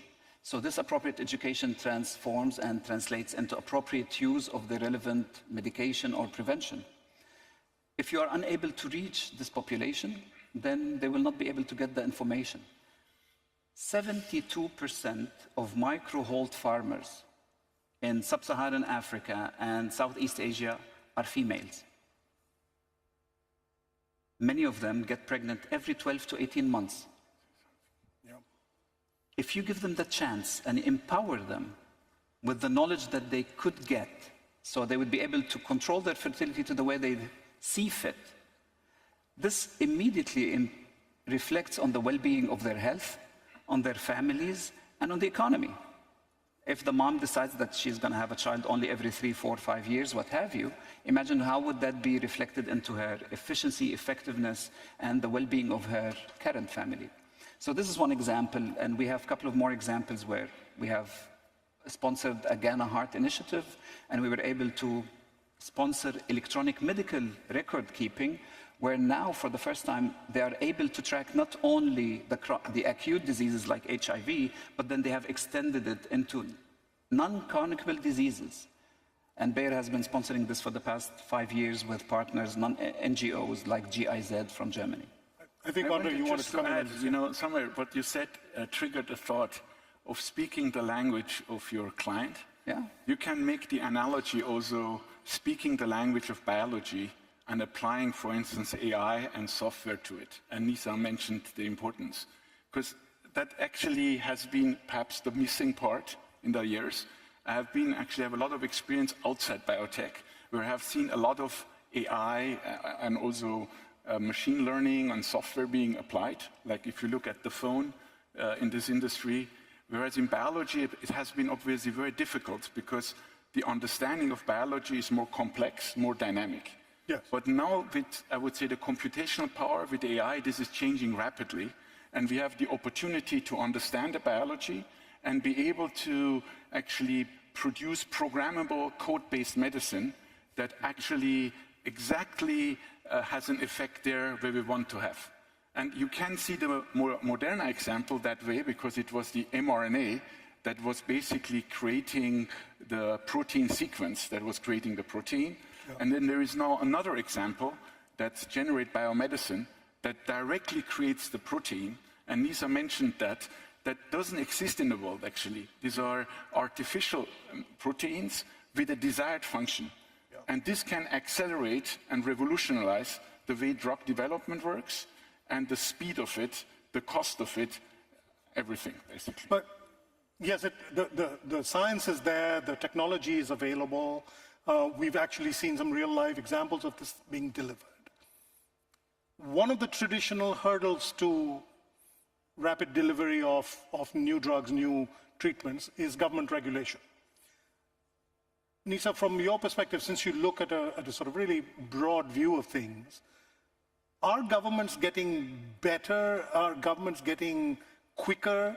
Are governments using these technologies, not just accepting that those technologies exist, but themselves using these technologies to speed up the process of authorization and allowing trials to speed up and basically get these magic treatments to us as fast as possible? That's interesting. I think, in the prep discussion, we talked about this. Clinical trial in the last 15 years has actually doubled in time, and it's also become more costly. Yeah. And I think one of the issues also we talked about, and this time it's very interesting, we brought a group of CEOs with us to MENA on this trip, because there was also a few healthcare conference. And we talked to different government organizations and exploring the possibility of, do we really need a lot of the developing countries, do we really need them to wait until US FDA approval, CE mark approval, until they actually approve the drugs? And I think same thing for Southeast Asia. We recently talked to the APAC, whether or not this is something that they would consider maybe actively also looking at approving first-in-class drugs at some point. So the ability to approve new drugs and innovative drugs in the different countries, if we can expedite that, that would actually be really great. Because one of the issues is we're also starting to see, and we have invested in digital clinical trial companies, and it's a company that's actually a spun-off from IQVIA, so that we can help reduce the amount it takes a clinical trial, and then also so that we don't have to check all the data that perhaps would be incorrectly put together by certain hospitals and whatnot. So I think we're finding lots of different ways to try to expedite, especially since during COVID we saw an inequity for COVID vaccine. How can we expedite? And I think one of the theses for us investing always is, how do we invest in companies that can develop affordable and innovative healthcare for the world? So are some countries, some governments better than others at this? Would you think of some countries as being best in class at speedy approval, speedy sort of permissions and? Yes, definitely. I think US FDA has always been the gold model, and then of course CE, EMEA, Japan, and so forth. But I do encourage, if the MENA countries want to become a biotech hub, perhaps the Ministry of Health can also think about developing and building a panel with that expertise. If I may just bring us back again a little bit to the weeds, because this is absolutely for the spearhead of all the innovation. I share Dan's passion for having solutions that will be completely delivered through an iPhone or a phone. One of the learnings that we have found out through the Ghana Heart Initiative sponsorship over the years and the work in India, most of the time the healthcare providers, I mean, if there are investors out there who want to spend money well spent, they're using their own phones or iPads or something that would be incompatible with the electronic medical records that we try to help them develop. If someone would like to spend something on a development in a low-middle income country, it could be a very simple solution. You don't need a space shuttle to go from Manhattan to New Jersey. A cab would be fine. A small computer here or there could make a big difference for a whole village or a whole community. Just bringing it back again to the weeds. No, I appreciate that, because my question to both of you, but Dan, you could take this first if you like. What are the challenges at the other end in getting medical professionals to adapt to these new ideas and new technologies? I mean, this is very I'm simplifying this a little bit, but when I have conversations with my doctor in New York City, he's very skeptical about all of this AI. He's very old school, and he's an older gentleman, and he's familiar with ways of doing things. He's aware that these new things exist, but he's not interested. And if that's the case in New York City, what is the experience in developing countries, in far-flung places where, medical professionals are few and far between. Sure. I think going back to Sam's comment on you have to speak the language, whatever solutions needs to create value for everyone's involved. One part of it is the reimbursement. If there isn't a reimbursement for a new way of doing things, that reimbursement not only should cover the cost of the technology, but also should deliver value and basically money to the people that they're driving it.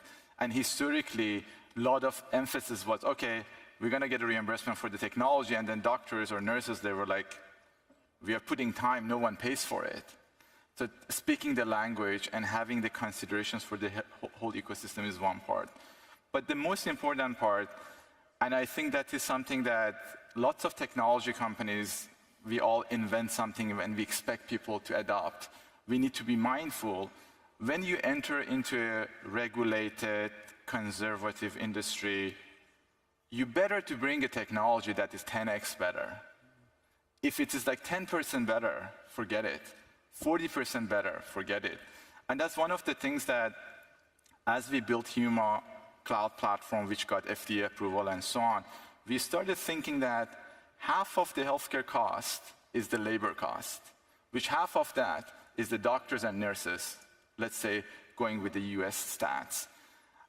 And is there a way, if I provide my technology, provide also a delightful experience?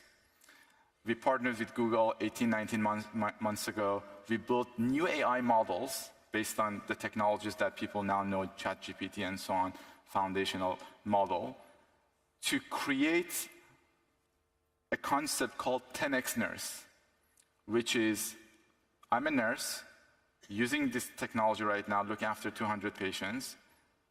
Can I look after 2,000 patients, working less? Yes.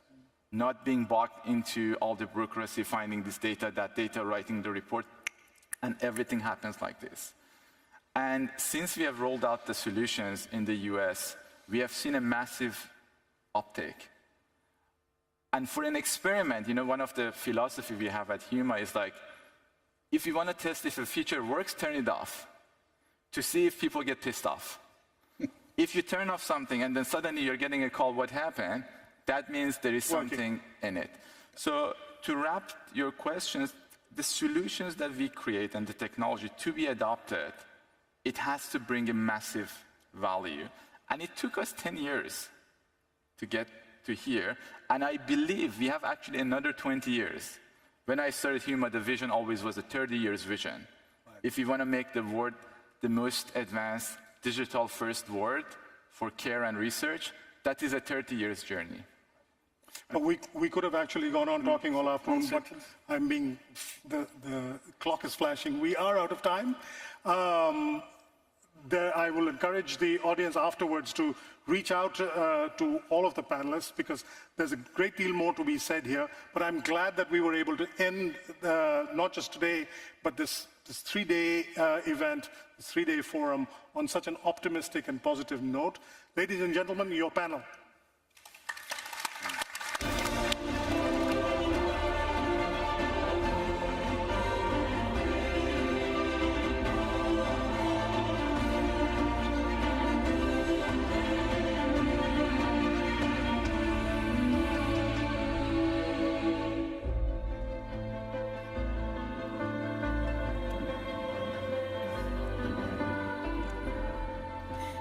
Now, as we wrap up our last day here at the Qatar Economic Forum, I'd like to thank all our speakers and everyone here today. Across the last 3 days, we've had unparalleled discussions driving global boardroom conversations and money markets. And I'm sure you'll agree that we've had some really fascinating insights. And in addition to our innovation partner, QRDI, I'd like to thank all of our official partners, the Ministry of Commerce and Industry of the State of Qatar, and Media City Qatar, and our premier sponsors, Qatar Investment Authority and QNB. Well, it has Linda and myself, our utmost pleasure hosting you here in Doha for the 4th installment of the Qatar Economic Forum. We wish you safe travels ahead and look forward to welcoming you back here, same place, next year. Shukran wa ila liqa.